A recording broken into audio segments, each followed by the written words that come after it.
Perfect. So hello, everybody. This presentation today, we're going to be talking about the Scorpio full moon, how to use it to create $10,000 a month for those of you who are influencers, artists, or creators, business owners, entrepreneurs. If you're any one of those, go ahead and type in the chat what it is that you do, what it is that you really are passionate about, what you are taking steps on today, what it is that you've been wanting to leave your job for if you're still in school, what is it that you want to do when you're done with school. Go ahead and share that with everybody. Me personally, I'm hoping to step into becoming one of the best artists in the world. That's one of my biggest passions since I was a boy. This just so happened to be something that I also really love, is making abundance and creating opportunities for myself to do that. So I'm super excited. I see some of you are writers, branding, creators, influencers, clothing label. That's amazing. Awesome. So today we're going to be talking about marketing and branding. And we're going to be talking about that in this class. We're going to be talking about that in the next class in the next 14 days here. It's going to be about Gemini. Okay. And then the class after that's going to be Sagittarius. So this class today, we're going to be talking about specifically how to connect and bond with your audience. And we're going to be heading in that direction. So I love all these answers. Trinity, energy healer. That's amazing. This is incredible. Dope. All right. So this is the agenda for today. After everything, we're going to just have the Q&A. We're going to talk about Pluto, Venus, Jupiter a little bit. And I'm going to be giving you kind of like just a lecture just so it can help you out. And then we'll do a ton of Q&A. So who is Sunny MF Money? How I came to be. I was born here in Minnesota. I was originally conceived in Sierra Leone. My mother and father my father is a Pisces. My mother is a Sagittarius. I am a Pisces sun. My moon is Sagittarius. So my mother and father are very aligned with my chart. Go ahead and type in your sun and moon. If you didn't know already, my rising is Aries. So this is what helps me lead. This is what helps me have fun. This is what helps me start things, really use my impulsivity and my ADHD to create. Okay. So if you're someone who is an overthinker, do you have fire sign placements? Because we want to be utilizing that energy to create. If you have water sign placements, we want to be utilizing that energy to express yourself. Okay, and make sure to write that down. Write down the express yourself Scorpio season. A lot of people I notice are afraid to be perceived. So let me tell you a quick story about how I was able to get over it. Okay. When I was younger, had tons and tons of terrible interactions with people where I was awkward. I didn't know what to say, didn't know what to do. It wasn't until I broke up with my ex-fiance and got a dating coach. And this person taught me that the more you talk to people, the more you put yourself in awkward situations where you're talking to people, being seen by people, speaking to people, it will help you create rapport. Who knows what rapport is? Who's talked to someone before that it didn't really feel comfortable at first, but then it ended up being really cool? Has that happened to anybody? Have you ever started something and it wasn't really working at first, and then the more you practiced it, the more you did it, it got better? Okay, so that's gonna be exactly how we utilize this energy within Scorpio. I found my placements and my zodiac chart and my natal chart after my brother died. Okay. The very first occurrence that I had with astrology, though, was my mom was having me read the zodiacs from the newspaper. All right. I had a little bit of a speech impediment. So when we would go out to appointments, doctor's appointments, things like this, she would just ask me to read her zodiac sign out loud to her, the horoscope.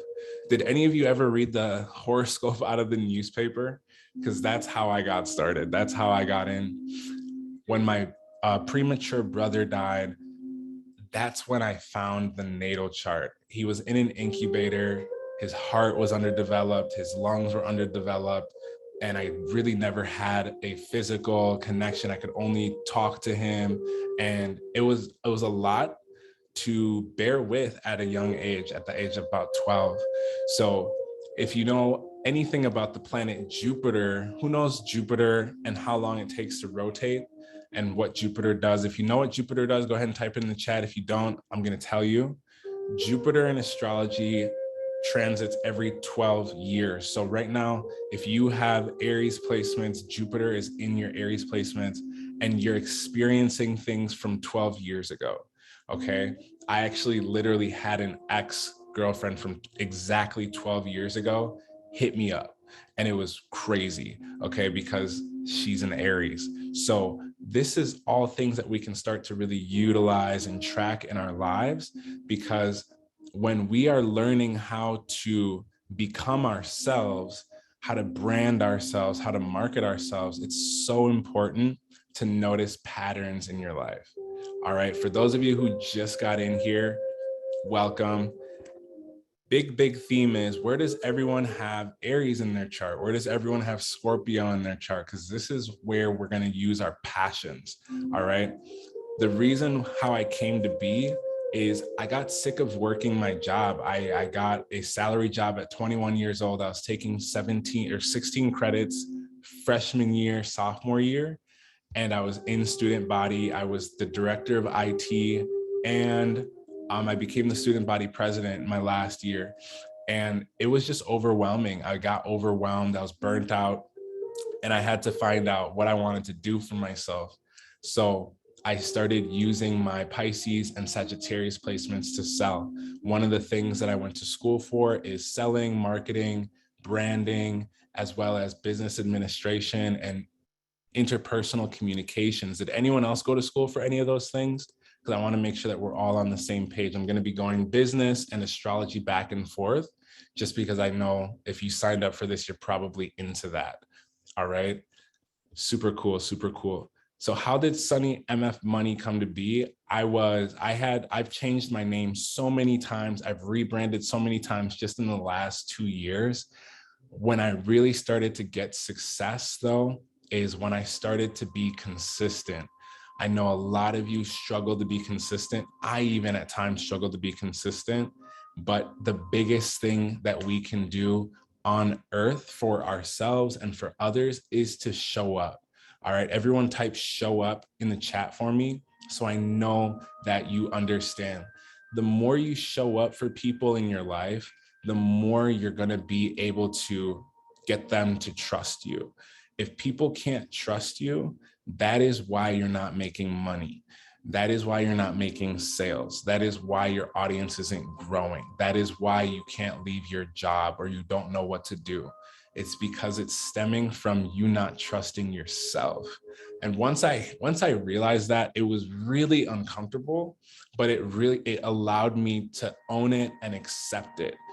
Go ahead and type own it and accept it in the chat, because once you own and accept that you might not be consistent with yourself and that's why people don't trust you, this is an invitation for us as people to solve the issue of, why am I not consistent? Who did I learn this from? Did I learn it from my mom? Did I learn it from my dad? Did I learn it from my grandma, my brother, my sister? Did I learn it from my favorite teacher? Did I learn it from the kid that I sat in the back of the classroom with, who I thought was cool but was failing school, and I wanted to be like them, so I did what they did and it ended up ruining my life? Did that happen to you? Because that definitely happened to me for a couple years. Okay. This is something that we can identify and figure out. So who taught you how to be inconsistent? Who showed you how to be inconsistent? Because we need to allow ourselves to body that and own who that person is, and understand that that person isn't us. That person isn't us. It's just something that we experience. That doesn't necessarily mean that it needs to keep being true. Okay. So for me, it was my mom, it was my dad, it was everyone around me had some type of inconsistency. And I'd never understood why. Why would someone say something and not do it? Why would someone do something and then quit? Who did that to you? Who showed you that? Okay, I know a lot of you, everyone stopped typing, so it must mean everyone's thinking about it, okay? If this is something you haven't done yet, that's the block, all right? That's exactly the block. Who showed you to be inconsistent? You don't have to guess. It's more than likely exactly who raised you, who is next to you, who you were friends with, who you dated, yourself included, but someone at some point showed you this. So once you accept who it was, then we can say, okay, I can rewrite the story. And this is how I became Sunny MF Money. Is I went by many different names in these last few years, 10 years, 5 years. I stuck with Sunny because I really wanted to shine my light and shine my story and really share with people what it is that I'm capable of and how I can help them. How many of you want to help people? All right. My decision became I wanted to help people make money because that's something I have 4 Capricorn placements. That's something for some reason I never actually struggled with was making money. I was selling RuneScape accounts, video game accounts when I was 11 to get my bank account so I could figure out how to buy yo-yos and Yu-Gi-Oh cards and all these things. And my mom was like, "How are you making money and you haven't even left the house?" And at a young age of 11, I was selling video game accounts to make money. I had $400, $600 in my bank account. She was so confused. I started paying my cell phone bill and hers at the age of 12. All right. So making money isn't hard if you are giving someone something.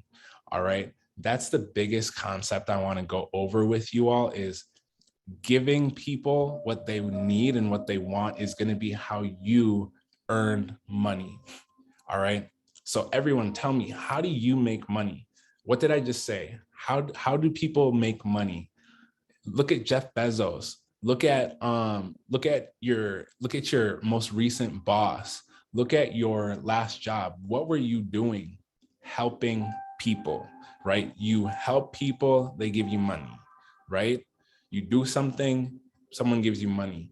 Now, how I came to be is I had a spiritual awakening, multiple spiritual awakenings where I solved that I didn't have a saving problem, I had a making money problem. How many of you know what the difference is between a spending problem and a making money problem?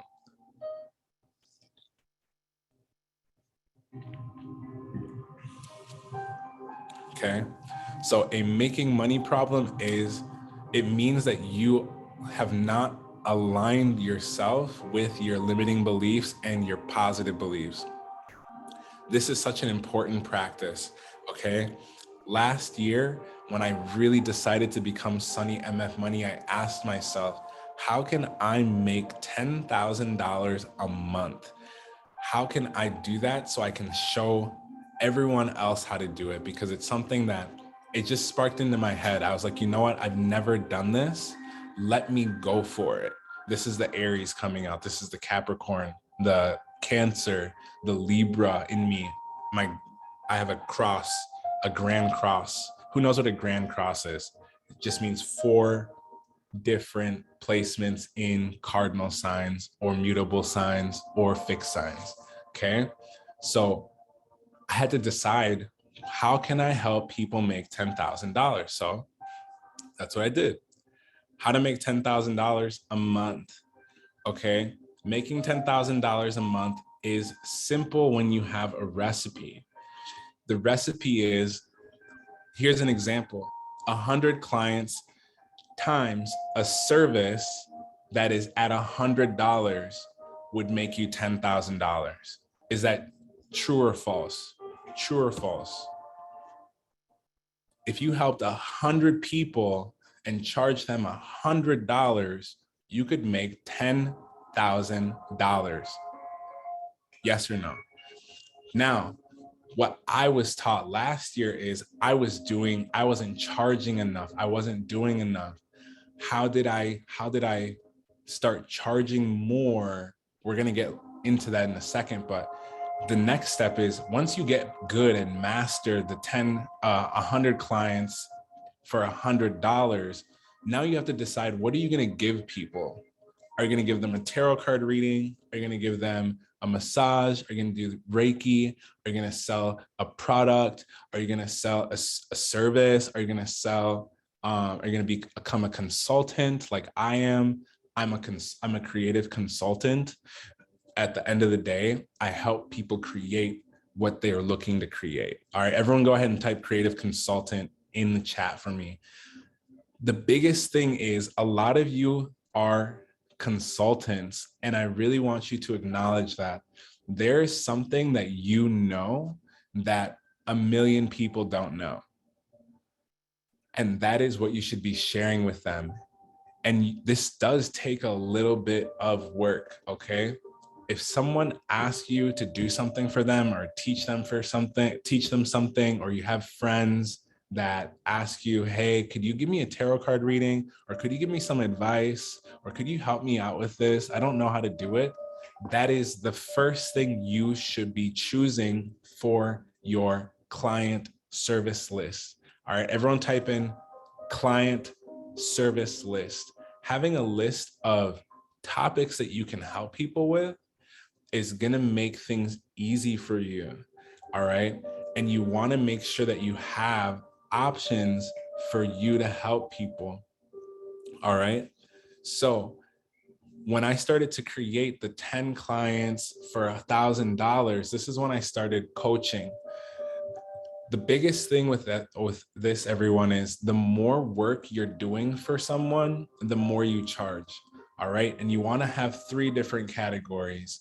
You want to have the category where you're helping people one-on-one. Everyone type one-on-one. You want to have a category where you're helping one-to-many, which is like right here, this setting right here, where I am one and I'm helping a group. And then you also want to have a low cost item, something that's between $10 to $100 tops, where it doesn't take you too much energy. Someone can go and watch something that you made, or a video, or something that people can go and collect that you've already done. You don't even have to do it again. Something like that, okay? So those are the 3 ways that I would highly recommend you all step into making money. If you have these 3 set up, this will help you reach your $10,000 a month. Now, you need to decide, do you want to work with brands? Do you want to do a service like I do, where I'm teaching? Okay, do you want to sell products? All right. What do you want to give to people? What do you want to give to people? Go ahead and type that in the chat. What is it that you want to give to people? Because if you're pricing things correctly, you can achieve the $10,000 a month by setting up your prices correctly. This is step 1. Prices need to be right. You need to know at the beginning of the month what your goal is. Everyone go ahead and type goal. What is your goal? What is your goal every month? Is your goal to make $2,000, $10,000, or $25,000? What is your goal? And don't complicate it. Ask yourself, what do I need to pay my bills and be able to go on a vacation and eat every day? That's how simple you should be making it. How much can I save? 30% of everything I make, all right? If you want to make 10K a month, this is the process that you want to work through, all right? This is the process that's going to help you accomplish your goals, all right? Now, you need to be helping people fix $10,000 worth of problems, all right? How many of you know what your people need help with? I see a lot of people who do service-based businesses who do not know how to actually help their audience. And once you can bridge that gap of what it is that they struggle with, this is how you help them. For me, I identified through doing readings that I would be able to help people either find and make money, or help them attract partnerships, and intimacy. Those are two things that have always been very easy in my life. So those are two things that I made my products and services around. So you really want to use your life and your experience. I know a lot of you who are in here might be saying, I don't know what to sell. I don't know what to sell. You need to sell your experience. You need to sell your story. You need to sell your work. Your work is to find your work. Everyone go ahead and type in the chat, your work is to find your work. Artista, your work is to find your work. That is what you should be doing every single day, is figuring out what your work is. What do people ask you for when your friends call you, when your family calls you, when people randomly call you? What do they ask you for? That is your work, okay? That is how you make and get closer to your $10,000 a month. You don't need to think about it. You need to ask yourself, what do people ask you for? Okay, if people are asking for advice and wisdom, Artista, you're a consultant. Most of you should become a coach or consultant. The coaching is going to be where you inspire. Consulting is where you give someone a plan. I personally do both so I can maximize my effort and my money. Okay. So what do you think you want to be, a consultant or a coach? Do you want to inspire and encourage people over time, or do you want to make someone the plan and just have them follow it? Okay. And you can also do both. Doing both will definitely help this process. But a lot of you, this is the next step. What is branding and marketing? Okay. Branding and marketing is you are your own niche. So like I said before, when you're trying to identify what it is that you're selling, this is what Scorpio brings up. Scorpio full moon, this is where you express yourself. What is it that you know that people ask you for regularly that you can give to people? When I first got on TikTok, I thought Oracle cards and tarot cards were going to be the thing that helped me reach people. I was wrong. I did it for a year and it kind of worked. I got to a few followers and a few people who would show up. When I opened my mouth about astrology, the thing that I've been involved in since I was 6, that is when people followed me. That is when 14,000 people followed me overnight. So ask yourself, before the age of 12, what is it that you did? What were you doing? I know you may not remember everything, but what did you love doing at that young age? What did you love doing before 12? That is where the shadow is. That is where Jupiter lives. Okay. Jupiter is 12 years. Every 12 years, new lesson, new lesson. Okay.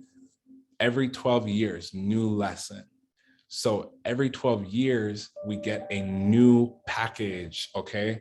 And when Jupiter goes into any new zodiac sign, it's in Aries right now, which means it's a great time to start your business. It's a great time to start your plans. It's a great time to stop thinking. It's a great time to work out.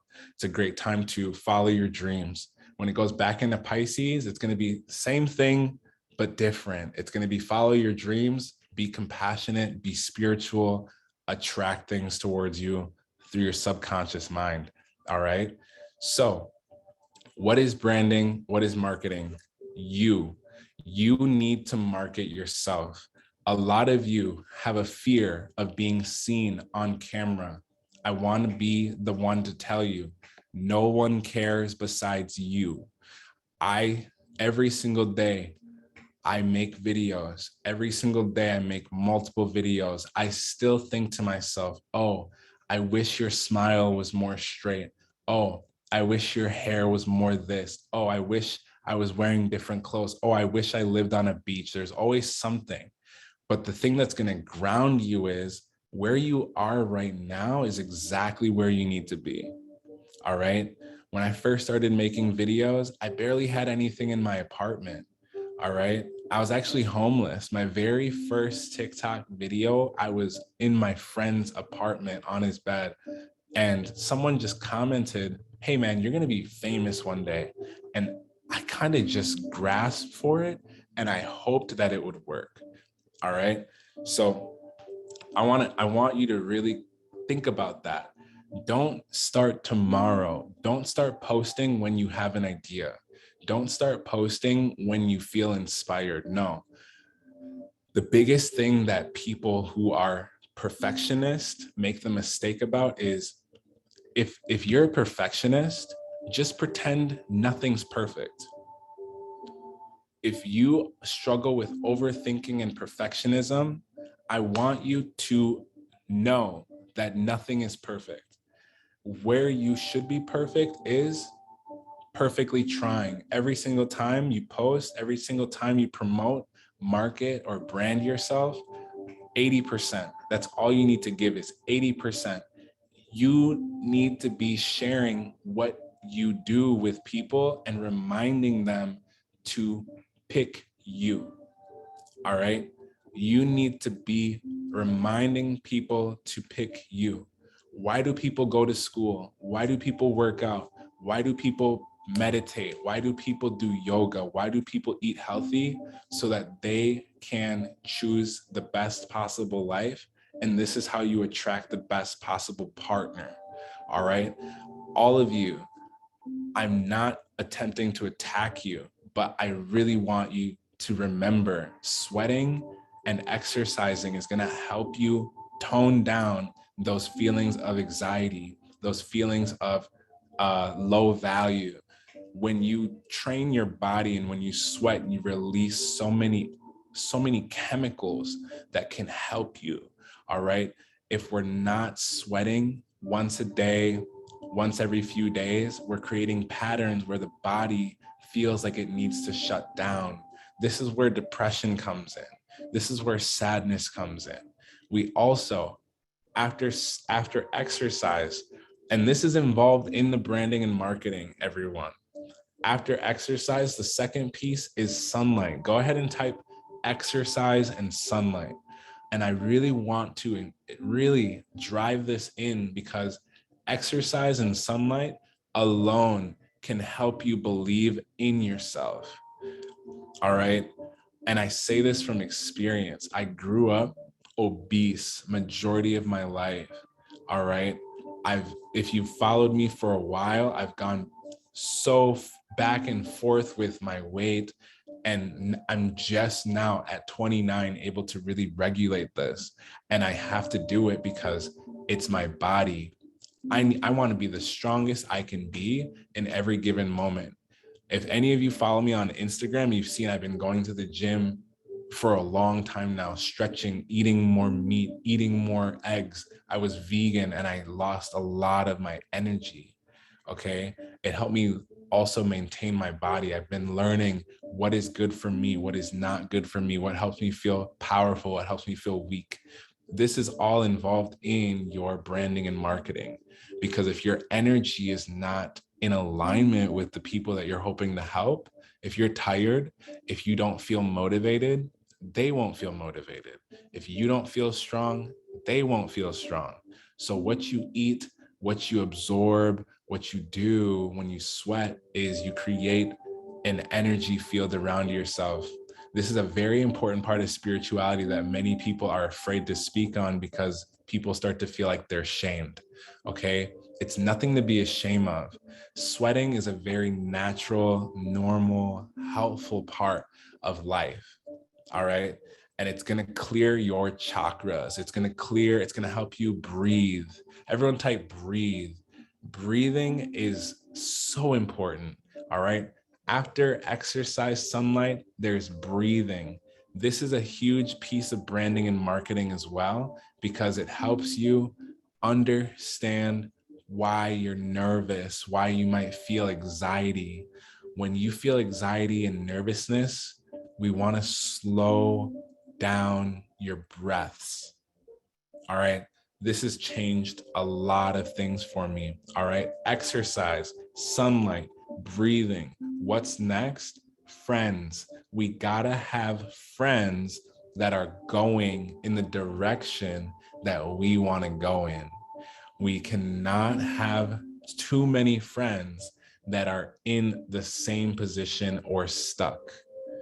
Okay. We want to keep people around us that are going in a direction. They don't need to be rich. They just need to know what they want to do and be taking some steps to do that so that we can motivate each other.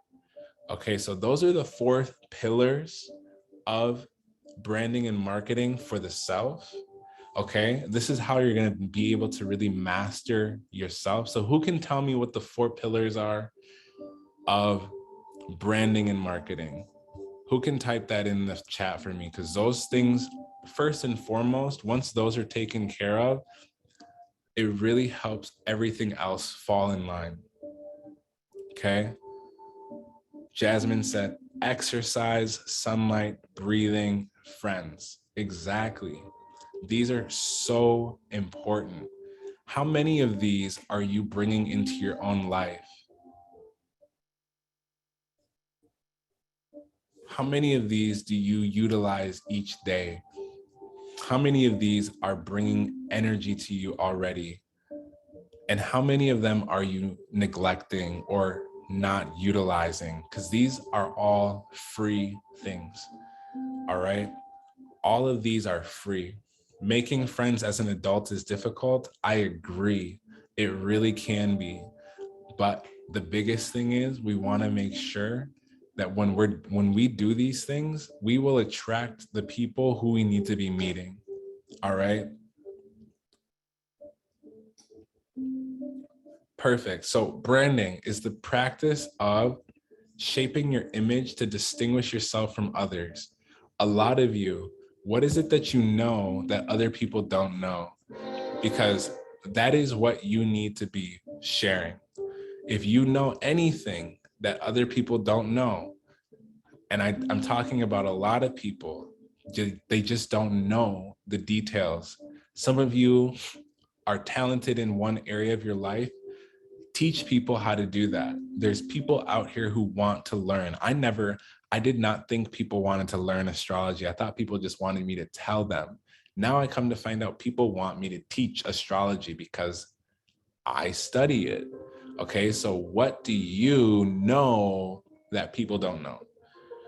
I went to school for business. I didn't think people would want to learn business from me, and here we are. What do you know that people don't know? What do you know that people don't know? Type that in the chat for me, because that is what you want to be branding yourself. That's how you separate yourself from your competition. I see only one person's typed in the chat. We've got 60 plus people in here. What do you know that people don't know?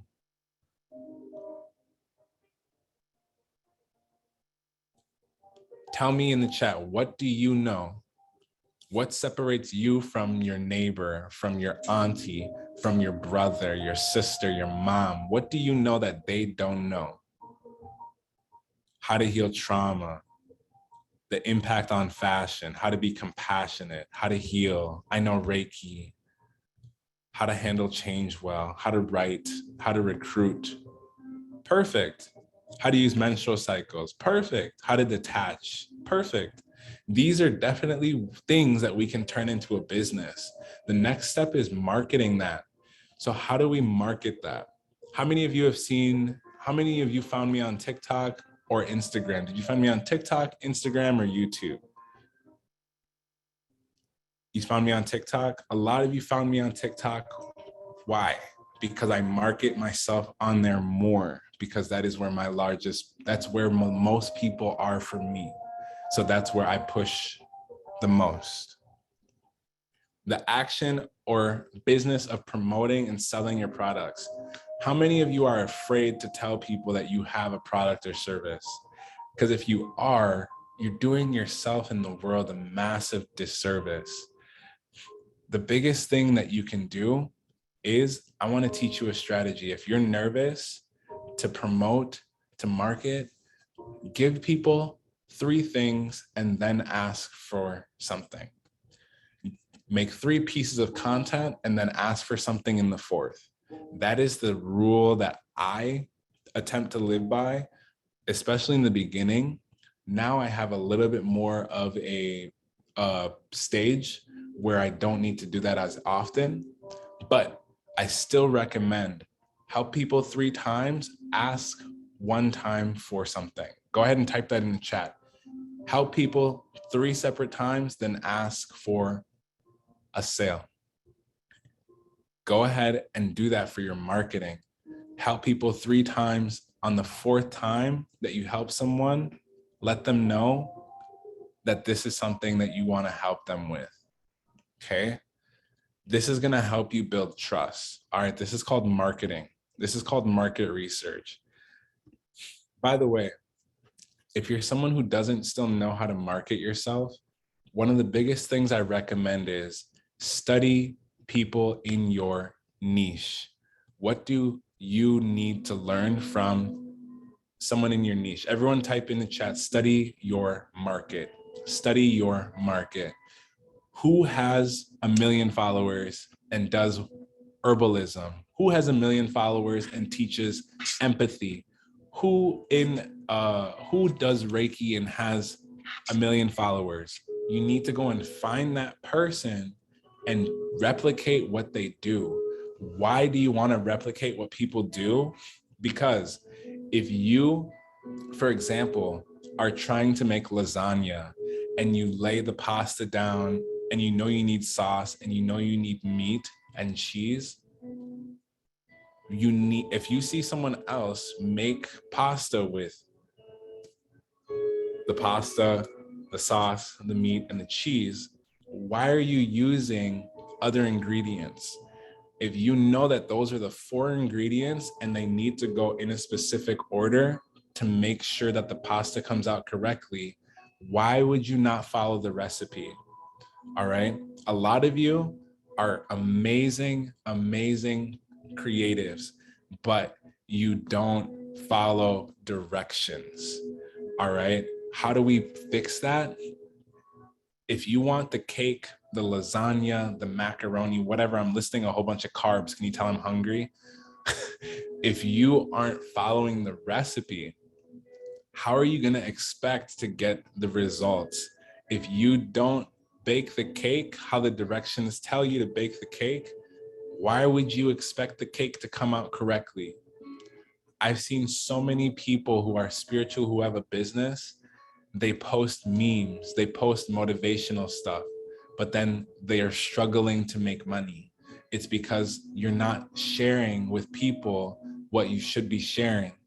You should be replicating people who make money, not people who you like, not people who you love.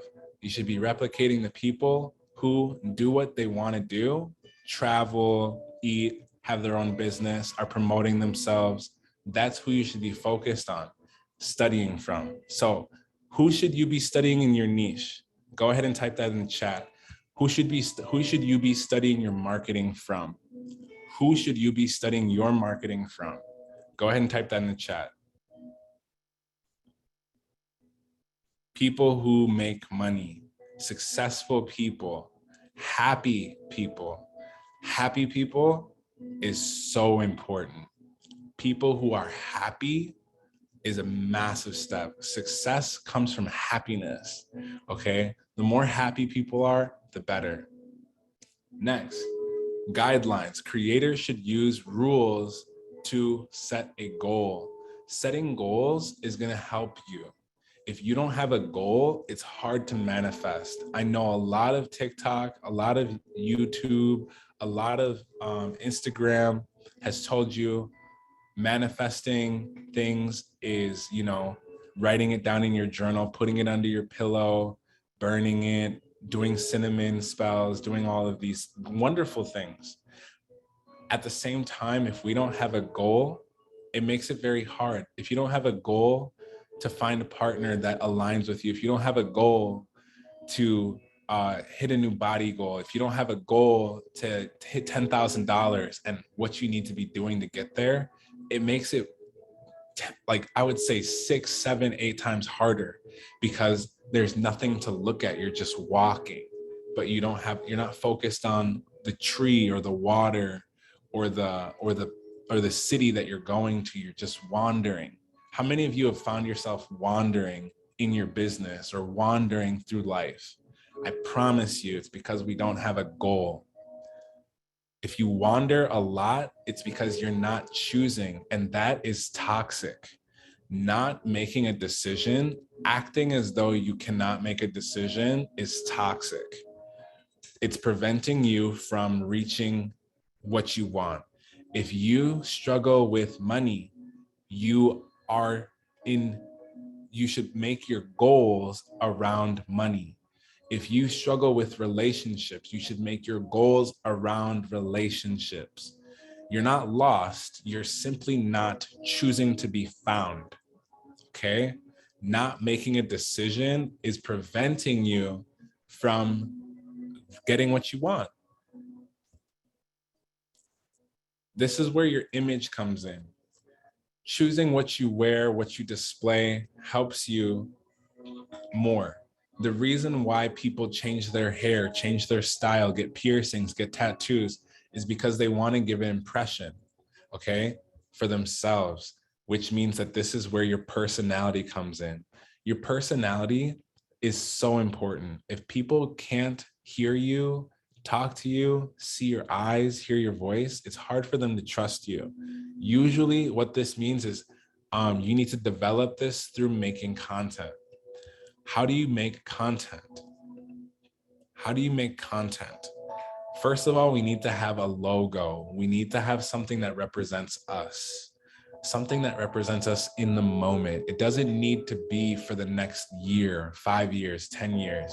I've switched my logo every time I drop a song, which is once a month, okay? But we have to have something, whether it's something simple off of Canva or whether you spend $500 to someone to make one piece of art for you. We need to have it because it's important to create an image for people to know it's you. If you don't have a logo, we need to create one for free on Canva. We need to be making something that people can recognize about you. All right, everyone type logo in the chat for me. Next, we need to focus on positioning. The biggest thing that is going to help you is designing your own appearance. When I first got into spirituality, I didn't have a position that I chose. I was just reading cards, hoping. That was what I was doing. It wasn't until I decided, you know what, I want to teach people how to sell. I want to teach people how to grow. I want to consult people. I want to help people make money. That's how I designed my appearance, by wearing nice things, by getting my hair colored, by growing my hair, by living as healthy of a lifestyle as I could while still having fun. All right. You want to occupy a particular spot in your market. So if you're a spiritual person and you work with, for example, women, and you want to help them with their menstrual cycle, we want to create an appearance that helps people understand that. When they look at you, they'll know, oh, this person looks like they understand this. All right. This is one of the reasons why you chose me, is because I have positioned myself in a specific spot in astrology and business where I'm colliding them. You can tell I look spiritual. You can also tell I know what I'm talking about with money, because I probably showed you how to make money before, or how much money you can make through my own experience. Okay. What does this do for you? It helps you create brand loyalty. Write that down in your notebook. Who doesn't have a notebook, by the way? I forgot to tell everyone to have a notebook.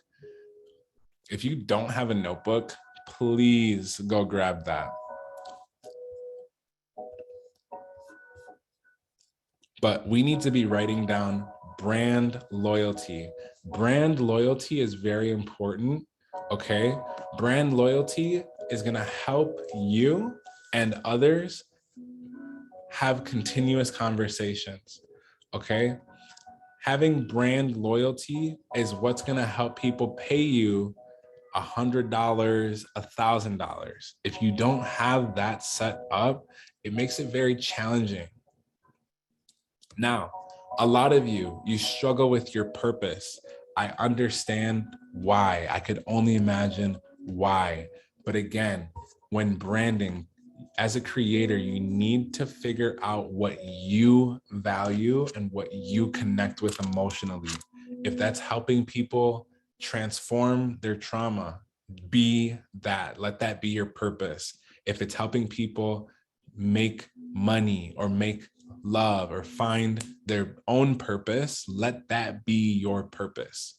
If it's to share your emotions or share fashion, let that be your purpose. You can always change it down the road, but we need to pick a purpose. And if you don't do it, it's going to slow things down by years, okay?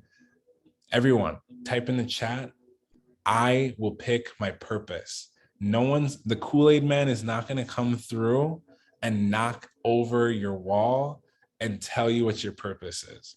You have to knock over yourself and say, hey, person who's not doing what I want you to do, this is what we're doing now. This is what we're doing now. For those of you who have an idea of what your purpose is, go ahead and type it in the chat. My purpose is this. For me, my purpose is to help people understand that the material world and the spiritual world are the same. And I'm going to do that through existing. All right. I'm here telling you my story and how I exist. That's it. Everything I post is just things that I've learned from other people, and I'm just sharing it with you. All right. Becoming a vessel. Everyone type become a vessel, become a medium. I am a medium. I am a medium for information, for signs, for energy. Become a vessel. Your thoughts aren't yours. Your thoughts are not yours. They do not belong to you. They belong to the world. If you're shy to share your thoughts, that's the block. You not sharing your purpose is the block. Okay. So what do we want to do to make money? Business to business marketing is probably the best if you're looking to really make a lot of money. If you're looking to make connections with brands, what I recommend is make content and then tag the brands that you want to work with. Take a screenshot of how the video did and send it to them and say, hey, I did this for you. I wanted to see how the analytics would look. I'm interested in working with you. Of course, I can show you how to do that in a one-on-one session, in a class, or in my mentorship program. So a creator promotes a product or service to the audience for marketing purposes, and they use it in their work. So this could be someone gives you a tarot card deck, someone gives you a stone or a crystal, someone gives you a food or a piece of clothing, and you show it to people that you know, and the company will pay you. That is probably the most secure way to do social media marketing in your own brand or niche. Okay. The next easiest, everyone type B2B, business to business. Business to business, it's harder to do, but it is more stable of a partnership. Business to consumer is what I prefer personally, because I find a lot of stability within myself because I've done the inner work. The inner work, remember, is those 4 pillars: exercise, sunlight, friendships, and what's the last piece? What are the 4 pillars? Breath is the last one. Exactly. Nice job, KP. So business to consumer marketing is where a creator sells their products or services to individuals to use in their daily lives. So If you want to give people something, what do you need to do? As a creator, if you want someone to have your products or services, what do you need to do? It's on the screen for you. What is it that you need to do? I need everyone to type this on the screen because I need to make sure that you are on the same page with me. You, as a creator, what do you need to do to get your products and services to individuals? Type that in the chat for me. You need to sell. There you go, Clara. You need to sell. You gotta sell. You gotta sell your products and services to people. It's so important that you sell. If you don't sell, guess what? We don't make money. We don't help people. Your product, your service is going to people. But if we don't sell it, we don't get paid. People don't get helped, which is worse. And now you think that you don't have a purpose or that you're not doing the thing you're supposed to, which is not true. If you're not selling, it's because you're not marketing. If you're not marketing, it's because you're not branding. If you're not branding, it's because you haven't asked yourself yet what it is that you want to do for people. These things go step in step in step. Again, if you want a cake to come out well, you got to follow what? You got to follow what? If you want your macaroni or your lasagna or your anything, what do you need to follow? The recipe. There's a recipe. I know this recipe. I know this recipe for myself. I was taught this recipe, and I've taught other people this recipe through digital marketing. Everyone here is using their phone, right? Or a computer, which means that digital or social media marketing is for online platforms. If you're posting on your story what you're doing all day, what your opinions are, other people's posts, but then you're not posting about your business, if you're not selling your services, your offers, that's what's preventing you. You're not fighting demons, babe. You're not being accountable. You're not fighting demons. You're just not being accountable. And that's something that we can fix. That's something that we can change. That's something that we can make a small adjustment on. If you post a lot of stuff on your story, I would say a third to a half, like half of that needs to be about what you sell, what you give to people. Okay? Go ahead and type that in the chat. A third to half of what I talk about needs to be what I'm doing. If you're a business owner already, did you know if you go out to dinner with someone or lunch or breakfast and you even mention your services, you can write that off on your taxes? Because why? You are marketing. You are telling someone, hey, I can help you with this. That is marketing. That's it. They don't have to say yes or no, but if you don't ask, if you don't bring it up, this is what's slowing you down. All right. So we want to use social media. Why? The biggest reason and biggest advantage to using digital marketing is if you're someone who's shy, if you don't know what to say, and if you struggle with communicating, guess what? Digital marketing is perfect for you because you can write down what you're going to say. You can go and study what other people have said before about their product or service that you are selling, and you can model your content after them. So there's really no excuse about what to say, what to post. It's really, do you actually want to help people? That's what we want to get at. Do you actually want to help people? Because if you're doing the same thing over and over and it's not bringing you money, you are blocking yourself.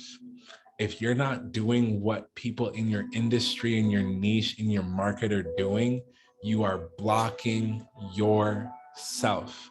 Especially social media, it's so much easier than it ever has been because now you can look at the search engine, and you can go on TikTok, YouTube, Google, DuckDuckGo, and you can search up exactly what it is that you want to do and find thousands of people who do it. And all you have to do is copy and paste yourself into that life. Okay. There is really, I'm showing you this recipe because I want you to know it's this easy. Shifting your mind comes down to relationship marketing. Everyone type relationship marketing. This is where the Scorpio energy, the North Node, South Node, Taurus energy comes from. Tauruses, Scorpios, they care about relationships. Okay. So you should focus on earning people's loyalty and long-term engagement by creating free content. Everyone type free content. The only real way to connect with people online is giving out free content. Not free content of you dancing and looking good with your hair and that's it. No, we want to give people advice. Oh, if you want your hair to look like this is what you do. But make sure one thing, make sure that people are asking for it. Okay? Give people what they ask for, not more. Give them what they ask for in exchange for what it is that you have agreed to do with your service. So when I first started doing tarot, I would do tarot and astrology. No one was asking for astrology when I first started, so I rarely even got astrology sales. Everyone just wanted tarot. So I stopped doing astrology because I was focused on what are people asking me for. This is called being present. Everyone type in the chat, being present. Being present and paying attention is going to help you. If you aren't listening to what people want from you, your emotional awareness needs to come back. We need to bring that back, okay? Go look at what people comment on your post. Go look at what people text you about. Go look at what people who you know email you about. What do they want from you? That is how you want to create your free content. People are always asking me, Sunny, how did you grow so fast on TikTok? This is why I made a TikTok growth course. It shows step-by-step how I went from zero, damn near zero to 100,000 followers. And I'm giving you it all with all the mistakes that I made and all the things that I know now to do better. Okay. And it comes through free content. There's another piece in here too. Customer service is a huge piece. Customer service, type that in the chat. If you aren't willing to serve your audience, this is going to make it very hard for them to want to pay you. Okay? We need to be able to serve our community and help people. This is how we get to how much money? How much money were we talking about in the beginning? Serving our customers is going to give us how much money? 10K. Exactly. So this full moon coming up, what I want you to do is I want you to write in your journal, in your manifestation journal, I serve and receive 10K easily. All right. Then you want to figure out, how do you want to serve? What do you want to give people? What do you want to help people with? Are you going to charge 100 or 1,000? What are you going to charge people? What are you going to give them so that they can trust you? What free content is going to allow you to help them 3 times so that they can feel comfortable saying, you know what, if I give this person $1,000, I can trust that they will show up for me. I can trust that they will show up for me because they show up every single day for people. That's how we create trust. All right. So scarcity marketing. This is something that some of you will need at some point. Scarcity marketing focuses on the psychological principles that individuals want something that's difficult to get. The focus is that people will be missing out by not getting the help that you're giving. So if you're someone who does Reiki, tarot, astrology, you sell things, you help people with something. One of the biggest strategies that I see larger content creators, bigger than me even, what they do is, one of my favorite Reiki practitioners, she will every month, she will open up a certain amount of slots for people to receive Reiki. I believe she charges about $15 or so, but then she'll open up, I think 100 or 200 spots. And this secures her income for the month. And she'll do it once a month. So if you don't get it, you have to wait until the next month. This is called scarcity marketing. Everyone type scarcity marketing. You need to make sure that only a certain amount of people can come to you. Now, if she's charging $15 and she's only opening it up, for example, 200 people, guess what? She's making $3,000 every time she lets people know that she's opening up her readings. What can you do for $15, $100, $50, $1,000, and open up once a month to receive money? What can you do? What do you want to do? You have to decide. Again, the Kool-Aid Man is not coming to do it for you. All right. What do you want to market? Type that in the chat for me. What do you want to market?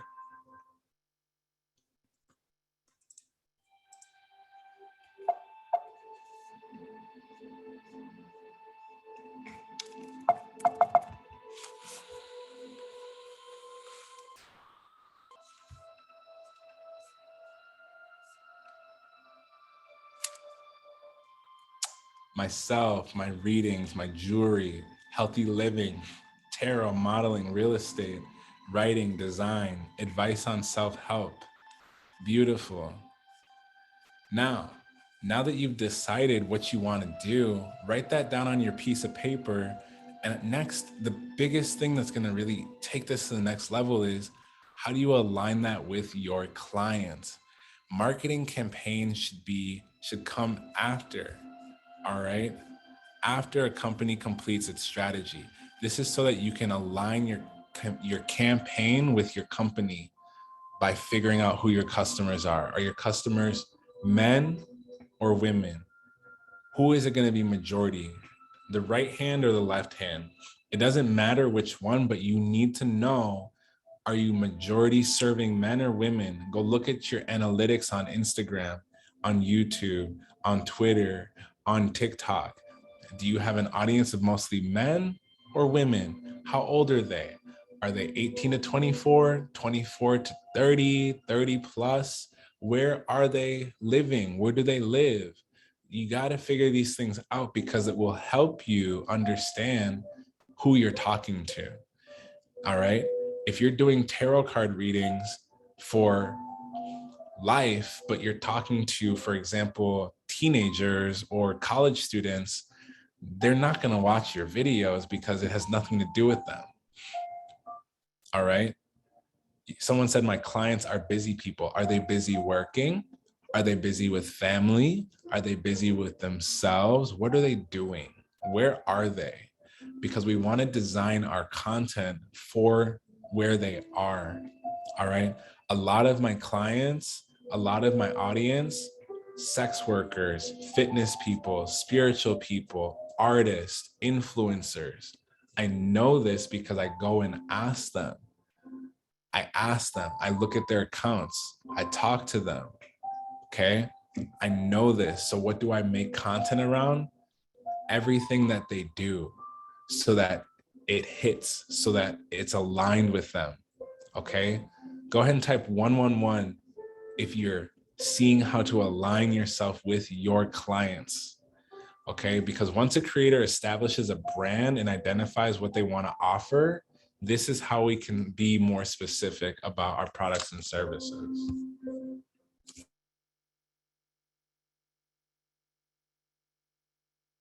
My mouse is acting a little strange, so just give me a second here.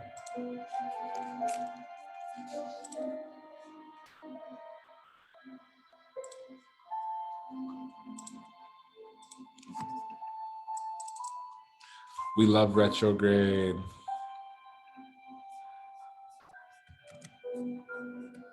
I love it. Boom, we're back in business. So everyone type left brain, right brain. Okay. Marketing is more logical. Okay. Everyone, I really recommend that you focus on learning strategies to persuade. I've given you a few strategies to persuade people, but persuading people is a good thing as long as it's aligned with what they actually want and what they need. Okay, this is gonna help you create presence. All right, it helps you spend more time thinking about what you can do and what you look like versus what you should be posting. All right, this is not an emotional thing. You should not be, oh, I don't think or I don't feel. That's not how this works. This is really going to work when you start to ask yourself, who's my client? Who's my customers? What do I know that they don't know? How can I help them? Am I helping men? Am I helping mostly women? Am I helping older people, younger people, middle-aged people? How much do they make? How much can I charge them to make sure that I'm able to do what I need to do with my own life? And how much can they afford to trust me? Okay, everyone type trust your heart in the chat. Trust your heart. Your brain overthinking, that is not where you want to rely. If you're overthinking and not selling, stop it. Cut it out. It's not working.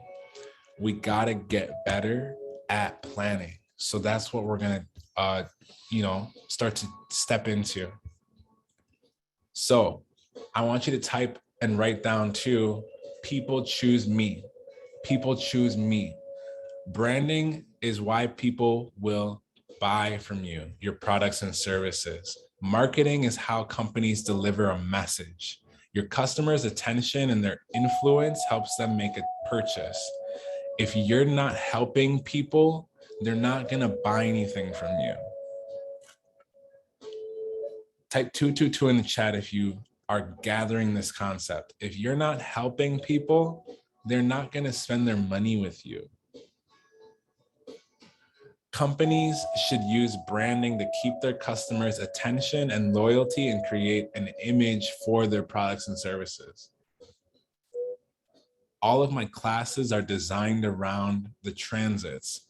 All of my offerings around teaching people how to grow on TikTok, 100,000 followers, 200,000 followers, 10K followers, even my relationship readings that I used to do, they were all designed around twin flames, soulmates, karmic partners. Everything was specifically to what people talk about. That's how we figure out what it is that we want to be doing.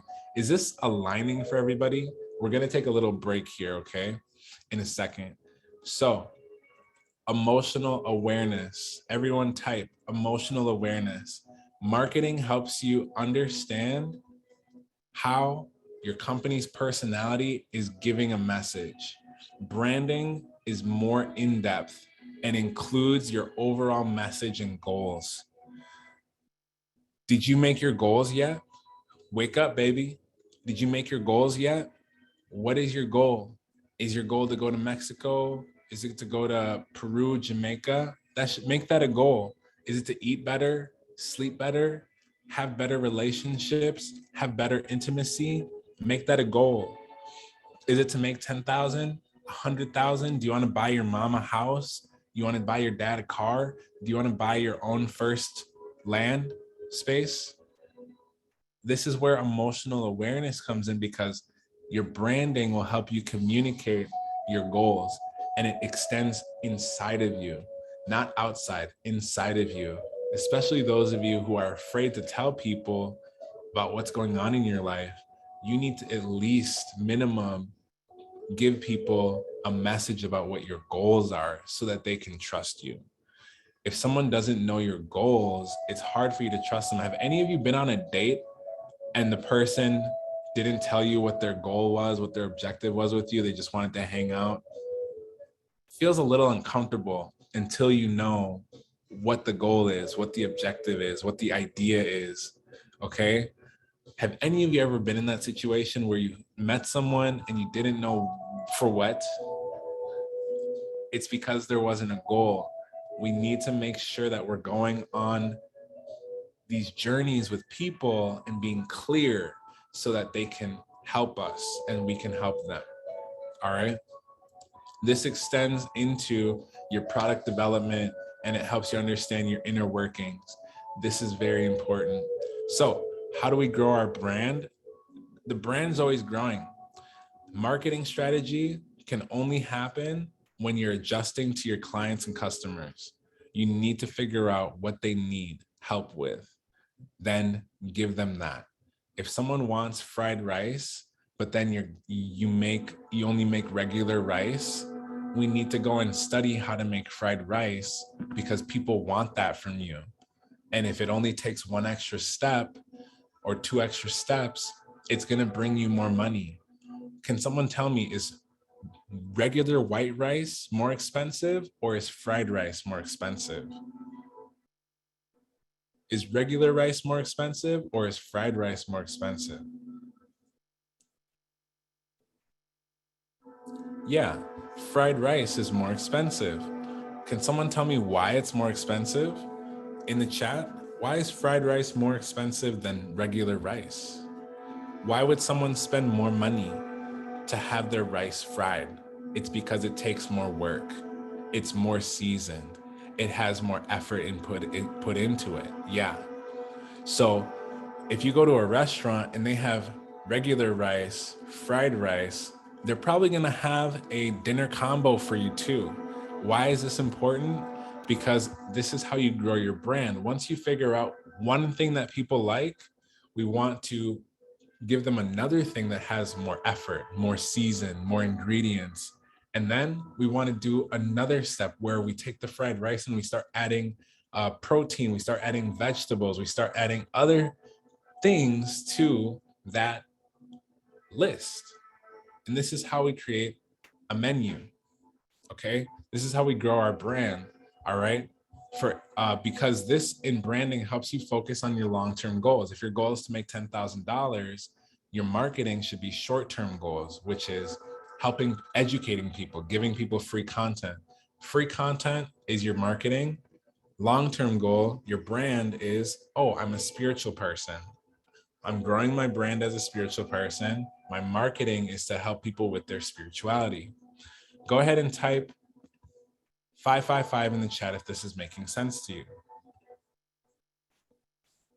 Now, for instance, if you have a shoe company, you may want to build the brand as a leader in athletic wear, but then focus on promoting your sneakers. Just because you make one video, one sneaker, or one reading doesn't mean that that is the whole thing. Okay, we want to focus on the bigger picture. A lot of you get caught up in, oh, I don't know what one post I should do. I want you to focus on what 30 posts you should do. What 30 things can you talk about? And most of the time, you're going to be talking about the same thing. I can't tell you how many videos I've made about just the full moon and the new moon and manifesting and kazimis. I've made multiple videos about the same exact thing because people forget. All right. So when you're growing your brand, you got to consistently talk to people who are looking for the information. All right. Jacqueline asked, will I be sending the replay of this? I will be sending the raw replay to everyone who signed up. And then I'll also be putting it on YouTube.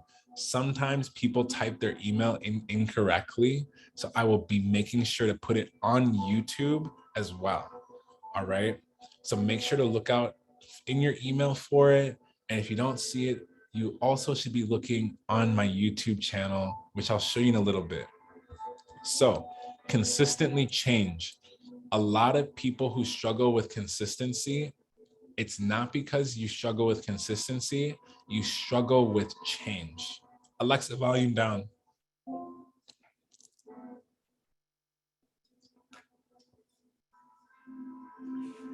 Now, a lot of you who are using TikTok, for example, TikTok is constantly changing the algorithm. If you watch my content, it's constantly changing. I'm constantly doing new things. I'm constantly doing other things. I'm constantly trying new content out. Okay, this is how we need to be running our business. Your marketing needs to match what your industry is doing. If you're doing the same thing every single day, you're wrong. If you're not copying trends that are happening in your industry, you're making yourself look like you're not aware. Cultural trends, things that are happening in society, need to be spoken on. You don't need to be God to speak on what's going on in the world. You don't need to be God. You just need to have your own opinion. The people who resonate with you will come. Okay? Now, the tactics that are the most effective are the ones that are based on your audience. So if your audience, for example, is in need of education on how to release trauma, we need to be giving them videos about how to release trauma. And guess how much those videos should cost you? Go ahead and type in the chat. How much should those videos cost them to learn how to release trauma? Free. Yes, we need to make free content for these people. Why? Go ahead and type in the chat. Why do we need to make content for these people for free? Why? To build trust. Yes, to build trust, to connect with them. Correct. Now, what do we need to do every single day? Consistently change. Branding should remain the same. How you look, your logo, what you represent, what your goal is, should remain the same. $10,000 a month, helping people, traveling, eating healthy, living a free, happy life, that is your brand. That's what should remain the same. Continuously referencing the same goals. Some creators adjust their brand as they grow. That's fine, but it should still have the same mission. All right. For instance, if a creator wants to change their brand and target more diversity in an area, but still keep the mission, this is good because it means that you're expanding. This is Jupiterian energy of expansion. Write down Jupiter expansion in your journal. Write down Venus attraction in your journal, in your notebook. Write down Pluto transformation. Those are the three things that you want to accept for those planets. And those are the three ways that you will activate that in your chart. So when you decide to grow, when you decide to get coached, taught, learn something, travel, eat something new, meet a new friend from a different culture, this is where you activate your Jupiter in your chart. When you start to transform, when you say, you know what, instead of me recording inside every day, I'm going to go outside. Or instead of me posting twice a day, I'm going to post 4 times a day. Or instead of me doing tarot, I'm going to do astrology. Or instead of me doing Reiki, I'm going to teach people how to do shadow work. This is Pluto transformation. Okay. Venus attraction, how you pull things towards yourself. Venus is what you resonate with, and what you do is what other people will bring to you. Can I repeat the planet's meaning? Jupiter, expansion. Pluto, transformation. Venus, attraction. There's so many more meanings to those, but for those of you who are still at the beginner level, which is a lot of you, That is what you want to master. Master that first. Study what you need to be doing to consistently change those 3 topics in your life. If things are not working, change it. Type that in the chat. If things are not working, I need to change. If things are not working, I need to change. Not your audience, not your family. Your family's not stopping you from posting unless they're taking your phone away. But if you even have your phone, you have an opportunity to be constantly changing. All right. Now, I want to show you some people that I've worked with, including myself. So this is me in January. I made $20,000 just on SnipFeed, doing everything that I just showed you. I've made about 43,000 just in January, having a goal, helping people, and reminding people how I can help them. This is important because what did I do? I sold, okay? Selling is gonna help you, okay? What is gonna help you? Selling. Selling is gonna help you. Why am I so good at selling? Because I like helping people. All right. This is a very important thing. Someone said, congrats. Don't thank me. I'm happy to help people. Okay. What did I do in January? In January, I sold my readings for $55 each. Okay. $55 calls. I did so many of those because why? I knew my audience had a certain price point. I went and looked at my 2021 money, how much I made, how much the average person spent, and I came to the number of 55 because of what people were paying me. All right. I didn't just choose 55 because I was bored. No, I chose 55 because that is the number that averaged across all of the thousands of people I read last year. Okay. It made it very easy for me to use my left brain and right brain. Okay. Go ahead and type 555 in the chat if you caught what I'm saying. If you're catching what I'm saying, 555. All right. Now, something that has changed on my account. I am no longer at 650,000 followers. We're currently at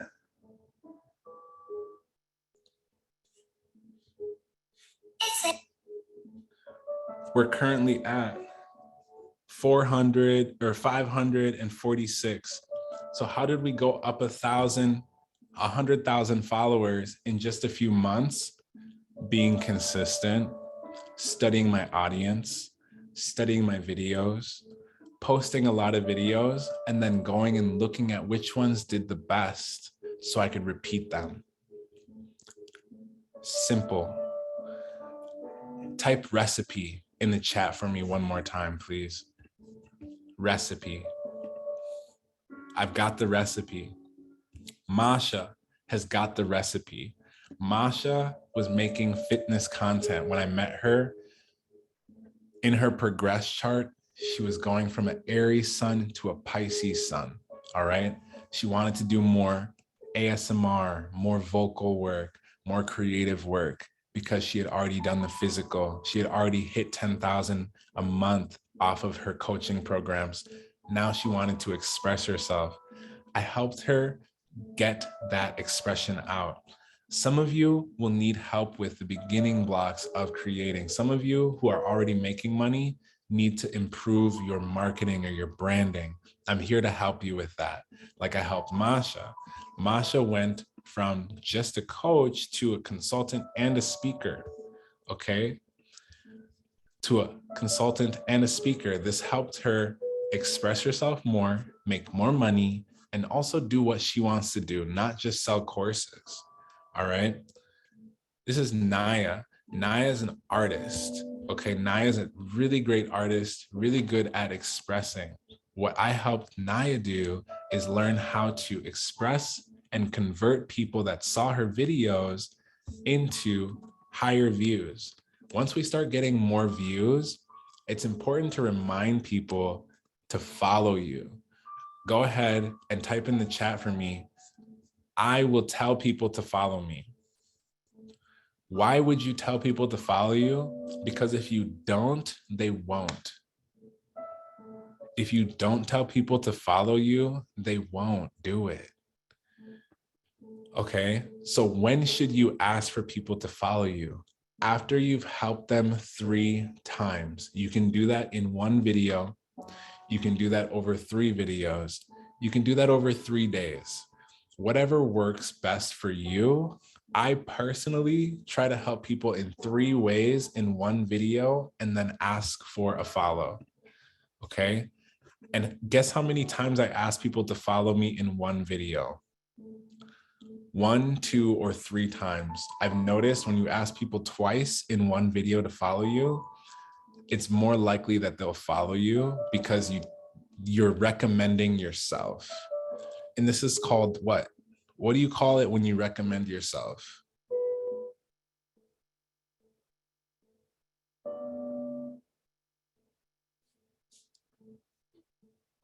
Selling, marketing, correct. Confidence, correct. Exactly. When you recommend yourself, that's marketing. And this is what I helped Naya do. All right.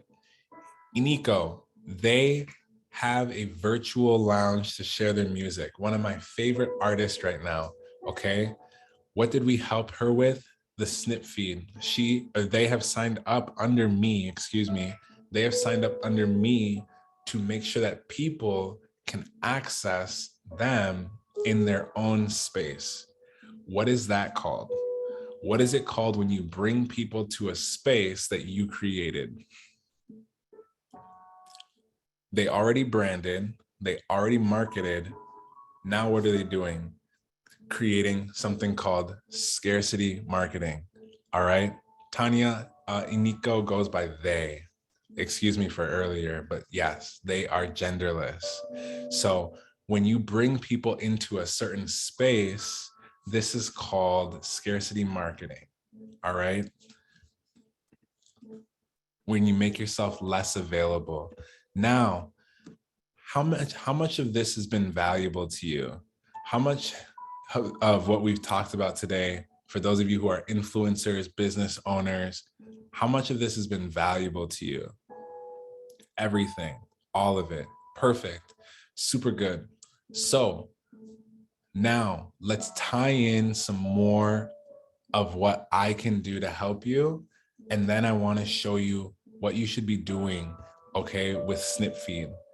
All right. All of you signed up through SnipFeed. So I want to show you what that looks like. So today, what am I offering to you? I'm here to offer you coaching and consulting. What's included in my coaching services? It's going to be 1 hour a week, 30 minutes to an hour. We're going to speak. We're going to talk. We're going to plan. I'm going to help you. All right. We're going to make a business plan that's going to align with you, your chart, your energy, what you can do. I'm going to send you the list of trends from TikTok. I haven't announced this yet, but I'm going to start coaching on Instagram too. All right. I wanted to wait until I hit 20K, 100K, but I'm just going to start showing you how I grow on Instagram too. That's all included in my services. I want to show you how to get paid to post, whether that's from a brand, whether that's from a sound, whether that's from yourself. I also want to show you how to build a community. Building a community is so helpful because having people who you can talk to and post for and give them content is going to help you create a business. If you don't have a community, it's harder to sell because you don't have a group of people that are familiar with you. All right. Now, also, I want to help you create a 10K business launching strategy. This is really helpful because having a strategy for what you should post, when you should post, and what you should be giving people is going to help you do this. What else is included? Access to my past and present classes. This is going to allow you to see what other people have asked, other things that I've helped people with. This is going to take us to the next level. You're also going to get access to my upcoming things. I'm going to give you a guide on how to make money on TikTok, which we just went over a lot of it, but I'm going to give you something more concise. All right. And then also the Discord channel. The Discord channel, I'm revamping it. It's going to be way more inclusive to people who are hoping to inspire and encourage each other. Everything that I'm talking about today cost over $6,000 of value. Okay. This is over $6,000 a month of value that I'm helping you with. Why? Because I want to see you grow, make money, be healthy, and do what you want. That is what you should be doing, right? Go ahead and type 444 if you want to grow, make money, be happy and healthy, and do what you want. All right. Now, I help people for 1, 3, or 6 months. I also do consulting services. All right. I help people by coaching them. All right. I coach people and I consult people. Go ahead and type in the chat, coaching and consulting. All right. These are things that you should be adding into your business, is coaching and consulting, because this will help you earn more and help people more.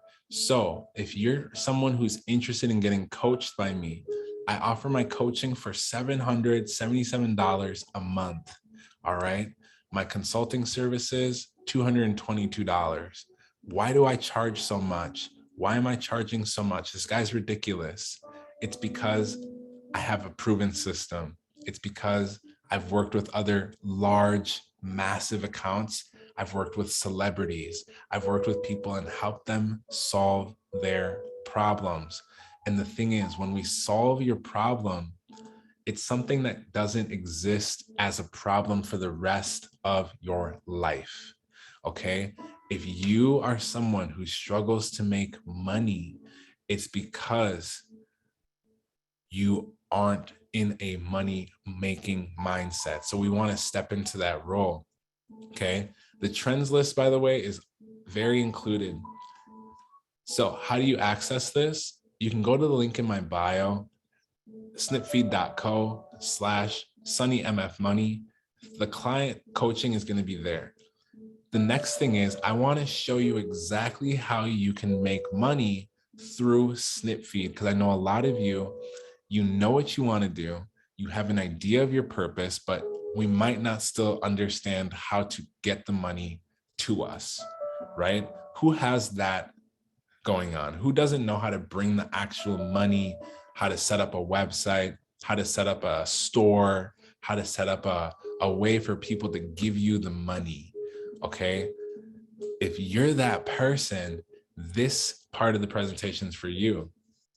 SnipFeed is a full service monetization platform for creators. All right.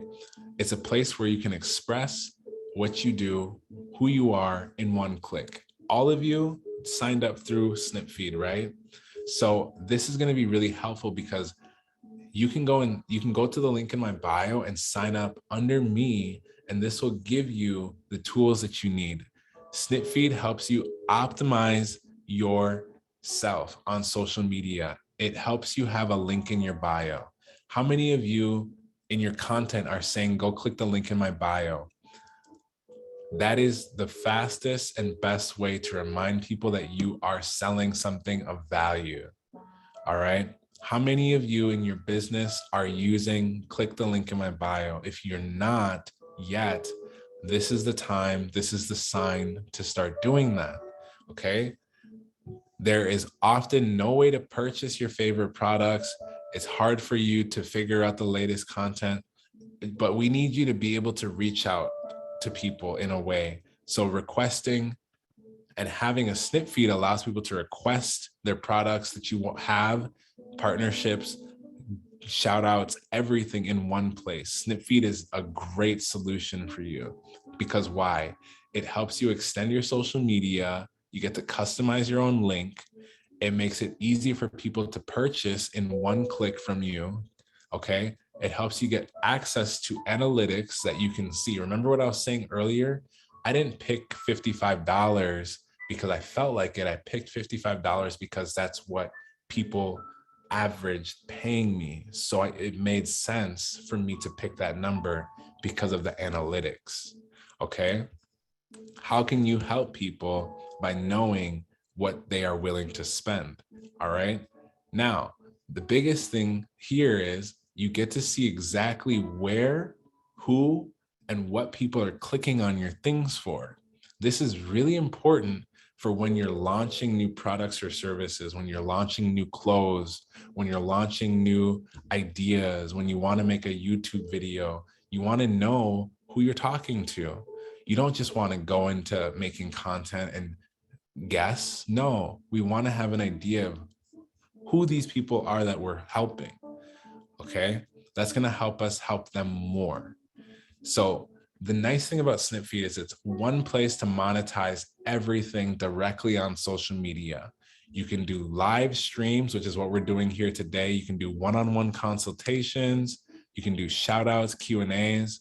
You can get support from your audience with donations.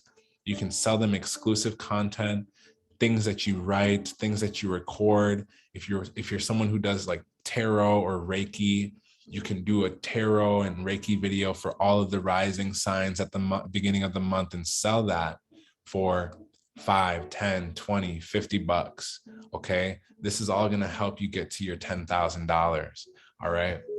You can also sell products that help you endorse yourself or others. Okay. Now, this is an example here. Olivia, she has her SnipFeed set up.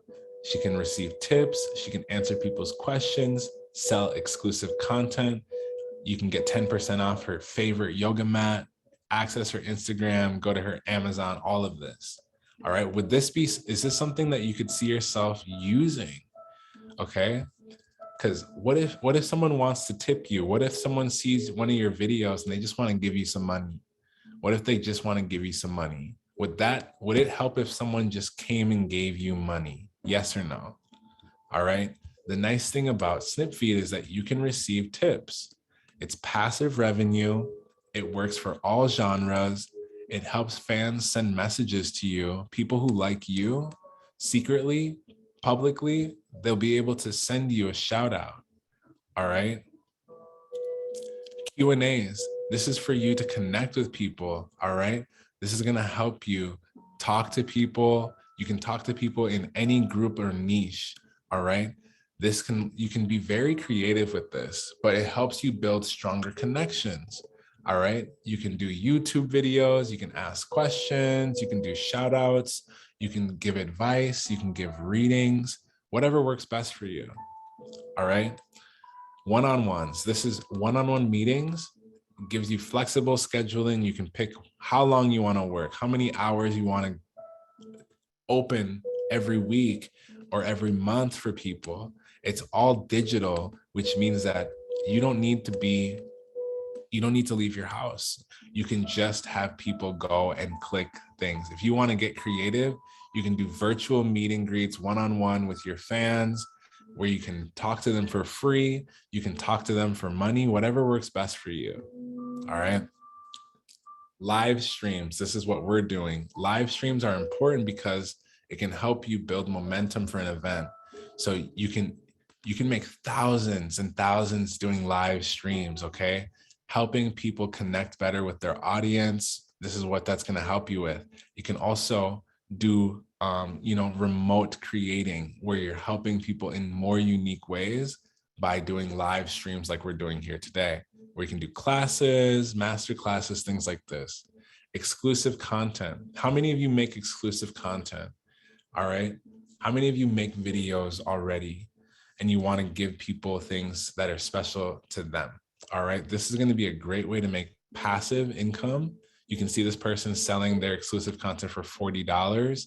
All you have to do is click it and then buy it, and it's yours. All right. It's on demand. It's really easy. It's really helpful for who? Who are we trying to help, everybody? Who are we trying to help?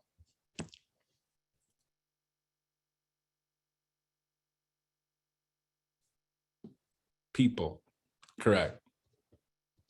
We're trying to help people. So the benefits of SnipFeed being your link in your bio is you can take your business to the next level. All right. The people who you want to work with face to face, you don't even have to leave your house. All right. You can use Google Meets for video chat. You can use Zoom for Google Chat. You can also put your phone number in SnipFeed. Also, if you're using a third party, if you are using a third party platform like Calendly, Acuity, Google Forms, who's using that? Because this can help you. This has all of that included. And you can also host and sell your content. Does everyone have a clear idea of how to make $10,000? Does everyone have a clear idea of the recipe? Cool.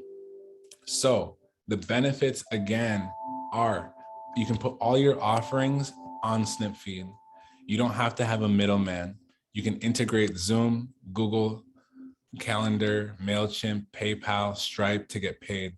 You get paid the next day. After you set everything up and you're verified, you get paid the next day. Now, the link in bio space is one of the most important because if you don't have a link in your bio, it's hard for people to pay you, okay? It's hard for people to give you money, go check out what you do, see what you're about. So what do we want to do? You add that link in your bio so that you can have a website, all right? So that you can have product page, so you can have content for people. This makes it easier for people who follow you or that like you or that watch your content, consume you and your work, makes it easier for them, all right? This makes it so that people who are potential clients can go and look at your prices. We need to do selling. And it's not about getting people to buy your product on the first day only. No, we want to help people for as long as they need us for. And this is something that's very important. The link in bio space, who's heard of TechCrunch before? All right. SnipFeed was in a TechCrunch group of other companies. And this one was given as an example for selling digital goods, personalized goods, and tarot readings. But the only thing is, other companies usually have a subscription fee. SnipFeed doesn't have that, all right? You get to diversify your offerings, which means that you get to have something for everyone. You can have a product or a service that's $5.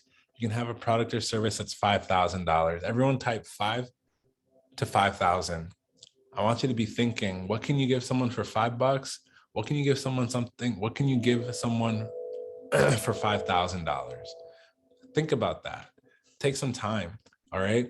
Your audience knows best, okay? You get to poll your audience on social media. You can use Instagram, TikTok, Facebook, YouTube, Twitter to poll your audience. Why is that important? Because if you have the information, you get to know how to help them, how to work with them.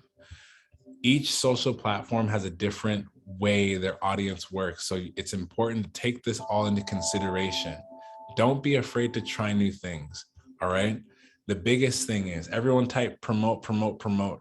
We need to promote your live, your podcast, your YouTube channel, everything that you do. While discussing something your community cares about, whether it's on live, TikTok live, Instagram live, we need to encourage people to ask you questions from your audience and then bring them to your SnipFeed, because that is going to be you helping them. How many times do we need to help people before we ask them to do stuff for us?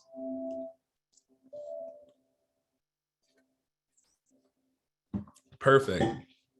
This is what's going to make you an amazing salesperson. All right. Because I don't want you to come off as salesy. That's not what we're doing here. But if you don't bring it up, the likelihood of someone being able to get what you're offering, it's almost near zero. Okay. So we need to help people 3 times, and we need to help people even after they book a reading with us, buy our coaching, buy whatever we give them, we need to go in and help them again because there's more to do. Okay. Me personally, I'd rather work with someone for years. I don't want to just work with you one time. I want to help you for years.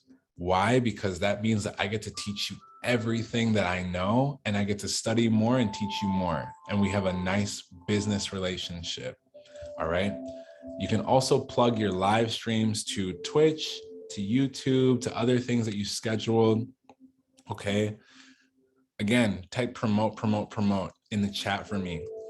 You want to have a newsletter, something that you can send people once a month, once every few months, because this will help you, again, collect money and collect resources so that you can buy what you need to follow your dreams. Okay. You need to share stories about your monetization features. You need to share stories through your highlights. All right. Self-promotion works. Self-promotion works. People give it a bad rep because it's associated with marketing and advertising and pitching. But you need to think about, are you trying to help the people you're talking to? If that is a yes, promoting is so important. So the secret is, if you can be self-promotional and still provide value, self-promotion can be a good thing as long as you're adding value. All right. How do we add value? Go ahead and type that in the chat for me. How do we add value, everyone? How do we add value? How do we give people value? What's the recipe? What do we need to give people value? Nat said caring, you're super close. What do we need to do to give people value? Where is that value coming from? Where is the value coming from? Consistency, we're close. Giving them what the audience needs, yes. How do we give our audience what they need? We're super close. Free content, Jasmine got it, exactly. Shout out to Jasmine. Jasmine, exactly. Free content is how we give people value. All right. If we share the best content, we have to do so in a helpful, actionable, high utility way where we are doing right by our audience. Doing right by your audience is going to make you GOAT. It's going to make you legendary. All right. Both things are so important. All right. So what are the other benefits of SnipFeed? You get to see exactly where people are from, which is so important when you're doing something, when you're launching a new product or service or reading anything. You want to know where people are from. It will help you. Okay, because when it helps you, you get to know exactly where the person is, what their name is, what their email is, what their number is, how much money they've spent with you before, so that you know how to help them.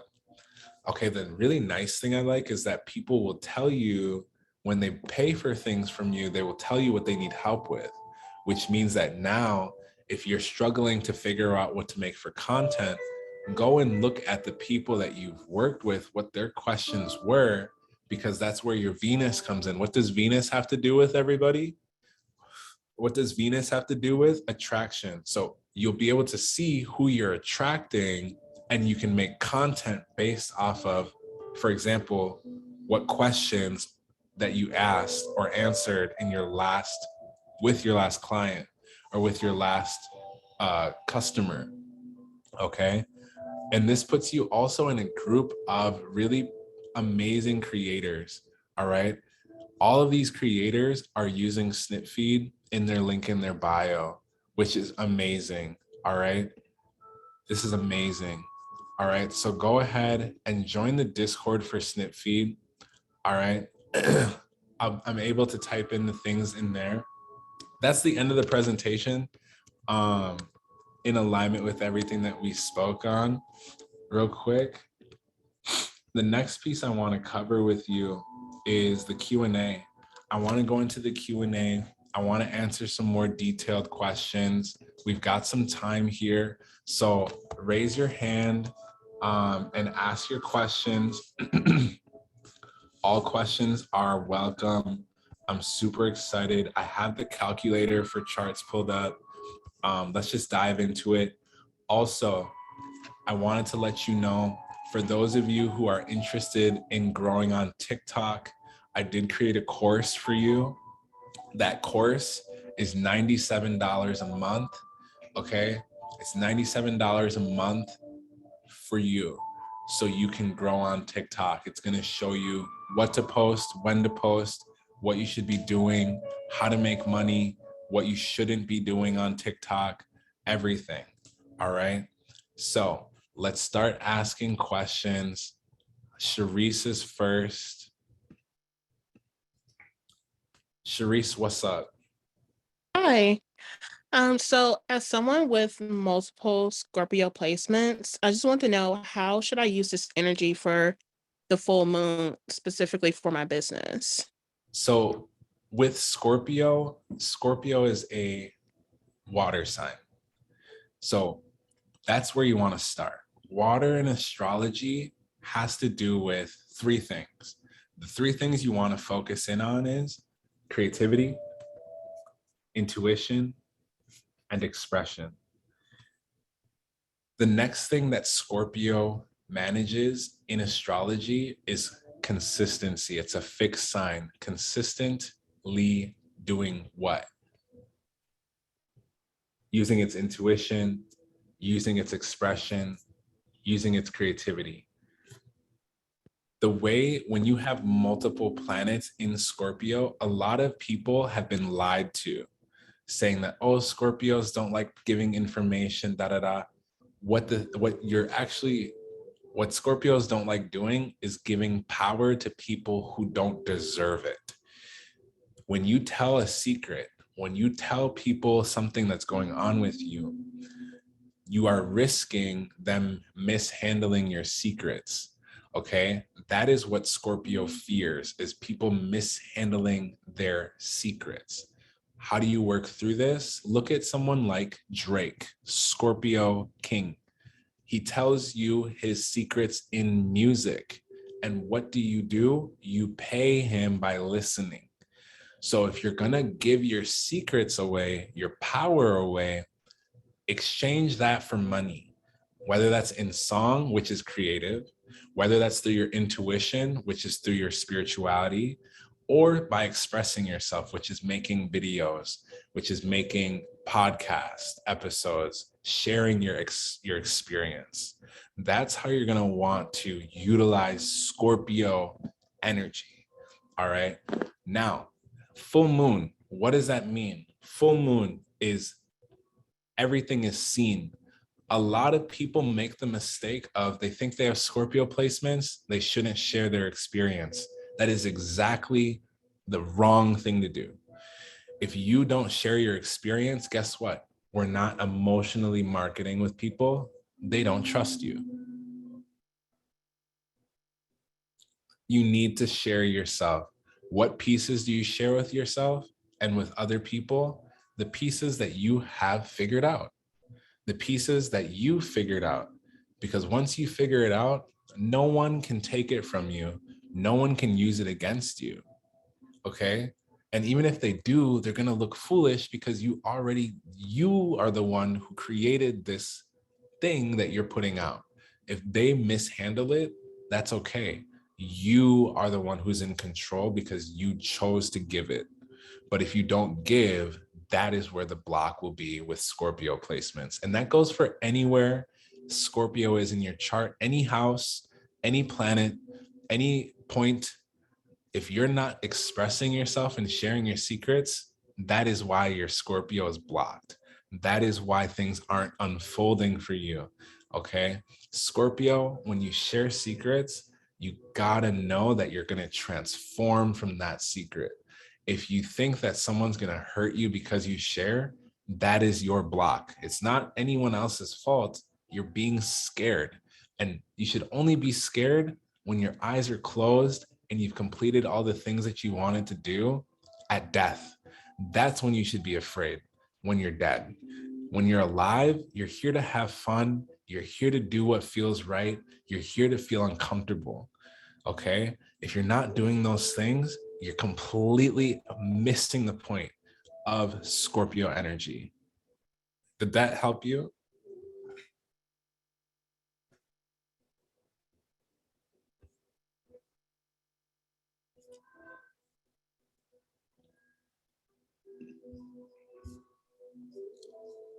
Sorry.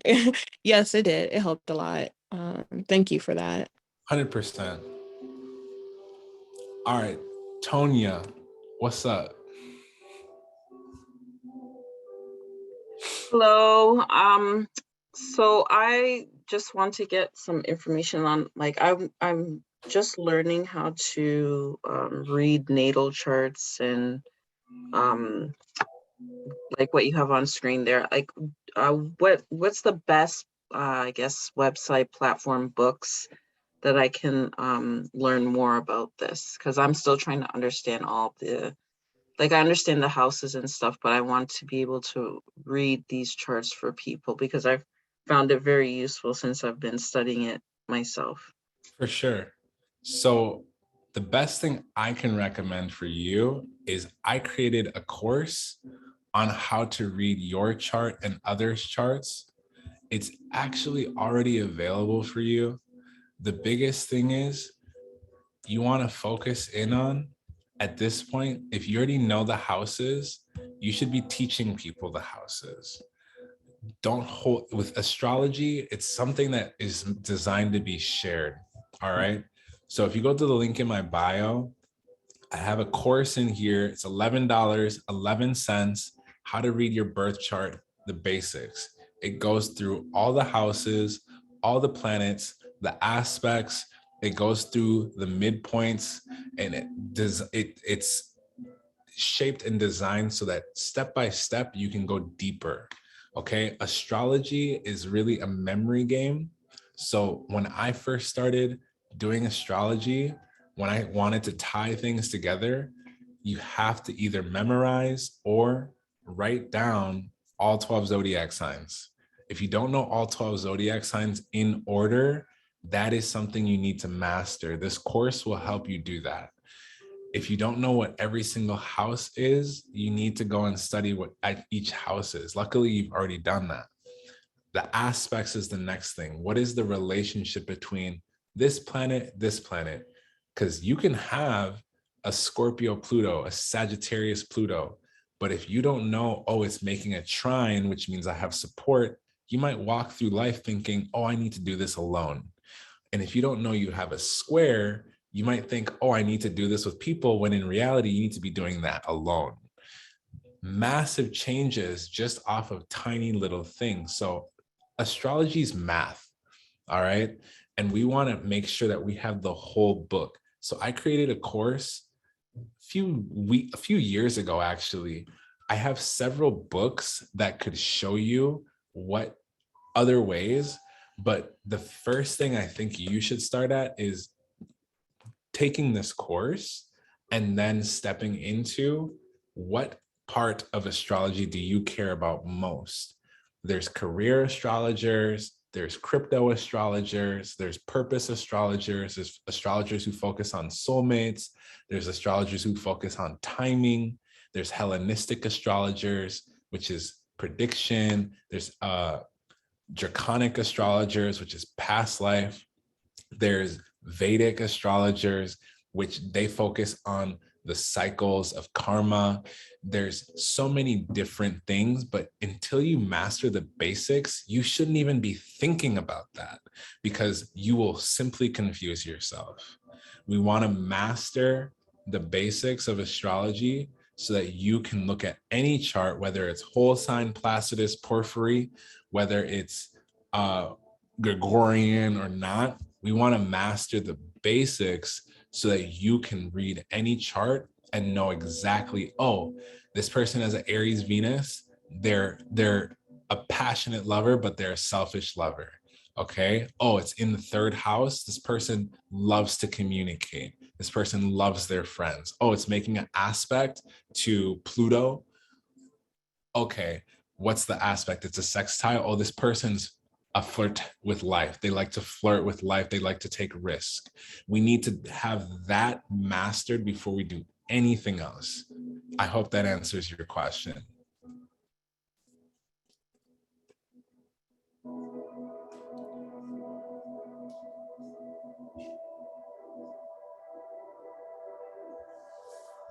All right. So I see Scorpio, Shan, you're next. What's your question? Hi, can you hear me? Yes. Oh, so I know my progress chart. Yeah. How do I use that for the now? So when you're looking at a progress chart, I'll use my chart as an example.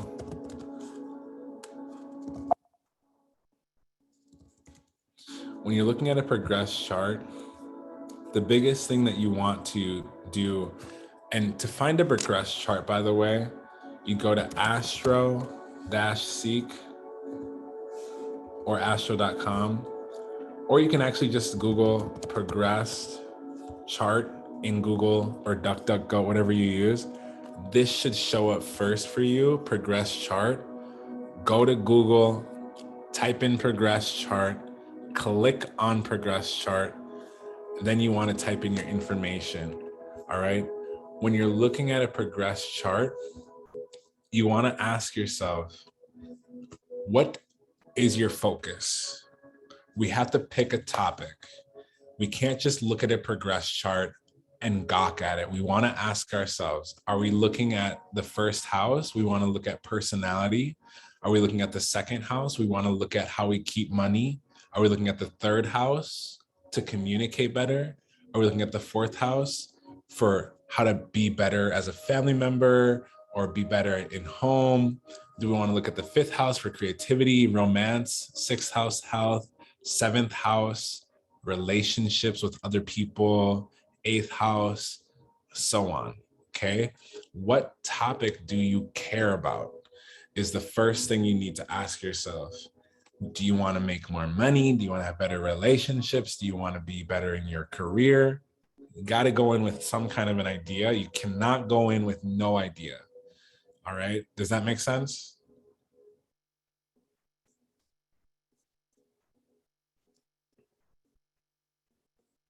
Hello? Scorpio Shan? Sorry, it wasn't allowing me to unmute myself. Yes, that does make sense. It makes complete sense. Yes. So you have to have a question. This is where a lot of people make mistakes. They just look at their chart and they're not thinking. You got to go in with a plan. What do you want out of this question that you're about to ask? So what's an example of what you're looking for when you go into your progress chart?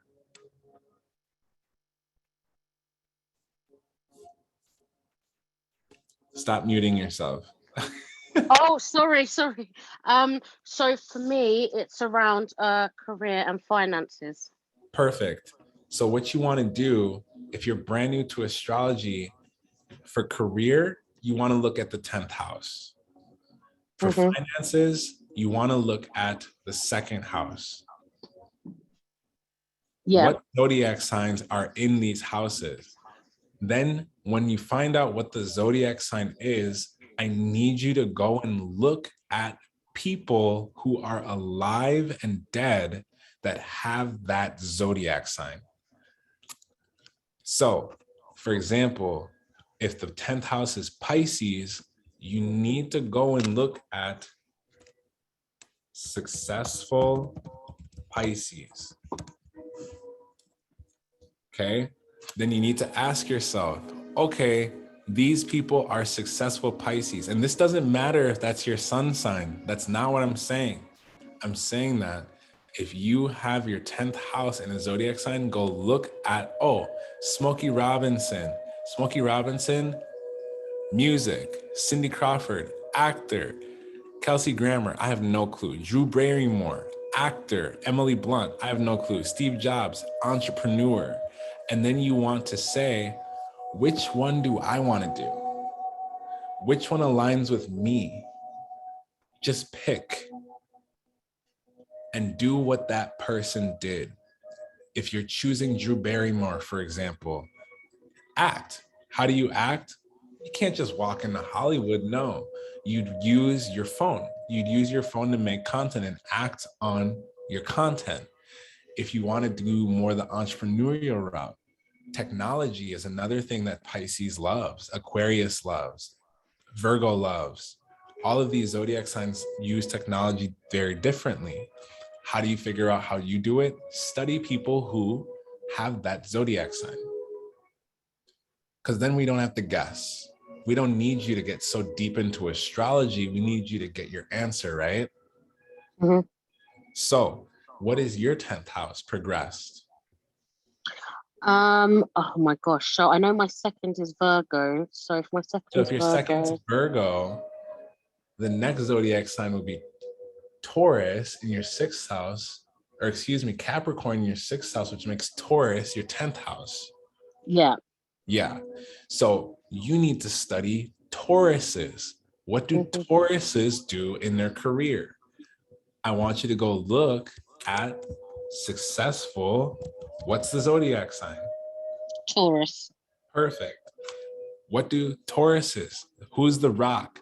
The Rock is a bodybuilder. So that should tell you right there, your body is a huge piece of this success. What else does the Rock do? He's an actor. Art is a huge piece of your success. What else does the Rock do? He makes products. Making products is a huge piece of your success. Right. Adele, Okay. Adele is a singer. She's an artist. Being an artist, expressing yourself is a huge piece of your success. That's This funny. is, So I sing and I've got her octave. yeah. And that's how you channel that part of your chart, is by looking at what people do that have that sun sign or that have those placements. You can look at someone who has the same placements as you. And what did I say earlier? If someone has something similar to you, instead of you guessing, you need to do what they do. Don't do the opposite. You're going to ruin everything for yourself. If you know, okay, Jessica Alba is a Taurus. Jessica Alba, she models her product or other people's products. She's an artist. She focuses on her skin. That's all you need to do, is put more time and energy into those topics. That's it. Very simple. Okay, perfect. That makes sense. Complete sense. Cool. Thank you. You're super welcome.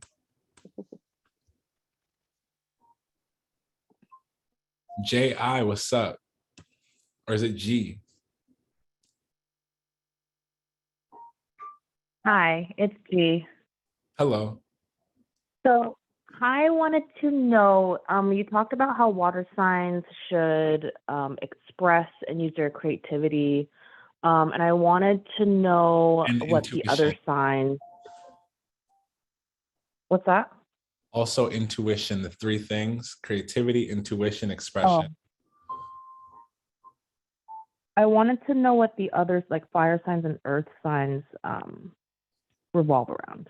Totally. I'll pull up a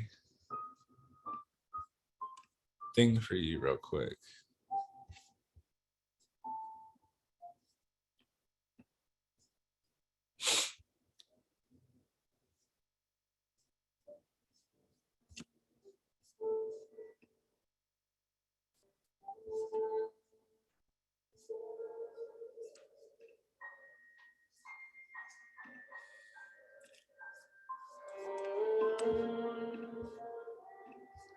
So, fire signs, they're there to Aries, Leo, Sag, inspire, encourage, be enthusiastic.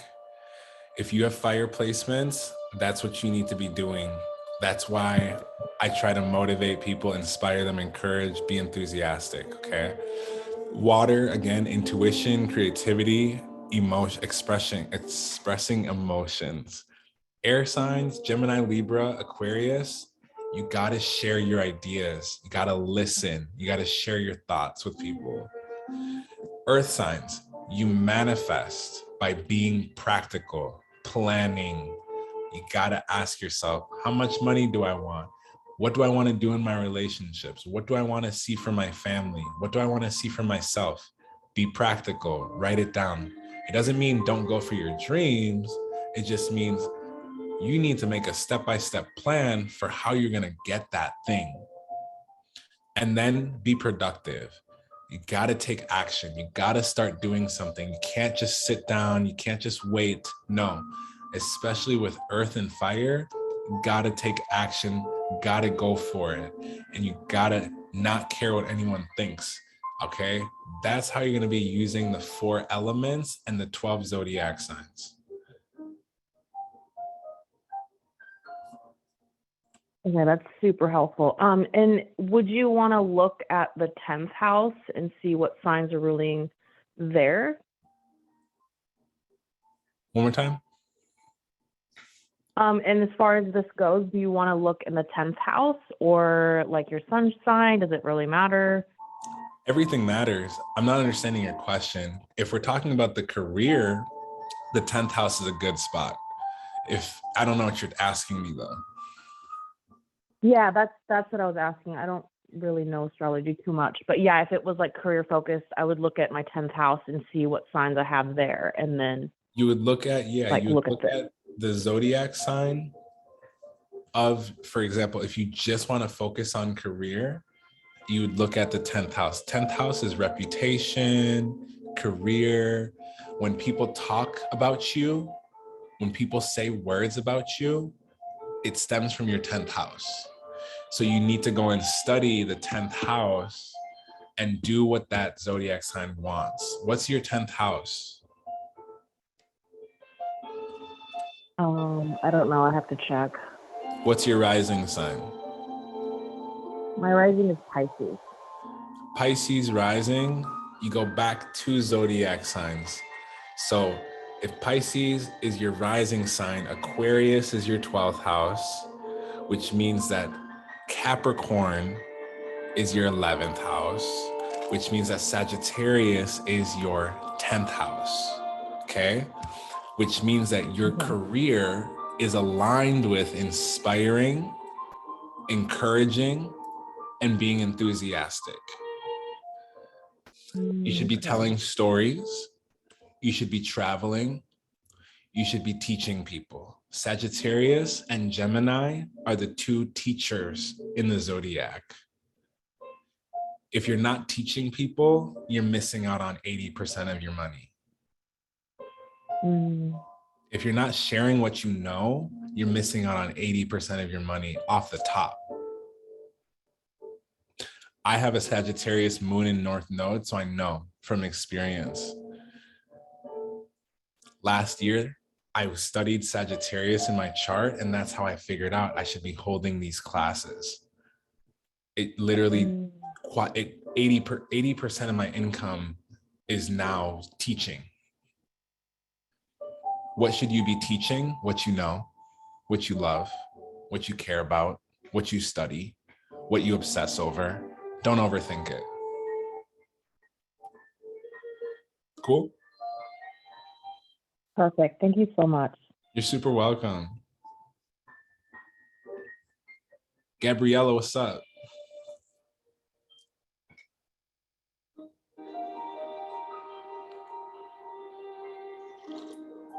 Hello. Hello. Can you hear me? Oh yeah. 100%, yeah. So well basically I wanted to come to this master class because I don't have a lot of astrology background. I just started. So I'm doing I have a TikTok account which is only tarot readings. And I am not really that into much of astrology, and I wanted to know if I can have a successful tarot business without having a lot of astrology background. 100%. Before, do you know your rising sign for me? I have my chart here. I just don't know really how to read it, to be honest, but I have my chart here. You know. I'm a Libra. Okay. Libra sun? Yes, I believe so. Okay. Do you know your moon?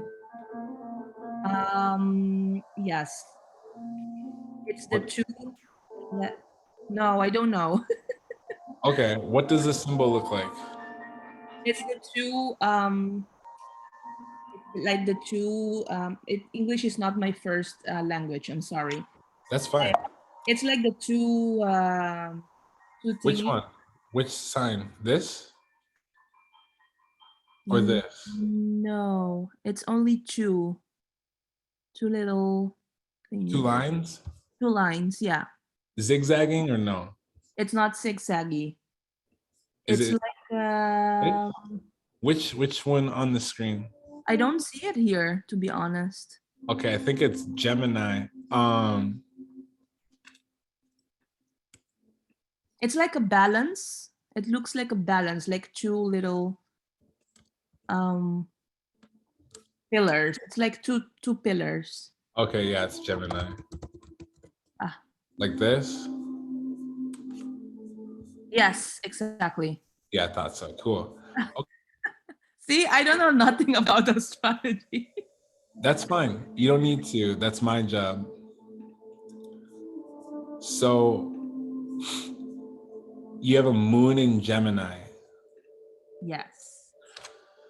What you should be doing for content, what I would recommend, success for you as a Libra comes down to what? Sharing your ideas, listening to people, and sharing your thoughts.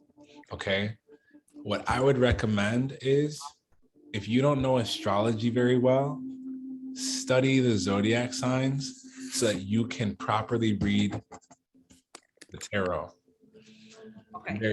There's zodiac signs that are in the tarot. Yes. You need to know them. Yeah. That is entry level.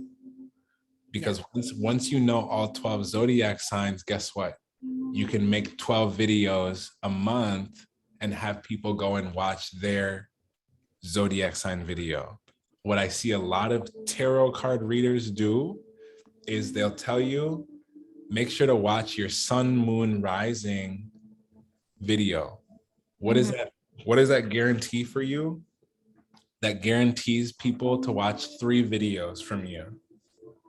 Oh, that's such a valuable information. And something else that I wanted to ask based on the same thing is that right now I am just doing tarot videos. So you said that I should share my ideas and stuff like that. So right now I really feel like I can be more consistent on social media if I don't show my face. That's fine, but you still need to post your videos. Yeah, but I mean the sharing ideas, like how would I do that without really showing my face? Type it on the screen. Type it on the screen, use your voice, whatever it takes. You gotta talk, you gotta communicate. Think outside the box.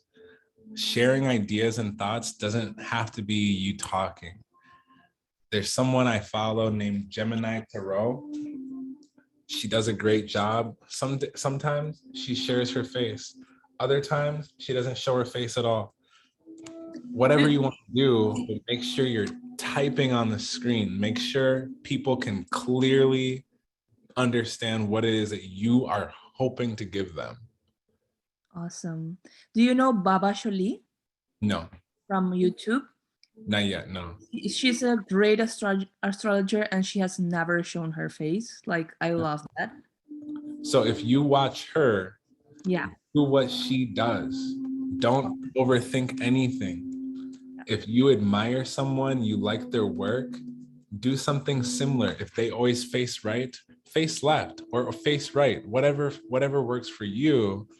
But if someone's been doing it for a while and you don't know what to do, instead of you trying to reinvent the wheel, let's just do something that has a proven success rate of winning. I want you to win, right? So you got to do what wins, what gets you to the next level. Okay? Perfect. Thank you. Yeah.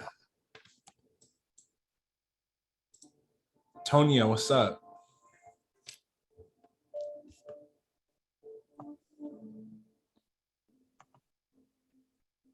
Oh. Hello. Oh, How we doing? Oh, you muted yourself. Are you being shy? Tonya, what's up?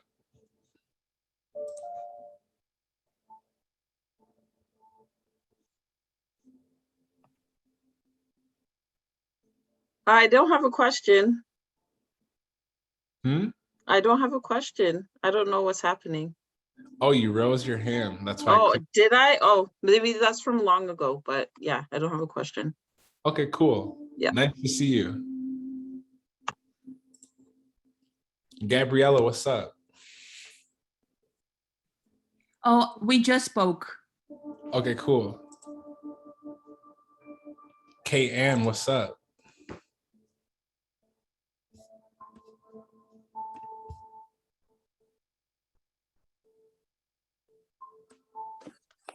Can you hear me? Yeah, Hey, I had an astrology question. cool. So my rising is in Taurus, and I know in one of your videos you were talking about Taurus risings attracting relationships, and then a lot of my tarot readings say that too. I have Pluto in my 7th house, and I know with the full moon and Pluto retrograde is probably going to affect that area. And I know with Scorpio energy and Pluto, it could be like transformation. So I'm just trying to see like how can I use my natal chart to figure out the best way to navigate that, because I with Scorpio energy I feel like I do express myself, so I'm trying to like just Oh, Pluto in your 7th house right. in Scorpio. It is in Sag.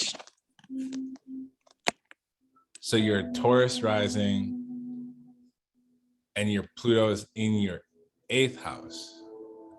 My Pluto's in my 7th.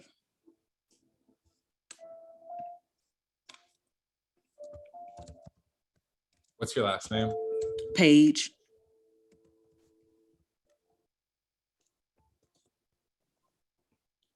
Date of birth?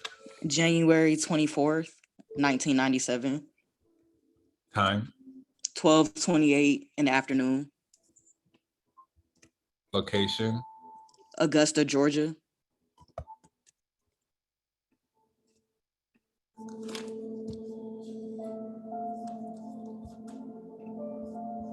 Okay.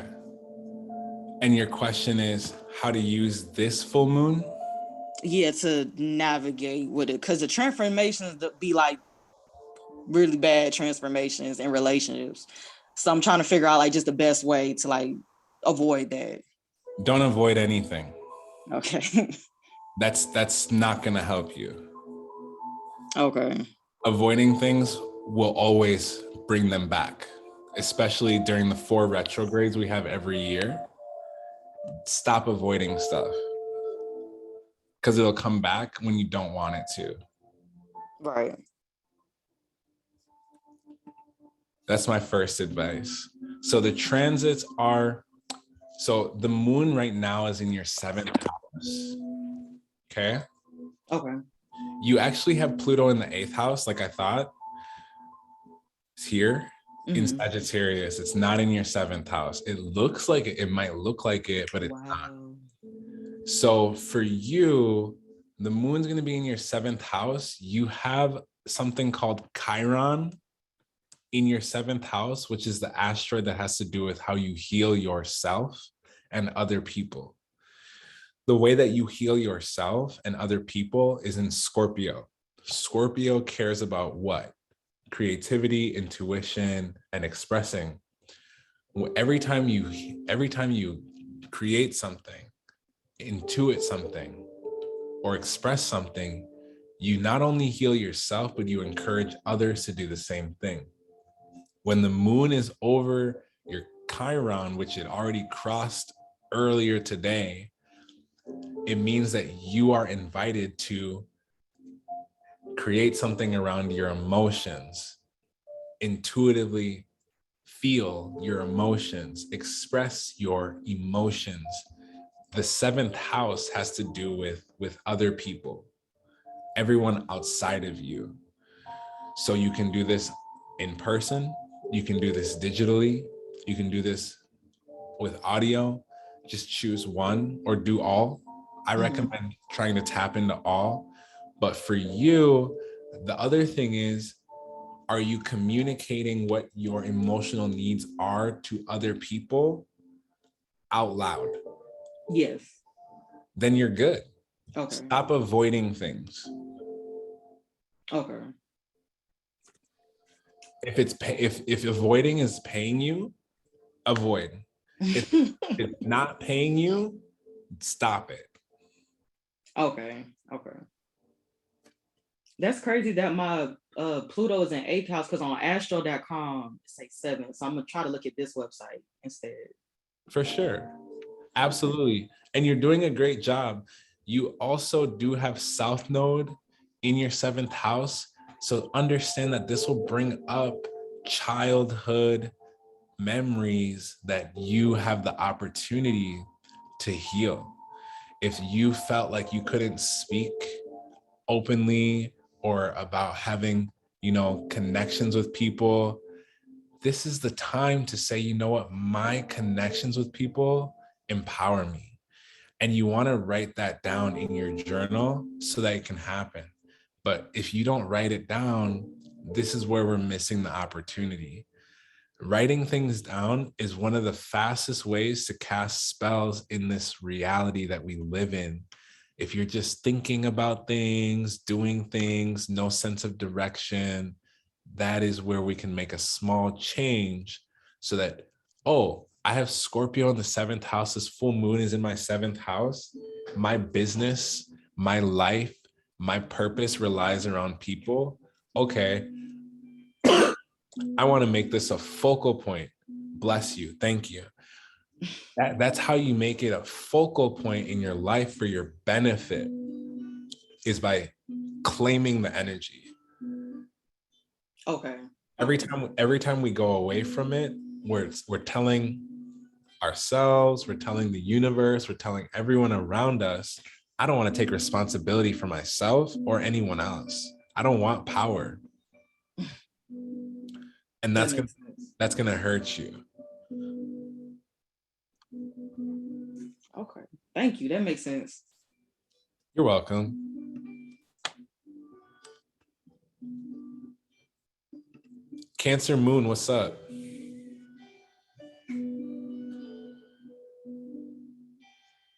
Hello. Hello. Yeah. Basically, I would like to do, I haven't on the card reading, I haven't shown my face or anything like that. Even during the readings, just mainly started with just the camera angle, it was just easier. But I would like to integrate, not just doing that. And trying to more or less integrate other ways of reaching the audience or offering the audience a little bit more than just straight card reads. Yeah. So I mentioned Gemini Tarot a little earlier. Mm-hmm. You got to study people who are in your group of people. Why? Why would I say that? I mean, obviously, if something is, it's the recipe, it's what's already, been proven. Yes. Work, Look, basically. 1 second. So look at how the views go from tens of thousands Mm-hmm. to thousands. Yeah. If you don't want to show your face, that's fine. If you look at majority of the work this person's done, a majority of it has to do with no face tarot. Yeah. The other thing that you can step into is motivational content, where you just type on the screen. You want to diversify your content. Yeah. Okay. You want to post all kinds of content that's going to help people. Mm-hmm. Why is that important? Because if you're helping people, you want to help them in different ways. You want to help them in different styles. Your responsibility is to find your work. Mm-hmm. Your responsibility is to post things that you haven't posted before to see if it works. Right. Once you know if it works or not, this is what I do. This is what I recommend. If you are used to doing a certain type of content, you want to switch it up. Yeah, but I think, not completely throw one thing away, but No. add some more stuff like Add some more stuff, like post. the Patreon and other things. Yup. Add some more stuff, post it. And then what? You need to go study what it's doing. You need to Yeah. look at your trending videos on whatever platform you're on. You need to know, okay, these are my top 10 videos. I'm going to repeat these top 10 videos. Mhm. And if one of the videos that you make is different than your usual content and it becomes something good, that tells you your audience likes it and you should repeat it. Right. If it doesn't fall into your top performing videos, it doesn't mean completely abandon it, but I will say never repeat that piece of content again, because it means that it wasn't up to par with your other content. Right. I would agree. Cool. And with this transit and it's going on in my 10th house, I have Capricorn in the 10th house. Me too. So The transit's going on in your 10th house. Capricorn, there's really Capricorn. not too much happening for Capricorn besides Pluto retrograde. Okay, well then I guess. So what that means is it's time for you to rethink your business strategy. Mhm. Your business strategy isn't helping you afford the life that you want to live. That's where we want to go and look at retrograde. What does retrograde mean? Revise, redo, restructure. We need a different business plan. If it's not working for you, if you're not being recognized in your career as a leader, as a Capricorn rising or Capricorn mid 10th house. Yeah, that's the fortune. Yeah, that means that this is an invitation for you to make that change. Like I said, what did I do January during Capricorn season? It was all timed out. I timed everything. I went and looked back 2021. What was the average price that people paid me? I set my prices that in January so that I could make $43,000 in 1 month. Right. You gotta go and look at what has been working for you and repeat it. That is how Capricorns move. You have to be strategic. You have to think about how are you affecting the people around you. Emotional awareness. You gotta have it as a Capricorn. You're very good at working, but if you're not working smart, you're wasting the energy. True. You got to go and study what is good, what is bad, what do people want, what do they need. Make your content as a Capricorn 10th house. Everything you do should be addicting. How do I make my content addicting? By utilizing my Capricorn 10th house. Who else has a Capricorn 10th house? Jeff Bezos. How many people are addicted to Amazon? Everybody. Most Capricorns seem to be like the whatever they're doing, they're kind of the shit in that area. That's how you gotta plan. You gotta plan your seasons out. Every season, you gotta plan it. If you're not planning, that's how you're not utilizing the energy. You gotta make a business plan. I try to do one every week, every month. Sometimes I'll wake up every morning and have a new game plan, because that's how earth signs work. They manifest by being productive and practical. Anytime that you're wasting scrolling, thinking, that's where you want to make the adjustments. Anytime I'm on TikTok, for example, I'm not liking videos and swiping. I'm looking for videos to recreate for my business.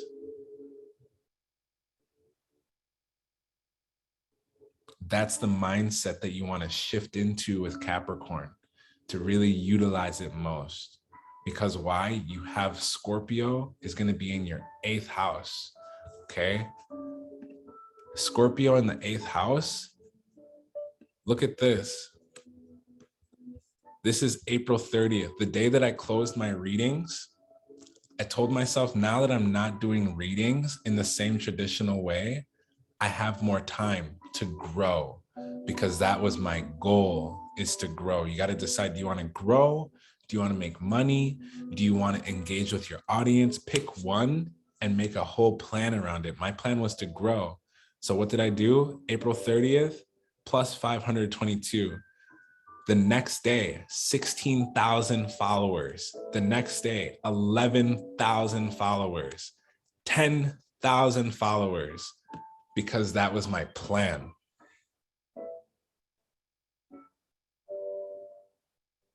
Okay. That's how you utilize Capricorn energy. You got to be at the top. Have a plan, do the plan. If the plan's not working, slightly change it so that you can still hit your goals. This is why I want to help y'all grow on TikTok, is because it's not hard. You just got to have a plan and you got to stick to it. Look, 5,000 followers, 23,000 followers just 3 days ago, 23,000 followers in one day, because that was the plan. How am I hitting these numbers so quickly and so consistently? I know who I'm talking to. Look at all these months, I was just stuck doing readings. The moment I got some free time, I started to say, you know what? Let me Capricorn this out. All right. Almost 100,000 followers since March. Most of them have happened in the last 2 weeks. Go ahead and type 111 in the chat if you're interested in doing this for yourself. Are you interested in growing hundreds of thousands of followers in weeks? Because I can teach you how to do this. It's not hard. We just got to have a plan. We can't post without thinking. That's not how it works, all right? Cancer Moon, did you have any more questions?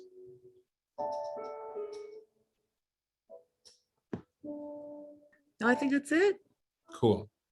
Sorry if I'm coming off hard. I'm trying to be so clear. Yeah. I have a Pisces Mercury, so sometimes people don't understand me. So I'm like, how do I be so clear so you have the answer? But have fun. The biggest thing is when you have a plan, have fun with it. Take random risk, and it's your reputation. So the worst Right. that can happen is it'll go up in flames, and that's okay. But understand that as long as you are focused on helping people, as long as you're focused on making sure they get what they need, people will follow you. People will support you. We got to have a plan around it, though. Right. No plan, no game. Yeah, it's just kind of it'll flounder if Yeah. something. No direction. We're not going anywhere. Right. We got to have a GPS on, music going. And if you want to have someone next to you, cool. If you want to do it by yourself, fine. Just plan it out. Right. Allie, what's up?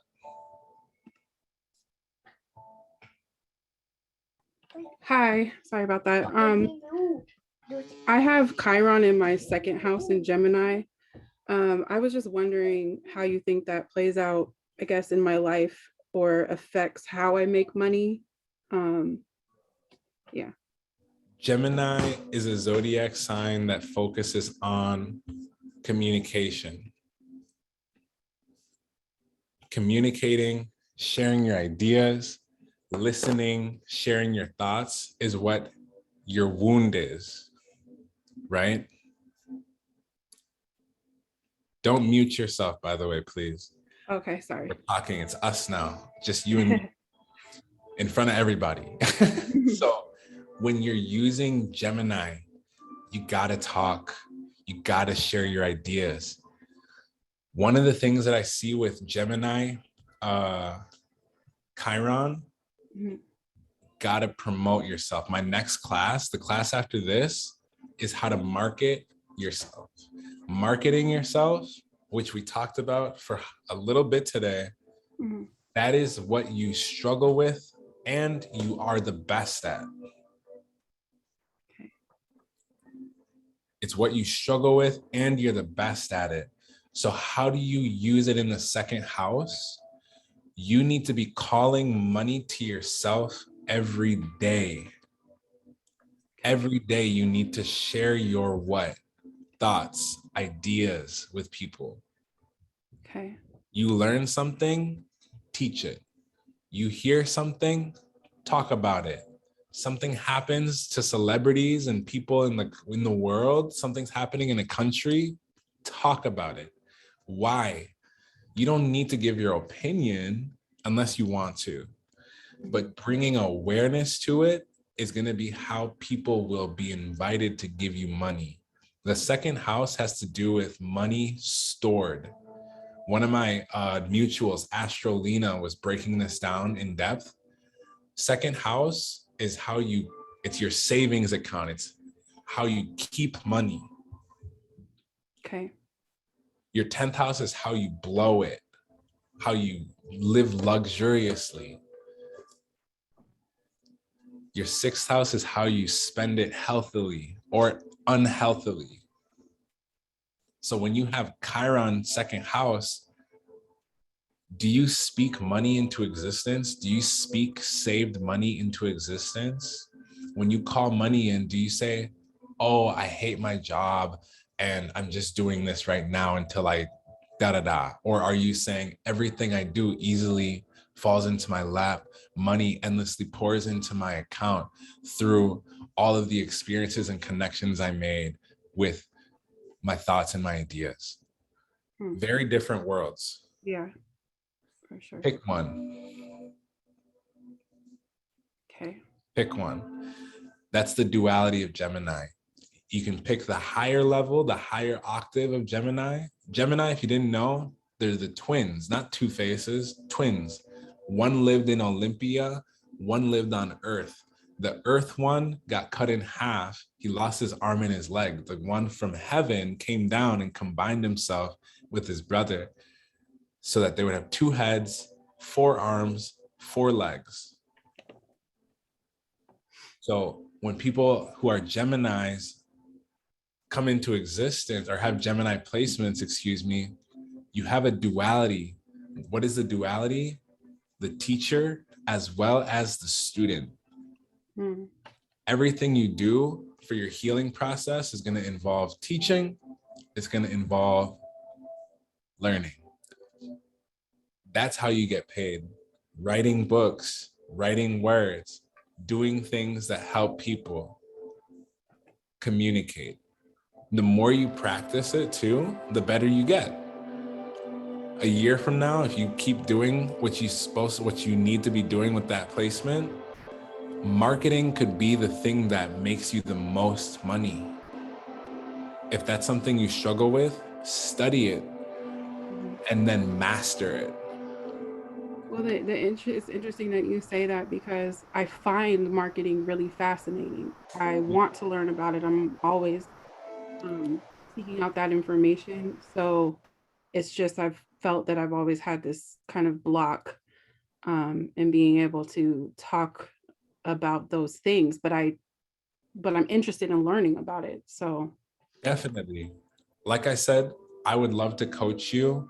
I've mastered all 12 zodiac signs in my chart, and I'm constantly studying them to master them further. I would love to help you.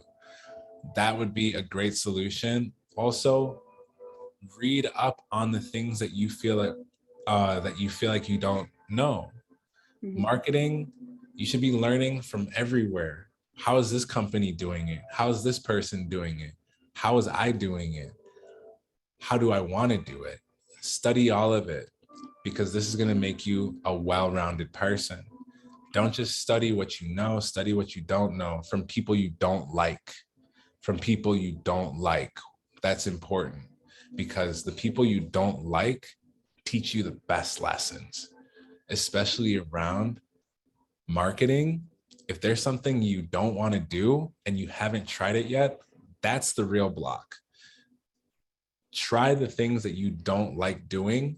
I promise you, it will bring you results, because getting uncomfortable is where we grow. And it'll make you a better person. It'll make you a better salesperson. Makes sense. Yeah.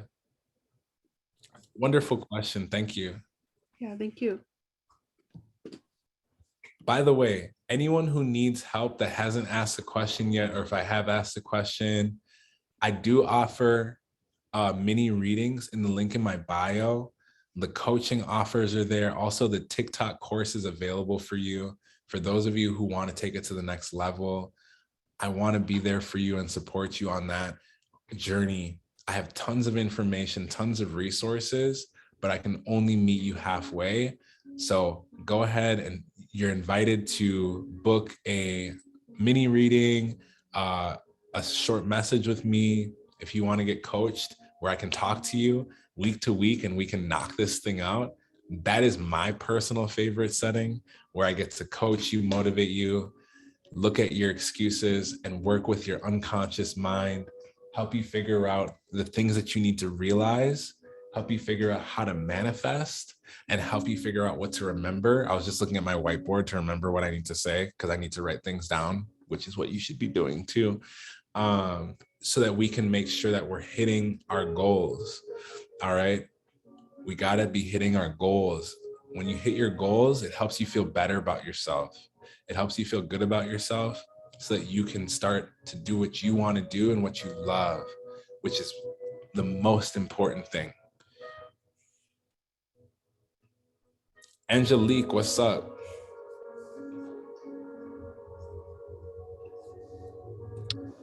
Hi. I have a question about, so the full moon is in Scorpio and my eighth house is in Saturn. So I was trying to see how I could work with the full moon in my Saturn. Saturn's in your 8th house.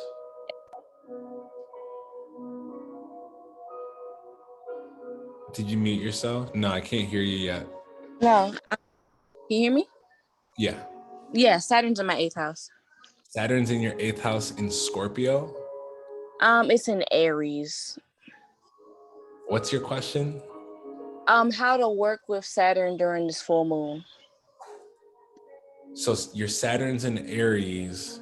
In eighth house. Your Saturn's in Aries in the 8th house. Okay.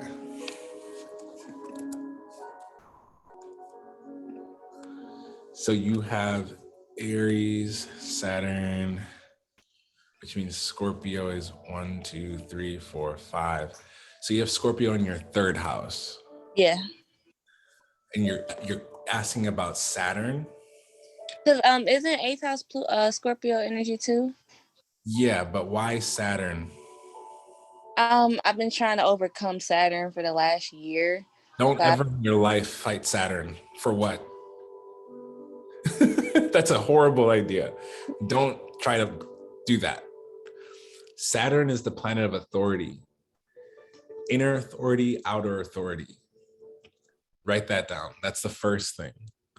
Saturn in your chart also has to do with boundaries and restrictions.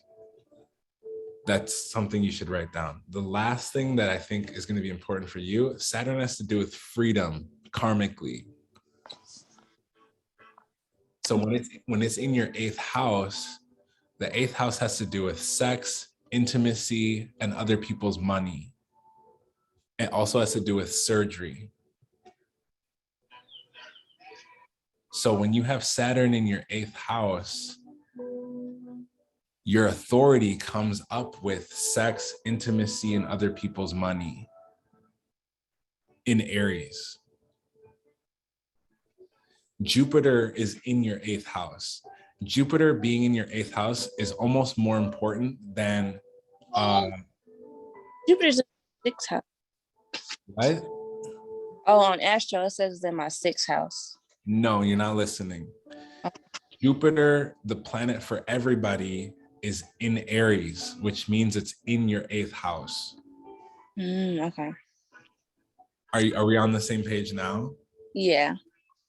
When Jupiter is in Aries for everybody right now, which means it's in your 8th house, which means that you have an expansion of 8th house topics, which means now it's time for you to learn the lessons behind sex, intimacy, and other people's money. That's what you want to do. The full moon is going to be in your 3rd house, which is the house of communication. It's the house also of siblings and your city. So when the moon is crossing your 3rd house, it's time for you to think about what childhood communication styles do you still use? For example, do you still use silent treatment? Do you yell? Do you get quiet when you need to shut down? All of that behavior it's time to change it. It's time to create something new that's going to help you be a better communicator. With Jupiter in your 8th house, this is an invitation for you to learn the lessons around intimacy, around sex, around other people's money. Do you ask other people for their money? Do you demand other people's money? Do other people just give you their money? Observe what it is and then make a small change so that you can get new results. Okay. Yeah, don't try to fight Saturn. Don't try to challenge Saturn. Saturn, if you do what Saturn wants in your chart, it will make you happy. Saturn in Aries, what does Aries do? Do you remember? Aries, that's fire. They express. Right here. Mm. You need to inspire, encourage, and be enthusiastic. Your boundaries should be, if someone's not inspiring you, encouraging you, or enthusiastic, stay away from them. If you're not watching things, music, listening to things that are inspiring, encouraging, and enthusiastic, you're not using Saturn correctly. Okay. So to use it correctly, we want to watch inspiring people, watch inspiring stuff. If you're a content creator, artist, what do you do? Right now I don't work. I'm just a mom, figuring it out. You're an amazing human being. What we want to do is, using the Saturn, we want to encourage other people. If being a mom is your main focus right now, using Saturn means you are also dad. People who have Saturn Aries are dad. You're not mom, you're dad. You're the authority. Remember, Saturn is authority. Aries in astrology is the first zodiac sign. Aries represents children, but also Aries represents the emperor, the king. So we need to utilize that energy to be more dominant with things that we want. Even if you're a woman with this in your chart, or female passing, when you have Aries placements, you gotta be decisive, you gotta make choices. And the best way to use Aries energy, don't think, do. Don't think. Aries doesn't do well with thinking. They're very intelligent people, but they don't think. They just know. Your intuition should come through, how do I win? How do I win today? How do I make more money today? How do I feel better today? How do I smile, laugh today? How do I play today? I hope that's helpful. It was. Thank you. Yeah.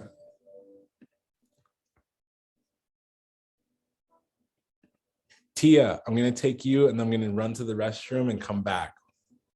Okay. What's up? Hi, how are you? I'm great. How you feeling? I'm well, thank you. I'm from Australia, by the way. I sound so different listening to everyone talk. So I've got a really quick question. I'm not sure, I guess, how in my business, so I have a clothing label and I'm not sure how where my placements are and the best way for me to make money. Like I know my chart, but I guess, where should I be looking at the best place for me to increase my money in my business? Is your business, are you making sales? Very slowly at the moment. Are you marketing? Yes. I'm doing everything, like everything that I could be possibly doing. Okay. I want to believe you, but I can't. Okay. So I'm gonna take a look at your chart quick. How do I spell your name? So TIAHNA is my first name. Do you need my surname as well? Oh yeah. So it's CATTANACH.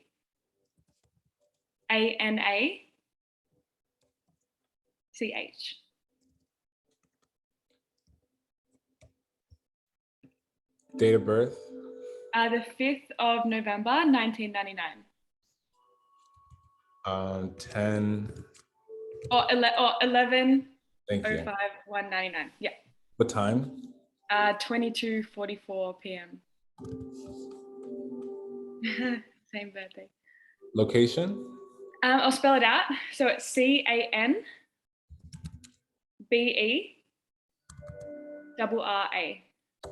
Canberra, in ACT. Yeah. Okay. So clothes in astrology is ruled by Taurus. Clothes. Oh, true. Okay. Taurus rules material things. The other zodiac sign that rules clothes is Libra, the aesthetics, the looks of it. So for you, we would look at Taurus, 12th house, and then Libra, 5th house. Luckily, you have a Libra moon here, which is helping you. So we'll start with the 12th house. The 12th house, you have Saturn in the 12th house, which means that you struggle to keep your word with yourself in private. Okay. The best way we want to use 12th house Saturn is, again, Saturn is authority. So what I want you to do is you want to connect with your spirit guides. You want to connect with your ancestors. You want to connect with your angels. You want to connect with your mind, your unconscious mind, in alignment with your business. What does that mean? It means that limiting belief systems, anything that helps you feel like you're not making enough sales, that's what's happening. You're not asking for help from the other side, the other dimension, the spiritual realm, the internal configuration. What does Taurus need to do? Plan. You got to plan. If you're going to sell 1,000 t-shirts, 100 t-shirts, we have to have a strategy for that. We got to have a strategy for that. Because you have 12th house Saturn, you should be selling clothes in bulk to organizations so that you can guarantee your sales. You should be selling packs of 5, packs of 10, packs of 25, 100 shirts to companies, to organizations, to rehab facilities, to places that are established, because that's what the 12th house handles. Don't focus on selling the one shirt. I don't know if that's what you do right now, but is that what you do right now? No, so it's so funny that you say this, because this morning I'm not even kidding. I literally put together, because I have women's and men's clothes. I put together a box of women's clothes and men's clothes, like a capsule collection. I put them together and I'm releasing them. So there's I think there's 6, 7 or 8 items in each box. So it's that's bulk right now. Perfect. Yeah. That's how you want to market it too. You want to help people who they don't have creative aesthetics. You want to talk specifically to those people. Hey, Don't know what to wear for the next week? Here's a group of clothes for you to wear for the next week. We got to talk to the people in the way that you're selling the product, which again, we really want to look at market research.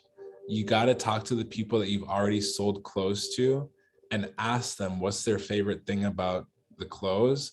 And then that is what you want to use as keywords in your marketing. So if people say, oh, I love the feeling of it on my skin. Oh, I love to work out with it. Oh, I love going out as casual settings. We want to then take, oh, these outfits are casual, athletic, comfortable, and you can wash them. You know, you want to break it down in a way that the people understand, not you, because you're not selling these to yourself. Use other people's language, their words. You have to. It's so important. Why is it so important? Because you're a Libra moon. What does Libra do? Libra shares ideas, listens, and then shares thoughts. Oh yeah, so not always my own, but other people's. Your ideas are almost irrelevant. Yeah. Because why? You're not selling the clothes to yourself. Yeah, true. Stop selling clothes to yourself. You're not. That's what I do all the time. Don't do that. That's selfish. It is 100%. Be selfless. Make it so that people get value from your clothes. Sell from a selfless place. Give them what they want. When Nike sells things, which you should be studying, go to the Nike website. They tell you these clothes are for this purpose so that you can do this. They're not trying to sell it to themselves. That's how Nike built its whole brand, was for athletes, for people who are into athletics. So they target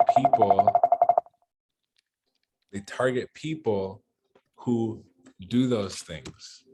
Yeah, right. Oh my goodness. I have unconsciously been selling to myself because I'm like, this is great. Like I love this. No, don't do that. That's not healthy.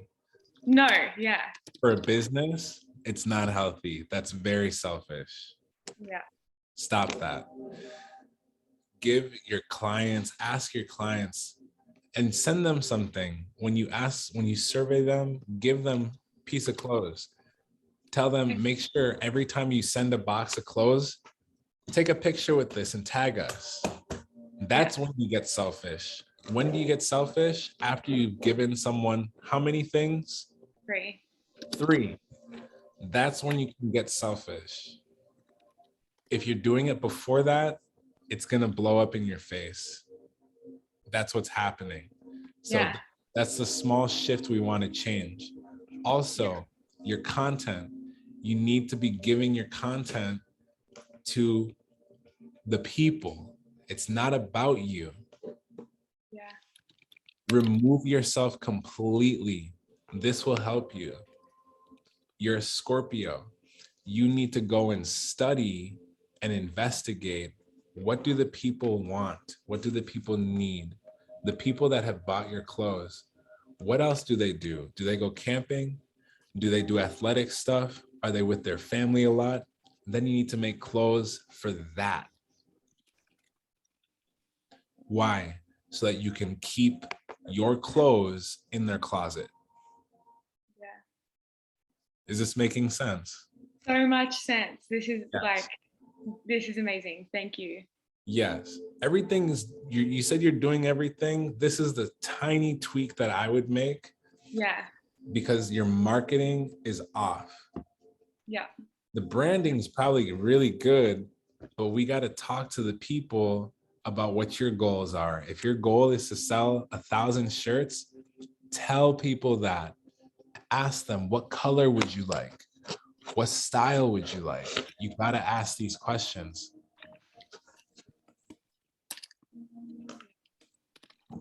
Okay. This is honestly like the smallest little shift, but will make the biggest difference. This is 100%.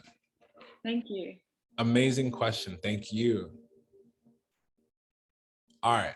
I'm going to take a quick break. I will be right back.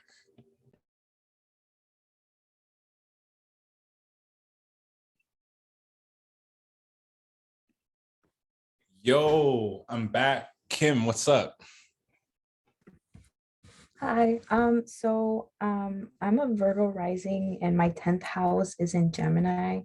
And I kind of want to like know how like those two planets kind of like play out for me, like career wise. You got to communicate, got to talk, you got to share your ideas with people. Virgo rising, earth sign, which means people rely on you to be practical. People rely on you to be rational.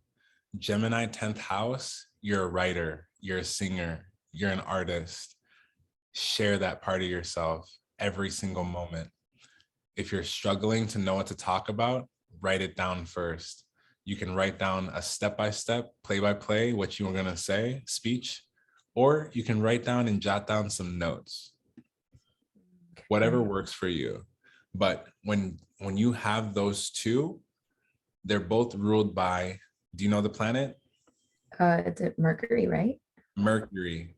Okay. Mercury retrograde happens 4 times a year. It's nothing new, never will be something new. But this is a great time during Mercury retrograde for you to make a small change. Kind of like how we did a second ago, that small little change. What small little change can you make to effectively communicate better with the people that you need to be talking to make your dreams happen?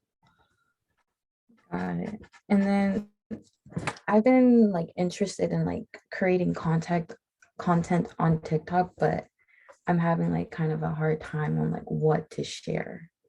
You got to go through my course. That's going to help you dissect exactly what to do. The biggest thing is you don't have a creativity problem. It's not that you don't know what to post. You don't know enough about posting to post. Got it. Study the posting. It's just like riding a horse. A lot of people, they want to ride a horse, but most people, you can't just hop on a horse and start riding fast. No, you have to get familiar with the horse, feed the horse, brush the horse, clean the horse, learn how to run the horse. It's a process. So take the course. It's going to help you identify how to find content to recreate. TikTok is trend-based. Instagram is becoming trend-based. YouTube is trend-based. Social platforms. You need to recreate what other people are making. The course will help you piece by piece do that. Okay, got it. Okay, thank you. You're super welcome. Thank you. Paige, what's up? Hi there. How have you been enjoying the class? Oh my God, everything's resonating beautifully. So my moon is in Scorpio and it's in the 2nd house. Yeah. And then Pluto's in the 3rd, and I have 5 Capricorn placements.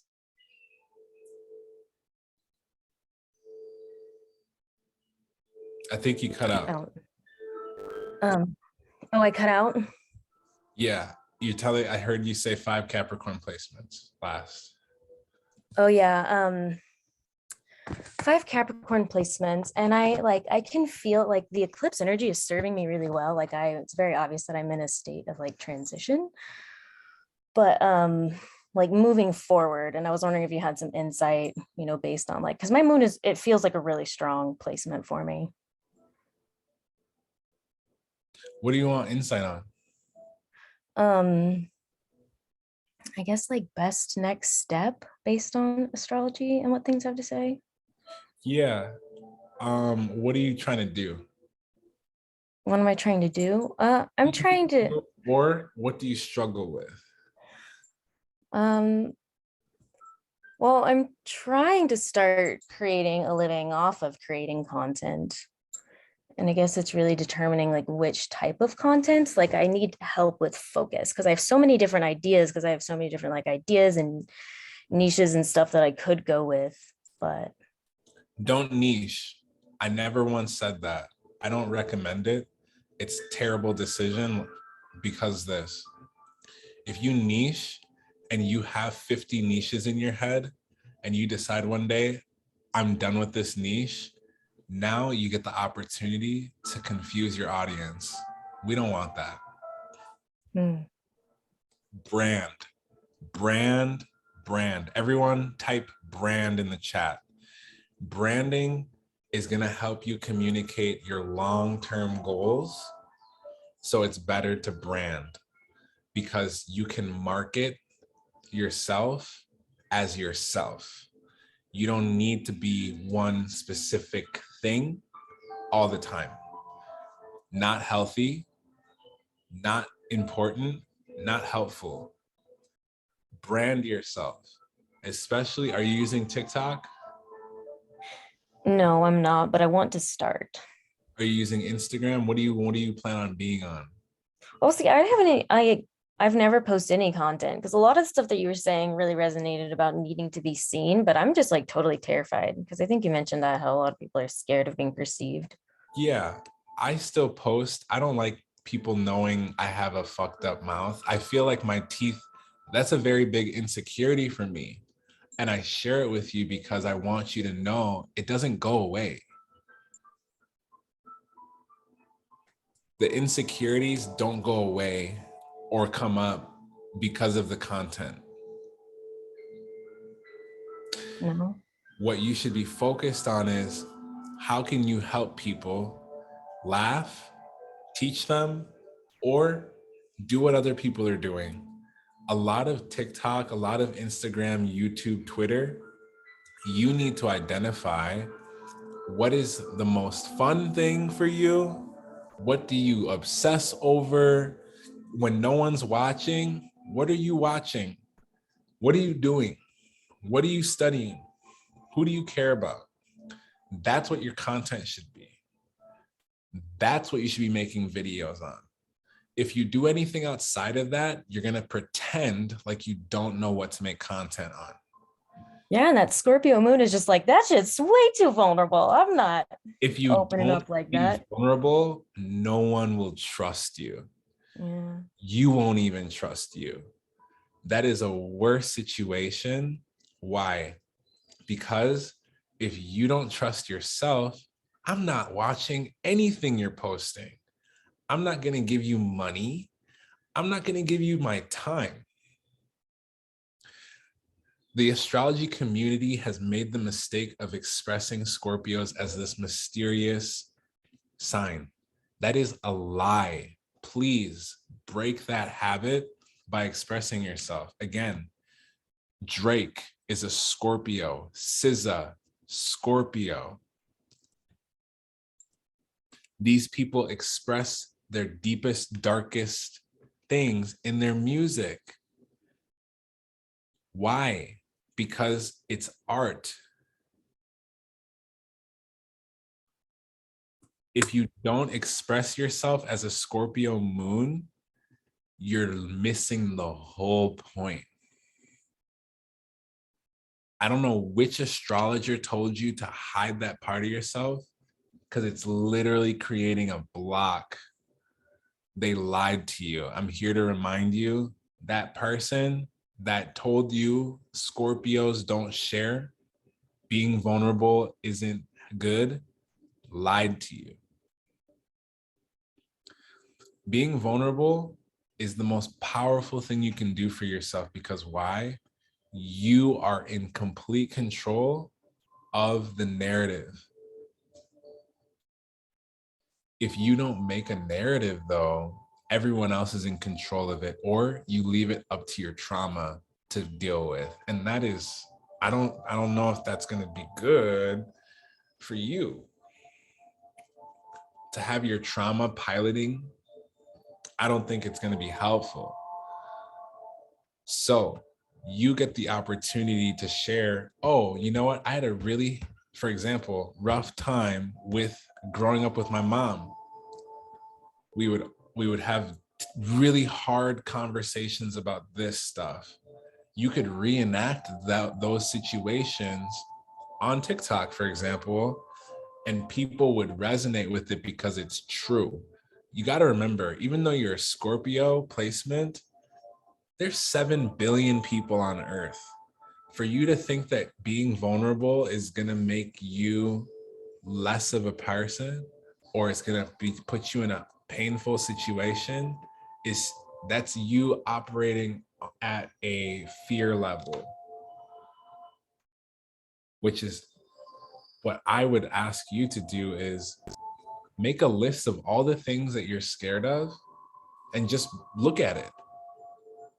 You're afraid of snakes, spiders, people taking money, someone hurting you, someone breaking your heart. Write it all down. And that is literally the worst thing that could happen. Instead of you walking around afraid, put it on paper so that it's no longer, you'll see, oh my God, the things that I'm afraid of, I'm making up in my head. After you do that, I want you to write all of the positive things that could come from you being vulnerable, such as connecting with people, bonding with people, making friends that you can actually rely on and trust, connecting with people that actually know you and don't assume to know you. If you're not vulnerable, you don't get any of that. That doesn't seem like the best life. So it's an opportunity cost. Do you want to be real and authentic and known for who you are, or do you want to be fake and hide?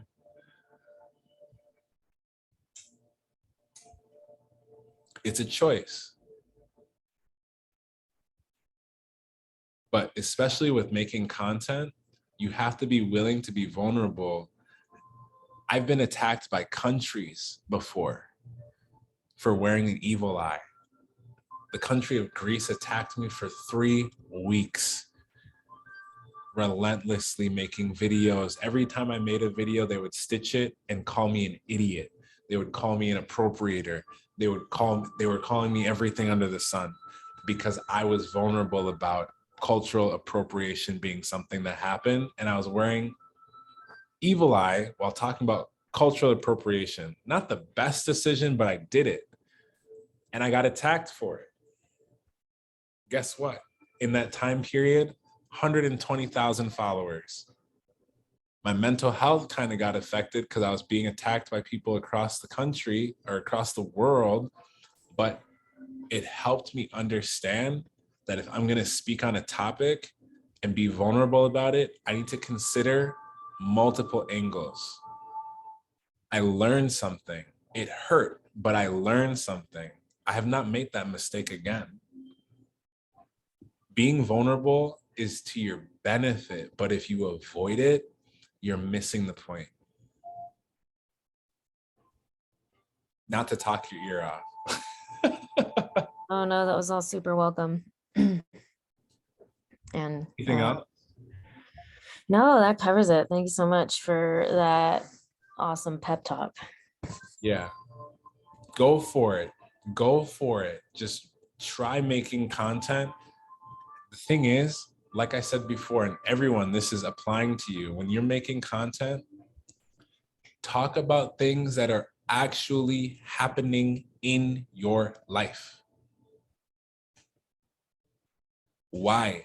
You're not the only person who's experiencing that.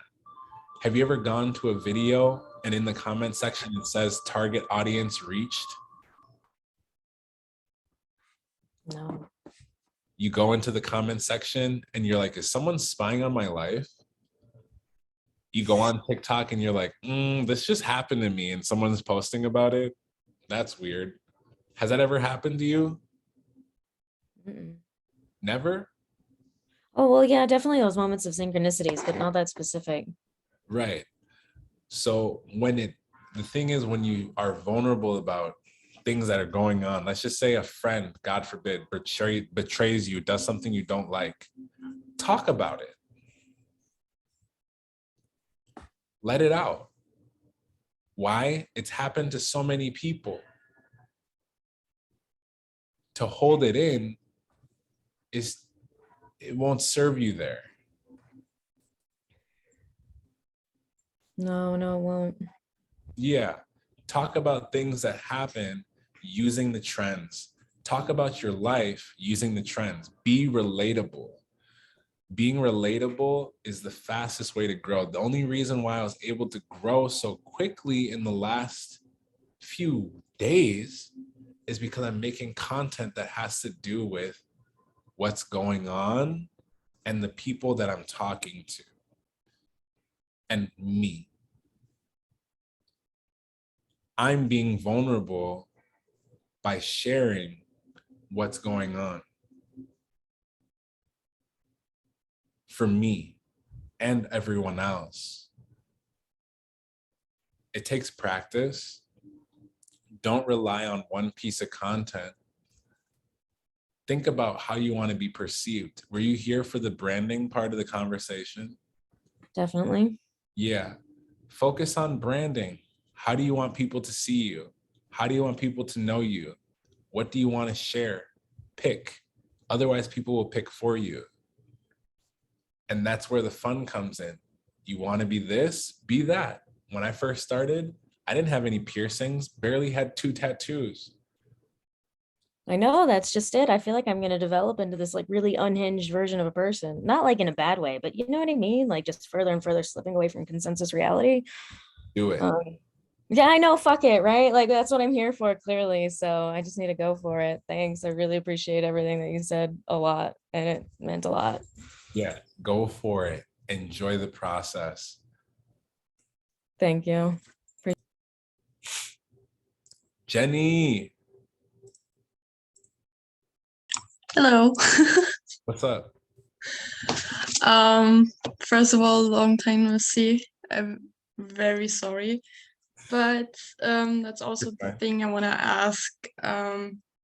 As we talked about the thing about who taught us to be inconsistent and stuff. Yeah. I'm really sabotaging myself and how to get like kind of rid of the blocks. How can I use that? Because like I have a Chiron in Scorpio and a Scorpio moon. Yeah. So I think I might have miscommunicated.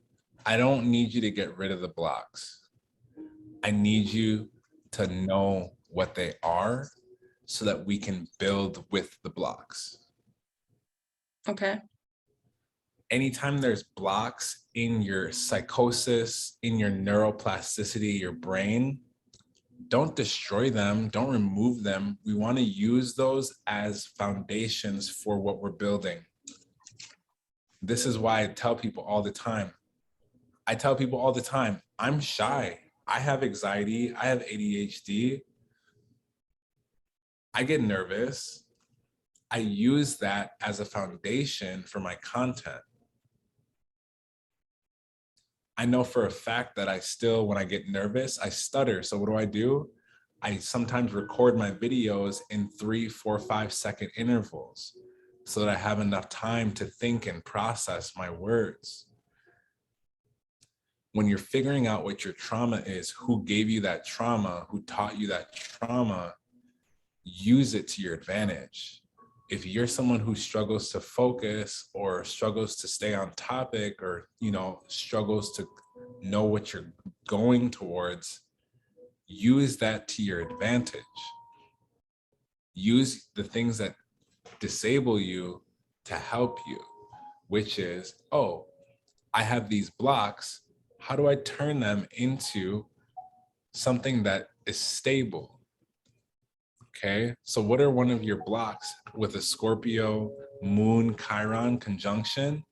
When Moon and Chiron are conjunct, it means that your emotional self, your intuitive self, and your healing process are one. What does that mean? It means that the feelings that you feel is exactly where you heal. You need to identify what is painful for you so that you can figure out the opposite, which is what makes you feel happy. Okay. If you don't identify the pain, we won't know what the happy is. Once you have both sides figured out, that's the shadow work, that's the light work. Now you have a coin that you can use to create currency, energy, frequency, wealth, money, abundance. So ask yourself, what is painful in my life? What has been painful? What has been traumatizing? Boom. Then ask yourself, what is helpful about this trauma? Oh, I trust people slowly. That's a good thing. I like to make sure that the people around me are loyal, trustworthy. That's a good thing. I'm not just gonna let anyone into my life. I only want powerful people in my life because I'm powerful. I cannot be near people who are not powerful because they get overwhelmed, jealous, pessimistic. They steal my energy. This is how you start to combine Chiron and the moon. Okay, thank you. Yeah.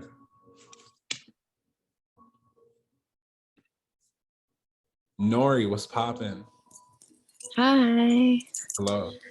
So my question is like kind of a two-part one, I guess. And it's kind of funny. I've been getting like little hints from some of the previous questions, but so I'm someone who's kind of trying to start out. I'm a single working mom, and I'm to the point where I really want to start, making money, making a really good living for me and my daughter off my creativity and things that make me happy. And so I'm a Gemini stellium. I have Gemini in 10th house. I have Libra second house, and then Scorpio in third house. And what I had been doing was something that I kind of saw my mom doing, which was making jewelry. And it's kind of occurred to me that that's more of like a very sort of Venus Taurus sort of related thing. And I was kind of wondering, like, am I kind of straying? Is that kind of where am I going to be the most successful, make the most money? And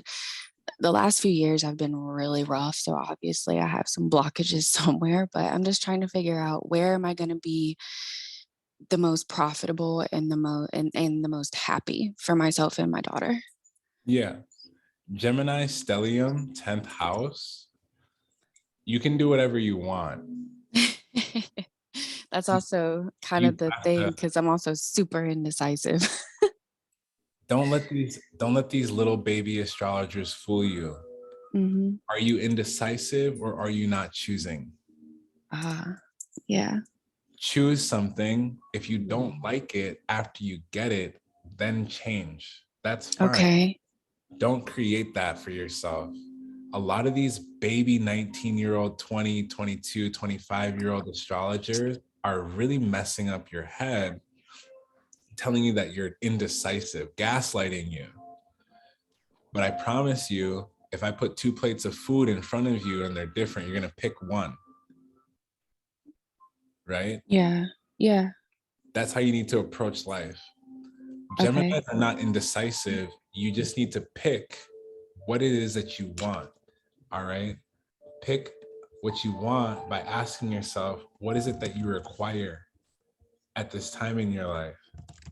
Mm. All right? Picking out what you require comes down to using a list like this. All right? Okay. Law of assumption action plan. I go over this with all of my students, all of my clients, all of my coaching clients. We make a list of desires that you have. People, places, things, ideas that you want to manifest or acquire. Okay. Decisive. Do you need $10,000 or not? It's not indecision. Do you want it or no? Yeah. Pick. Once you pick, you want $10,000, 10,000 followers, whatever. What do you need to do to get that? You got to write it down. You got to communicate it to the world. Gemini stellium, anytime I see that placement, you have to market yourself. You gotta go Kanye crazy.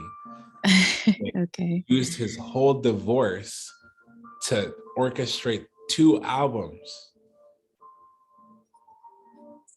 Yeah, and that's kind of crazy because when I go through things, I tend to completely turn into a hermit. Don't post, don't talk about it, nothing.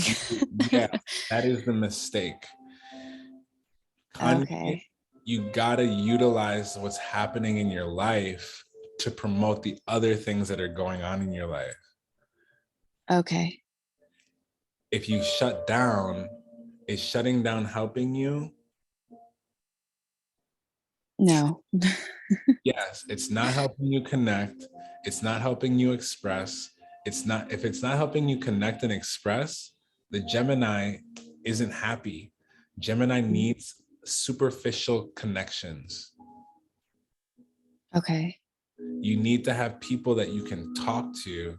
You need to have people that you can bounce ideas off of or through or around. Communication is heavy. Yeah. Of course, if you're feeling overwhelmed and you need to take a break, please. But that is also not what Gemini thrives off of. And when you have a stellium, it supersedes everything else in your chart. Yeah. So study Gemini, study Kanye, study other Gemini women. Okay, gotcha. Because I had kind of been doing that, especially like music artists. That's something that I'm interested in. Just my thing is I feel I have so many things that I want to do. It's just knowing how to start is what trips me up every single time because I also have I have a Virgo rising and a Virgo Mars. So I'm a ridiculous perfectionist. So I feel like if I don't know everything down to a T, I overwhelm myself and I never actually start. That's what I'm hearing again is you got gaslit by a really baby astrologer. Okay. Virgos are not perfectionists. Virgos create perfection. I like that better. Yeah, you need to be making everything you do 80% quality. Okay. You need to focus on the majority. Even when you're making music, I had to realize this 4 years ago when I started making music.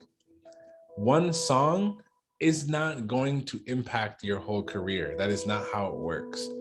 It's your catalog of songs that people are going to care about. Okay. It's better to have a lot of songs and know, okay, people like this from me and they don't like this from me than it is to force yourself to analyze and predict and do all these things when no one's even heard the song yet. Yeah. Don't do that. That's okay. Setting yourself up for failure completely. Okay. You're also not giving yourself the opportunity to use the Virgo placement as you should, which is if you notice that you put out a song, for example, don't rely on your music to make you money. Write this down, close, rely on helping people, connecting with your audience, rely on products that have to do with the song, rely on having people use your song in their art, in their music, in their videos, in their shows, in their whatever it is that other people do. You want people to use your art in their art. Study this man named Vince Staples. Yes, okay. When he makes albums, he writes his albums for movies. He doesn't write his albums for people. Okay. Why? Because he cares about getting paid. Don't write your music for people if you're looking to get paid. Okay. Write your music for a purpose, for a company, for a brand, for a movie. Same thing with your content. What do I do? What do I recommend? When I make content for the masses And then I also make those videos where I'm talking about one specific asteroid that can help you change your whole life. Okay. And people don't even know how to find asteroids in their chart. So I know I'm only speaking to a small group of people. Focus on the 80%. 80% is, how can I help a lot of people? How can I help a few people? How can I help myself? If your focus is with your daughter, you need to be studying Gemini. Geminis are great tour guides. Why? Because they love talking to people, meeting people. They're very social. Networking is going to be huge for you. And Okay. you actively need to be talking to people. You need to be keeping in contact with people, following up with people, meeting up with people, introducing them to your family so that you can operate instead of, oh, I can't meet up with people because I have a child. No, I'm meeting you because I have a child. Okay. Perfect. A lot of people use their children as excuses to stop following their dreams. Don't be that person. Okay. You're also a great teacher. There's things that you know how to do that are very probably simple, like doing your hair, doing your makeup. There's people who will watch you do it. Okay. Being a journalist, what does that mean? It means journaling, first of all, about your own life, and then observing other people's lives. You don't need to have an opinion, but if you do, people will listen. Okay. Yeah.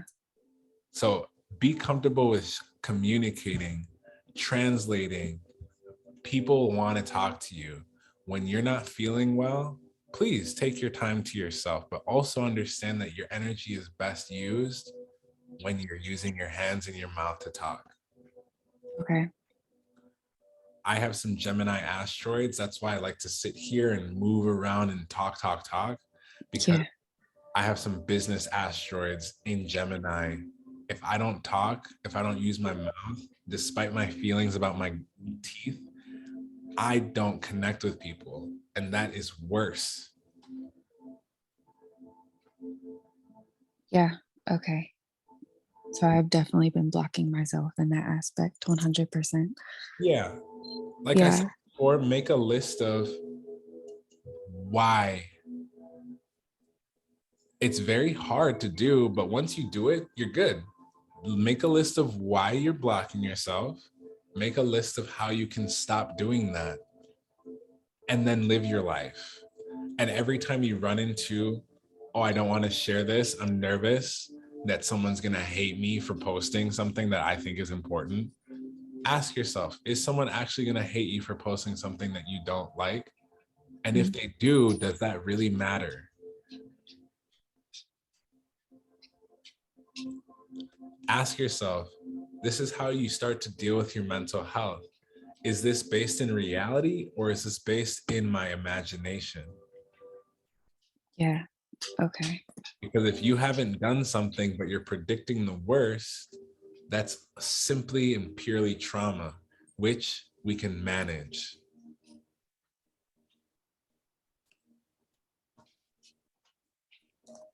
Gotcha. Okay.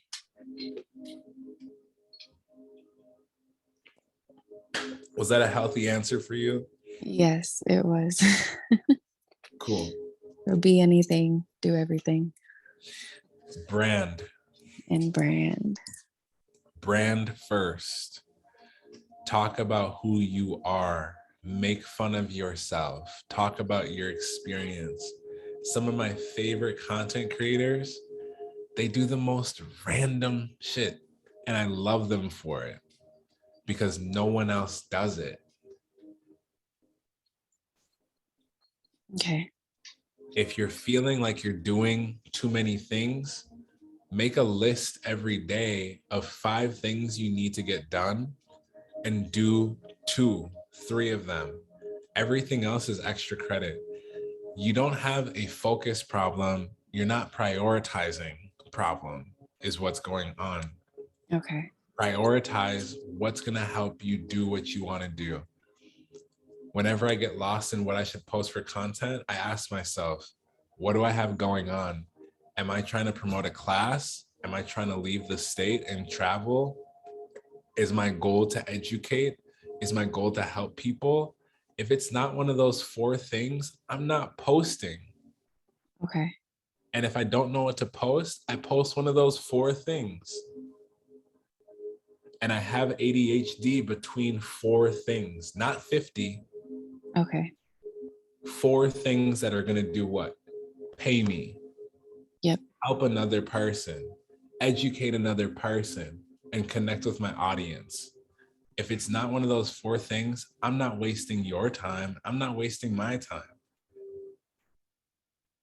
When you're scrolling on your phone as a Gemini stellium, if something makes you laugh, cry, feel educated, you need to be reposting that exact piece of content and tagging the person, not to your story, to your page. Take ownership. If someone else got 20,000 likes off of it, you're probably going to get a portion of that. Okay. If someone posts a funny TikTok that you love, post it. Share it with the world. The worst that can happen is your phone will explode and the devil will come and tell you never do that again. Okay? Which probably won't happen. Yeah. Okay, gotcha. So you're a guide. You're someone who's supposed to share your ideas, listen, and share your thoughts. If you're not doing that, that's where you're not operating fully. Okay. So again, the more you practice, the better you get. It's not something that changes overnight, in a week, in 1 month. No, it takes time. Okay, gotcha. Be patient with yourself. All right. Yeah, I struggle with that. Pick 2 to 3 to 4 things that you want to talk about. Stay on those things. If you start talking about something and you don't like it anymore, replace it with one of the other things. Don't complicate it for yourself, because that's not helping you.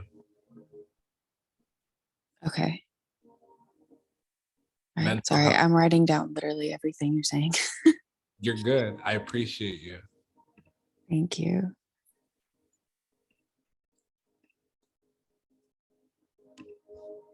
Gabrielle, what's up? Hello, are you able to hear me? Yeah. So I am a Capricorn rising and I have my Scorpio midheaven in my 11th house and Saturn and Taurus in my 5th. And I just wanted to know what you would say that this full moon energy kind of affects that area, or how that would play a part in it, and maybe how I even could use that energy to further my career or What's your just career? money coming in. I am a marketing director and I have my 10th house in Libra. And 11th house Scorpio? Yes. 10th house Libra marketing director? Yes. Midheaven in the 11th house. Anything else with the midheaven? There's nothing else in there. Okay. So when your midheaven's in the 11th house, Mhm. everything you should do should be geared around mass. 11th house has to do with masses, Mhm. large groups of people. Okay. It's the social media house. Mhm.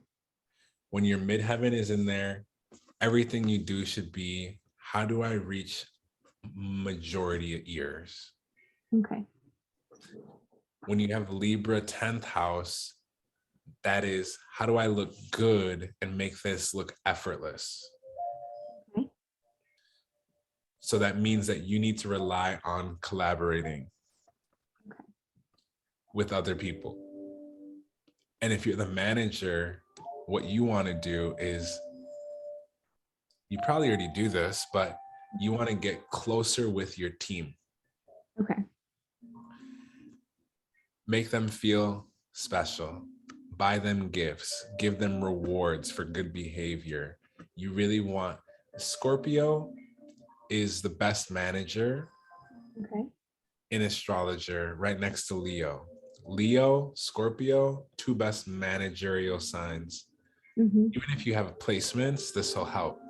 So how do you manage people? You already know how, but how do you do it on an astrological level? Mm-hmm. You have to bond with people emotionally. Scorpio is water. You need to emotionally bond. Bless you. Thank you. So we step into that with your midheaven.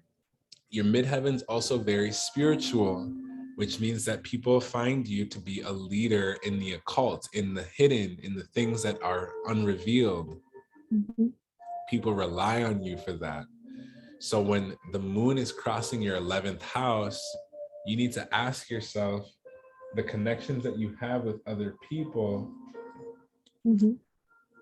How are they helping you?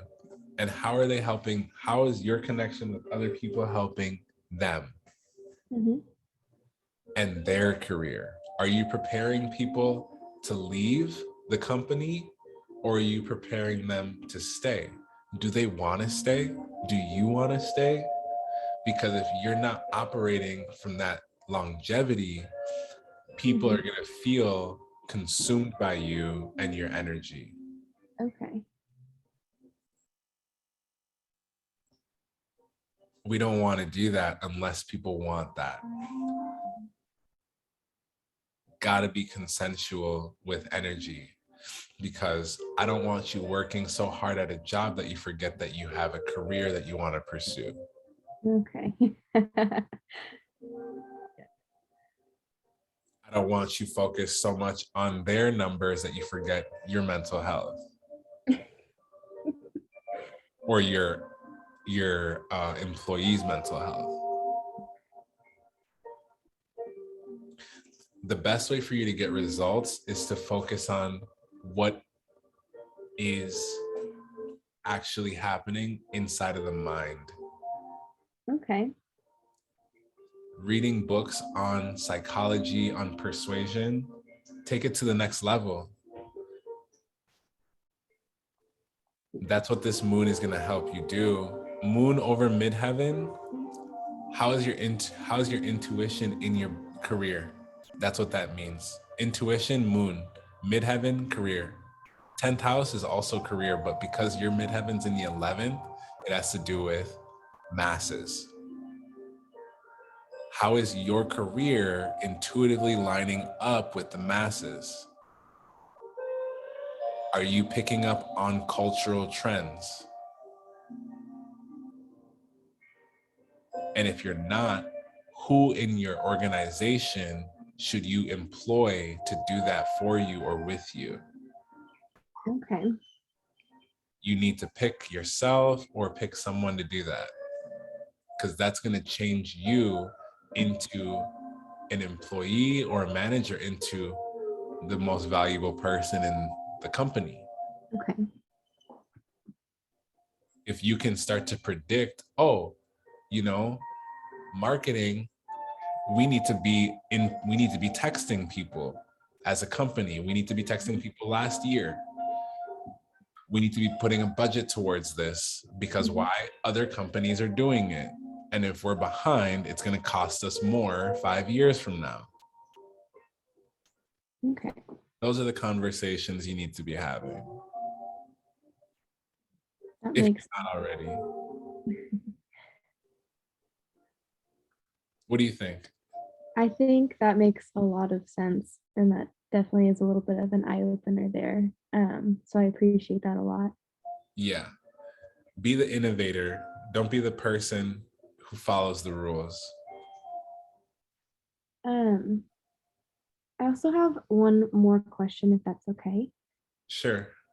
So my second house for my finances, I struggle in saving or just being kind of stable with it. I have Uranus and Neptune in my second house of Aquarius, and I just want to know how I can work on that area. You need to set up an automatic system. Okay. Uranus rules technology. Every time money comes into your account, make it so that 30% of that goes into your savings. Okay. don't try to do it by yourself. You already tried that. It's not working. Yeah, it's not. Stop doing it. Okay. Set up an automatic percentage to go to your savings. You don't have a making money problem. You're just not utilizing the tools around you. Mhm. You struggle with time management. You need to use Siri. You need to use Alexa. Okay. You need to take advantage of these things around you. Okay. Uranus is technology. It's your digital assistant. Mm-hmm. Stop relying on yourself. It's not healthy. Okay. And you already tried it. And it's proving difficult. So we got to make a small adjustment. Awesome. Okay. Thank you so much. Yeah.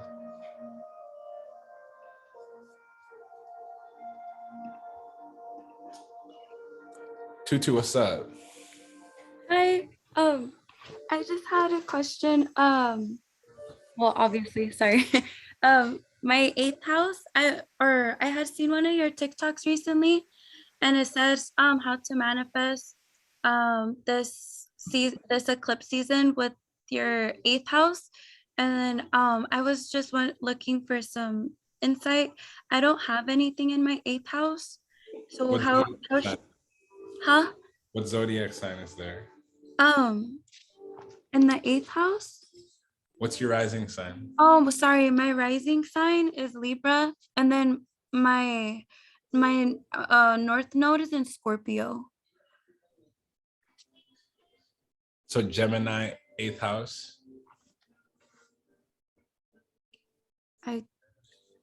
I'm not sure. On my chart it shows that there's like no points in there. What are you using? It's called AC. What app? Oh, it just says AC on it. It's like a screenshot I had. Okay, I need you to go to astro.com. Okay. And get your chart for yourself. I'm gonna look it up myself, but don't rely on a screenshot. Okay, sorry. Is your name Tutu? Yeah. The Or way- my real name, like is Yeah. Adriana. Yeah, please, next time when you sign up for a class, please just use the name you want me to call you. Oh, no, you could call me Tutu. That's fine. Alright. Okay, yeah. Tutu, what's your last name? Lopez.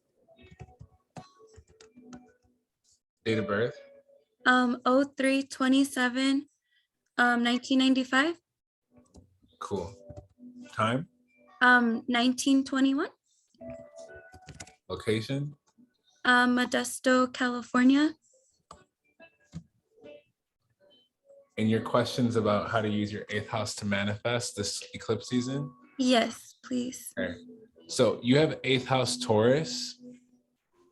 If you remember earlier, we talked about Taurus being a what sign? Taurus, Earth. What do you need to do? Oh, make practical, like a plan. Do you do that? I've been trying to, but I think sometimes I feel like I don't have like direction. And this class has actually helped me a lot today, like with pinpointing. Yeah. And then also I watch your videos a lot, and like I've kind of directed like what are gonna be like my main focus projects. Yeah. So that's kind of where I'm at right now. Yeah, you're doing great. So Taurus, 8th house. Okay. The moon's going to be opposite your 8th house, which means it's going to be shining its light on sex, intimacy, other people's money, your health. Okay. So you need to study and focus on and think about how do you use sex, intimacy, and other people's money to manifest. If someone were to hand you $10,000 right now, what would you do with it? Okay. Make a plan for that. Because if you can give yourself $10,000, you still need to have a plan. Okay. And Yeah. if people are giving you money for your services, for your help, for anything, you got to have a plan. Okay. If making plans is something that you struggle with, Mhm. practice making plans. Even if they're 2-step plans, 1-step plans. Writing down 5 things, doing 1 is another way to practice making plans. When I want to manifest something with my chart, first of all, I use the whole chart. I only brought up the 8th house because the 8th house is what Scorpio handles. Oh, okay. And it's what helps people manifest from their sacral chakra, which is the sacral has to do with expression. Oh. You expressing to yourself and the world what you want, what you desire, is how you utilize this. When it's in the zodiac sign Taurus, planning and manifesting and being productive mean the same thing. But you want to think about what it is that you want. When you're using Taurus in your chart, it has everything to do with what brings you pleasure. Oh. What helps you feel happy and relaxed and beautiful.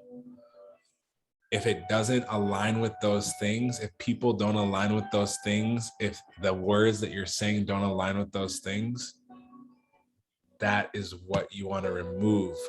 What you want to bring in is, how do I feel beautiful? What you want to write down for your plan? This year, I'm dedicating myself to feeling more beautiful, more luxurious, more Taurus. That's how you'd want to step into that energy so that you can create it. You don't need to know what it looks like. You need to know what you want. A lot of people struggle with that. I don't know why yet, but you have to pick happiness. You can't walk around without knowing that you want to be happy. And if you know something makes you feel happy, that's what you want to be stepping towards. Okay. And the nice thing is, I hope you don't have to guess what makes you happy. Yeah. I don't. Yeah. Pick what makes you happy so that you can manifest it. If you don't know what to manifest, pick what makes you happy. Because Okay. when you're happy, that's where you feel good, confident, strong. But if you're not picking, you're leaving it up to the universe to pick for you, and that could change based on your mood, based on who's around you, based on your fears. And That makes a lot of that's sense. dangerous. Yeah. Yeah. Like that was really helpful. Thank you. I've definitely, yeah, because sometimes I feel like I get chaotic. Like 1 second I have direction and then the next I kind of don't. And you're right, it's because I'm not like picking and I just need to pick. Yeah. Thank you. Pick what makes you feel good and then do that thing. Everything else it's not important. Okay. Thank you so much. I really appreciate it. You're super welcome. Jasmine, are we talking again or no? Yeah. I can't hear you.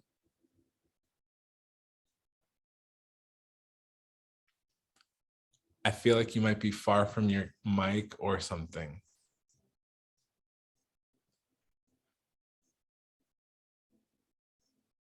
And if anyone has questions, this is the last chance to raise your hand before I dip. Can you hear me? Yeah. Okay, cool. So I kind of, from the last question, I got some of my question answered. I have a Scorpio stellium in the 1st house and Leo in the 10th house. I chose a career that's in basically something that Scorpios would be good at. It's like investigation work, it's compliance analyst. But I feel like it's really easy. And so it's not feeling fulfilling. So I'm wondering how I can use the energy from the Scorpio full moon to figure out what it is I need to do to either add on so there's something else that I can do as well, as opposed to just, doing something that's easy, that is effortless, but it's boring. Yeah. So when you have Leo 10th house, you need to perform. The best way to perform is either a solo act, which Leo would prefer. So this is calling you to go independent. Either go independent and start your own independent practice where you don't have to have a company paying you. And this will make it difficult so that you can learn business. Learning business and applying it to what is easy, this will help you become an entrepreneur. This is what I did early on with sales. I worked sales since I was 14. I've been working since I was 11 though. I've been selling stuff to people since I was 11. What do I sell people? What they want. Right. For me, when you have Scorpio stellium first house, you have a massive personality with a lot of different angles. I don't know all the planets there, but when you have that energy with the full moon is illuminating it's illuminating and showing you what you want. And if you're not seeking something boring anymore, we need to go to the next level, or we need to refurbish what you're already doing by doing it alone or being even more integrated, stepping into a manager role, stepping into more of a leadership role. Leo midheaven or Leo 10th house, though, again, you need to perform. So how can you be the top performer is where you should be putting your head if that's something that you want to do. Okay. This will give you a goal to chase after, because Leo likes to hunt. Leo likes to hunt for what will bring glory, what will bring, what's the word? Attention. You need to have rewards. You need to get praise. If you don't get these things, things feel empty. Yeah, that's basically how I've been feeling. It's like, it's a job that's easy. It's a job that I like, but it's not fulfilling. Yeah.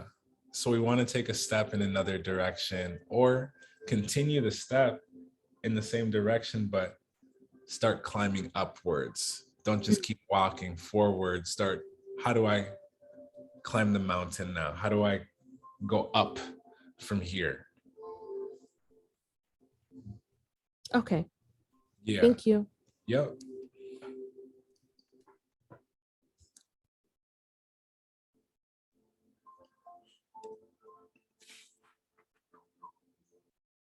Okay, Sabrina, I don't think I've talked to you yet.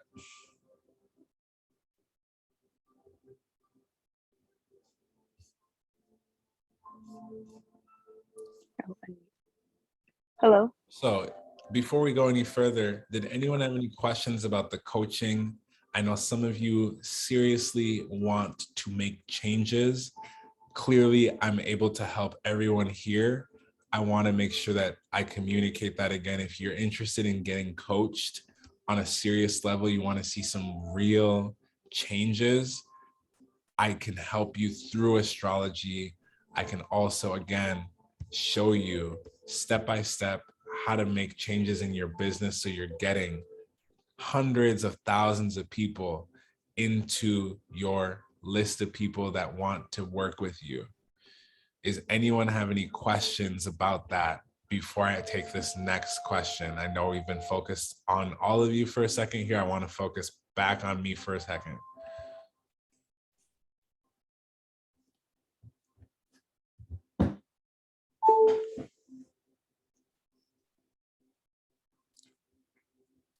Is that through the link in my TikTok bio? Yes. The coaching is in my bio here. I offer everything for these prices. If you're someone who needs payment plan, you need to let me know. It's going to be 60% down to get started today, no less.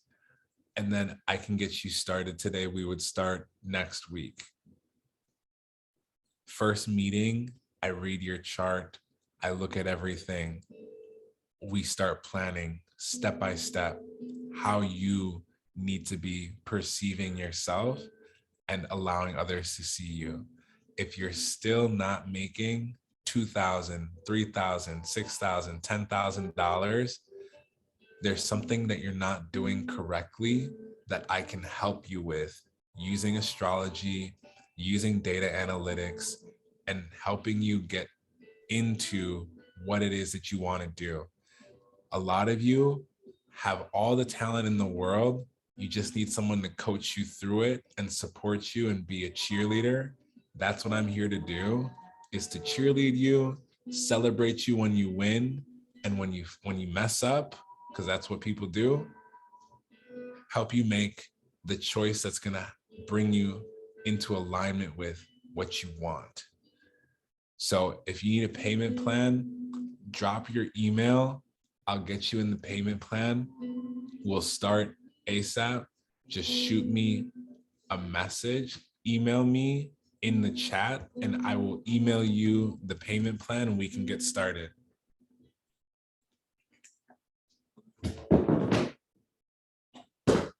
Mr. Cat, I'm almost done, my boy.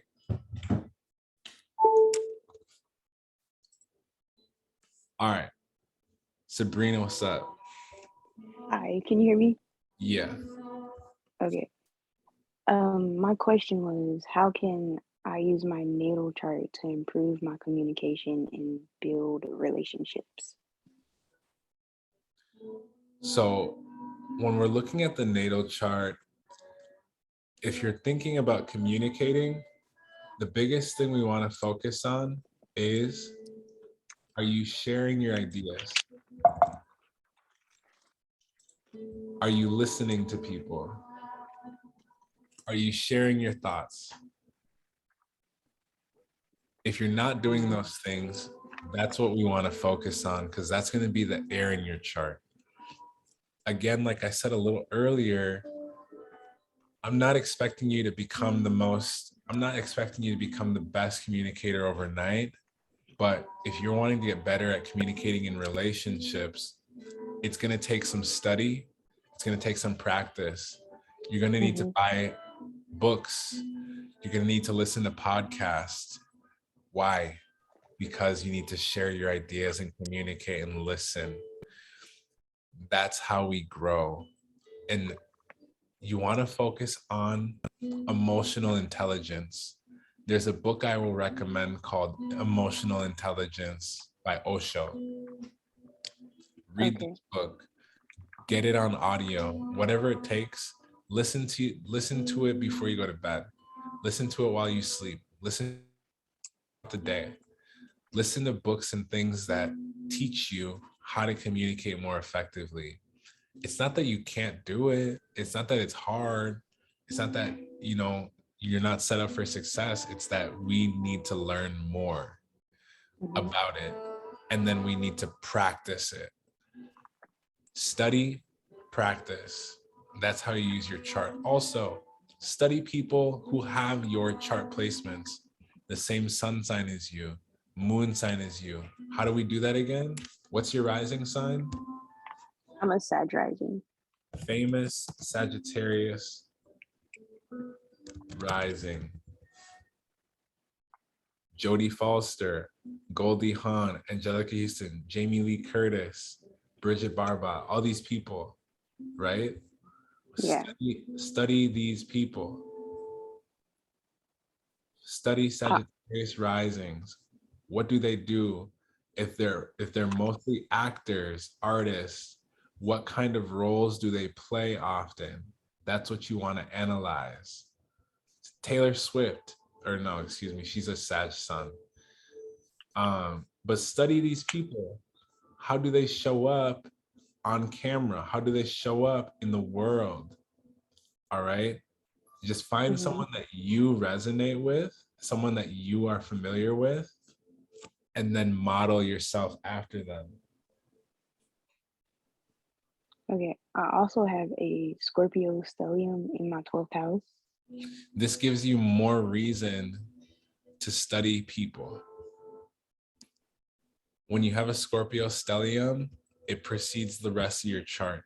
Scorpio is a what sign? Water sign. What does that mean? Creativity, expression, and intuition. Perfect. So what does your communication style look like? Just repeat yourself. Oh, creative, expressive, and intuitive. Exactly. That's where you need to operate from. Okay. If you're getting too in your head, if you start overthinking, ask yourself, is this my intuition? Ask yourself, am I being creative? Ask yourself, am I expressing myself? Is this person feeling like they can express themselves? Is this person feeling like they can be creative? Does this person even have the intuitive awareness to be having a conversation with me about this? Mm-hmm. Ask yourself those questions in your conversations and you'll see a lot of change. Okay. All right, that was my question. Thank you. You're welcome.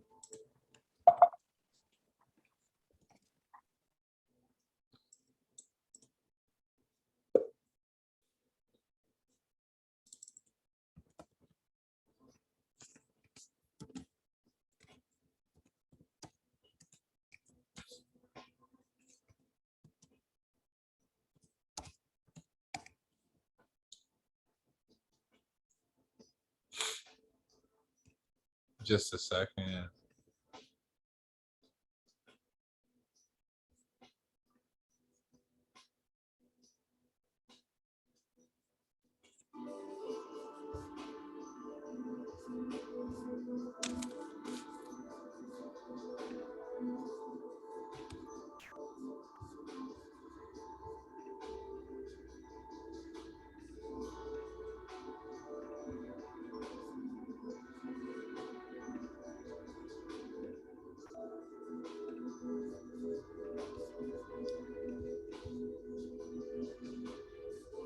Okay, so for everyone who would like a payment plan for the coaching, it is right here.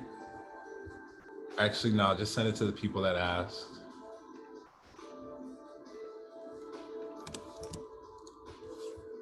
So that's Comfort, and that's Nori. Is there anyone else that wanted the payment plan for getting coached one-on-one by me on TikTok and astrology?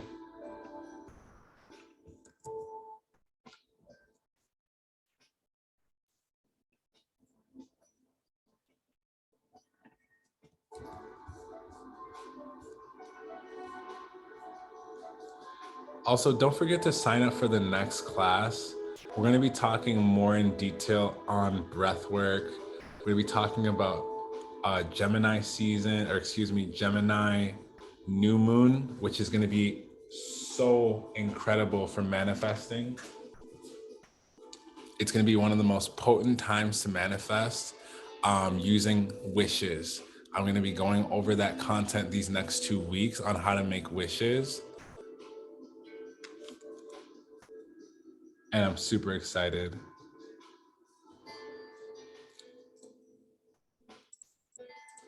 And Lucia, the session started at 3:30 in the morning. Is from the beginning, will there be a recording? I'll be sending out the recording after, but then also make sure to check YouTube. Sometimes people don't type in their email correctly, so make sure to look for it on YouTube also, just in case. And if you have any questions about the video, make sure to send me a message. All right, KN, what's up? Hey, I had a quick question. So I know a major part in what I want to do career-wise involves me connecting with the masses and multiple people.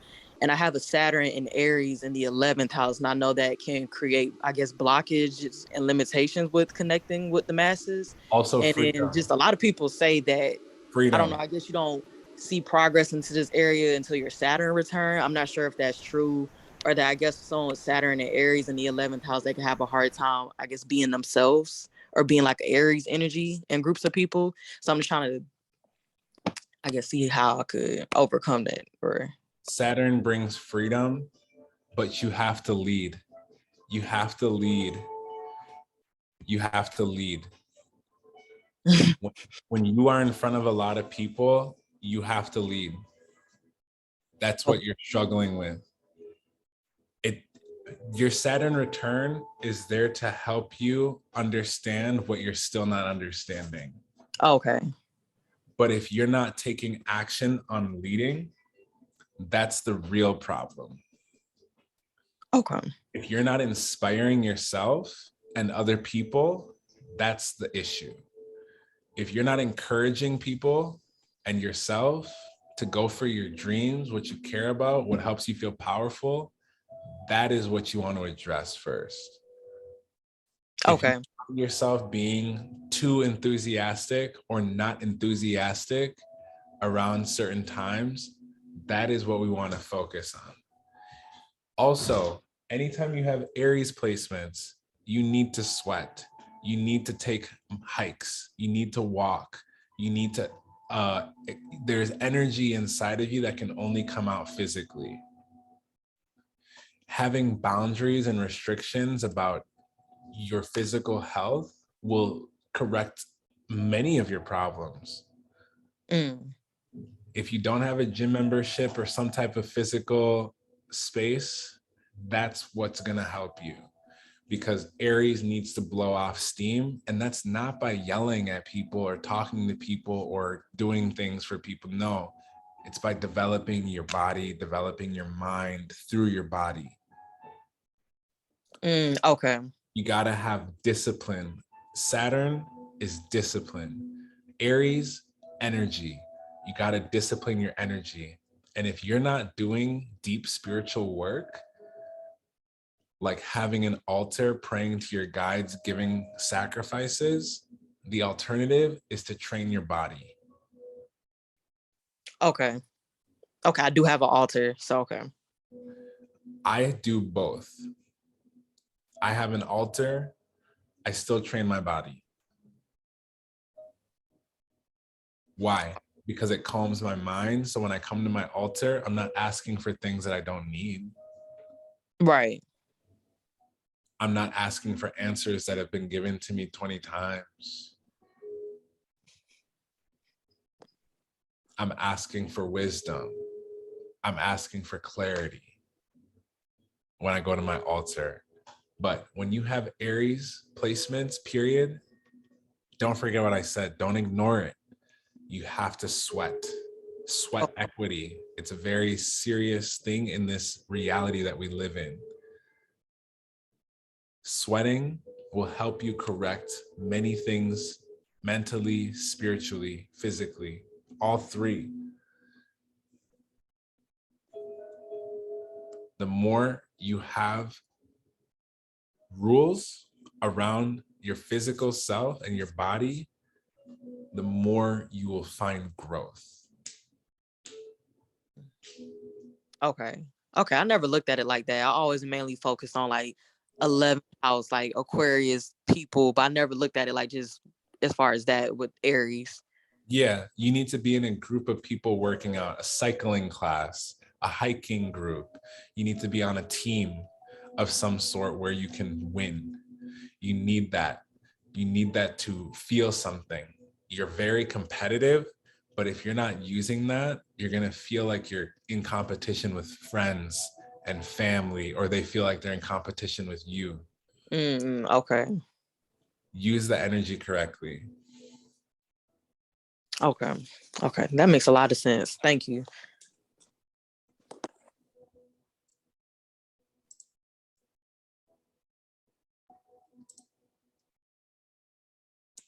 Nori, what's up?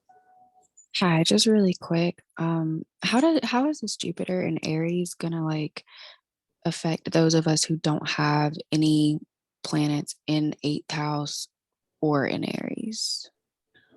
I don't know about the 8th house. Are I you, don't know do why. you have Aries? My Aries is in 8th house. I'm Okay. sorry. So if Jupiter is not there, it just means Jupiter is not there. Okay. If Jupiter is in your 8th house and your 8th house is in Aries, the 8th Jupiter expands whatever house it's in. So the 8th house is sex, intimacy, other people's money,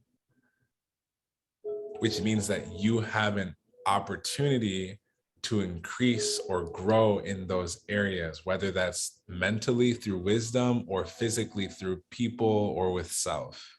Okay. So my Jupiter is actually in the 4th. Sorry, I have Aries is in 8th house, but I don't have any planets there, but Jupiter is in my 4th house. Where your Jupiter is and where the transiting Jupiter is don't necessarily connect. Okay, gotcha. Okay. If you're asking about Jupiter and Aries, we want to look at it where Aries is in your chart. Your Jupiter is separate. Okay, gotcha. So then with my 8th house being in Aries, it's going to expand those 8th house themes for me through this transit. Correct. And Gotcha. what you want to go and study is, what is the 8th house? What else does the 8th house do? That's what you want to study for yourself. Okay. And the nice thing is,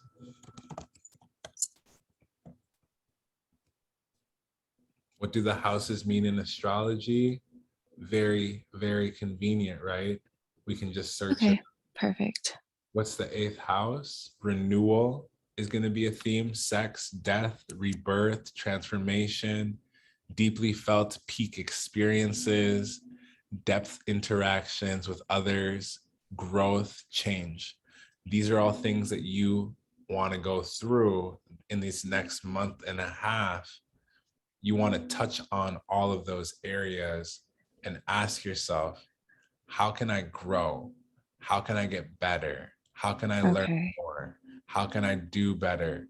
How can I teach someone about these things? The 8th house has to do with other people. Are you writing this down? Yes. The 8th house has to do with other people's money. So when Jupiter's in your 8th house, everything in this house is a way that you can earn other people's money. Okay. And you want to go through each and every single thing so that you know which one it really is. No guessing. We don't need to guess. Everything is very timed, planned. It's very easy for you to, okay, 8th house stuff in these next 6 weeks. Every week I want to tackle one of these. Okay. And divide it out. Or if you want to do it all in 1 week, do it. I don't know. But you need to approach every single one of these topics and ask yourself, really, what am I doing around growth? What am I doing around transformation? Am I actually transforming, or am I just announcing it? Okay.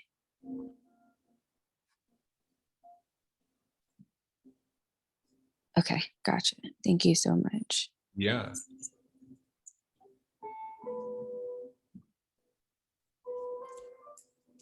Anyone else have questions? I'm about to eat dinner and go to bed. Raise your hand if you have questions, Lucia.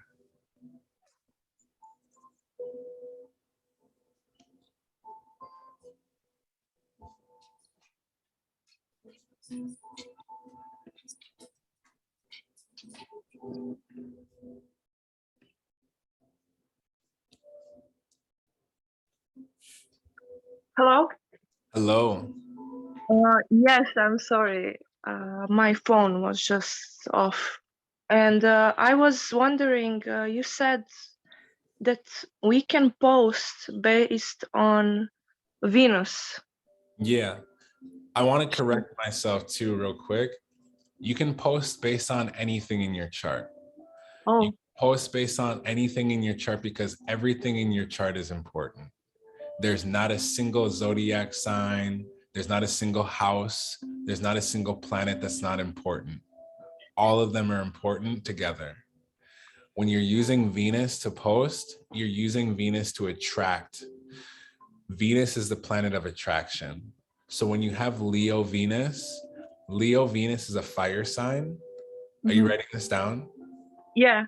So Leo is a fire sign, which means that we want to inspire, encourage, and use enthusiasm, which means that when you're using Leo Venus, you want to entertain people.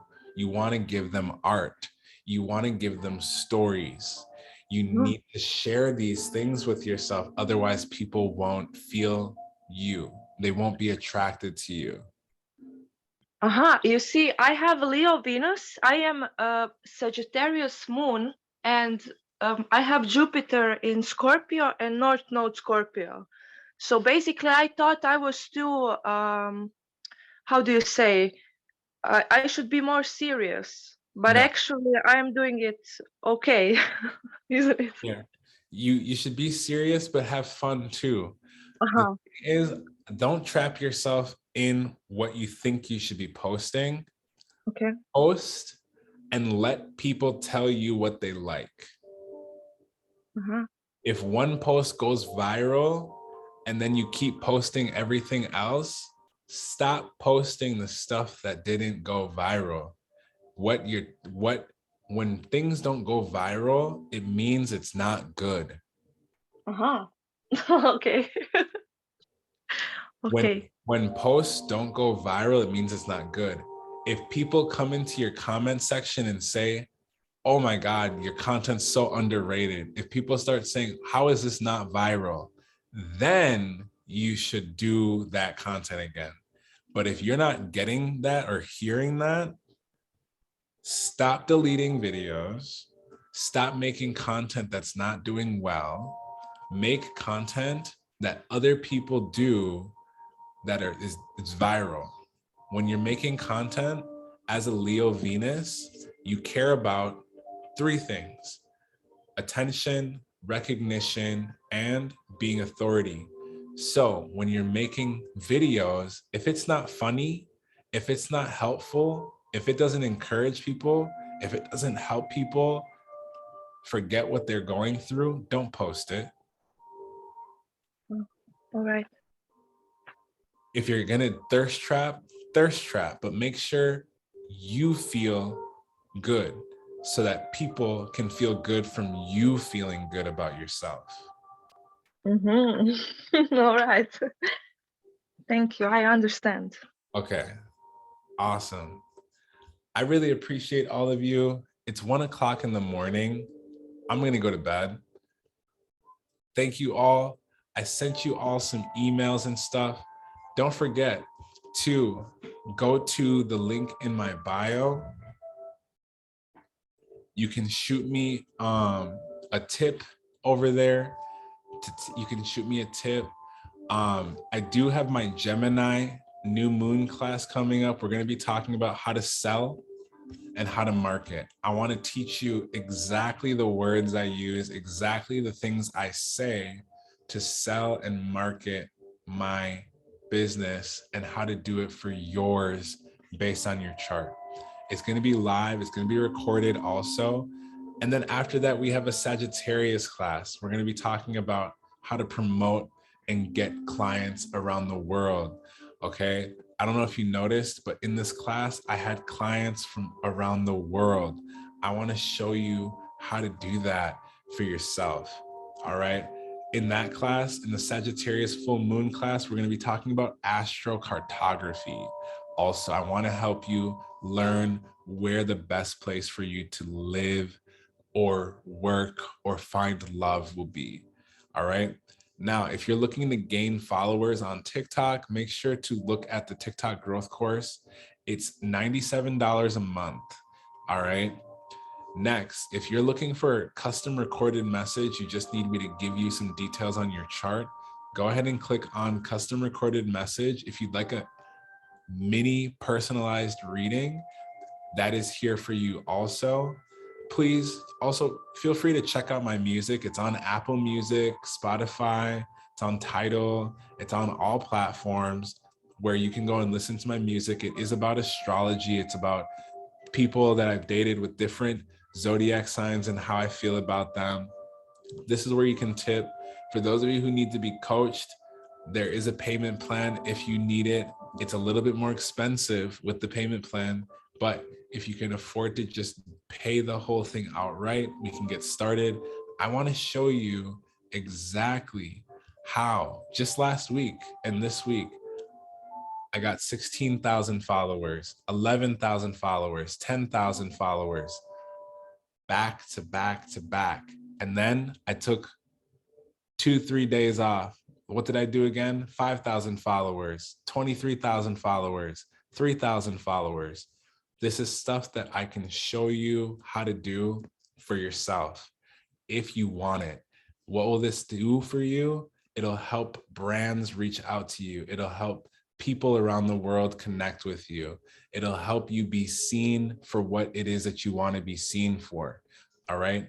I want to teach you what to post, but we need to figure out first, are you even ready to be posting about what you want to post about? And it takes practice. It takes recipe. Everyone type recipe in the chat for me so I know you're listening. I have the recipe for you. I have the recipe for you to grow on TikTok. I have the recipe for you to learn how to read your chart. If you're interested in taking yourself out of the position you're in, tap in with me. Go ahead and you're invited to book a mini reading. You're invited to join my coaching. You're invited to join my next class. All right. I really appreciate all of you. I'm super excited for all of you. I hope you have an amazing full moon. I will be going over some more content in the next couple of days on what to do on the full moon to release. We didn't do that in this class because I really want to help some of you with money. I know money is something that you are hoping to create. So I appreciate all of you. I love all of you so, so much. Shoot me a message on Instagram. Let me know how the class went. Let me know what you learned, what you'd like to see next. Let me know if you want me to go live and talk about something. Shoot me a DM. Just give me some feedback. I would love to hear from you. It's a bit late over here, but I will do my best to get back to you over this weekend. So thank you so much, everyone. I hope you have an amazing night. I hope you have a great weekend, and I look forward to talking to you all super soon. All right. Peace.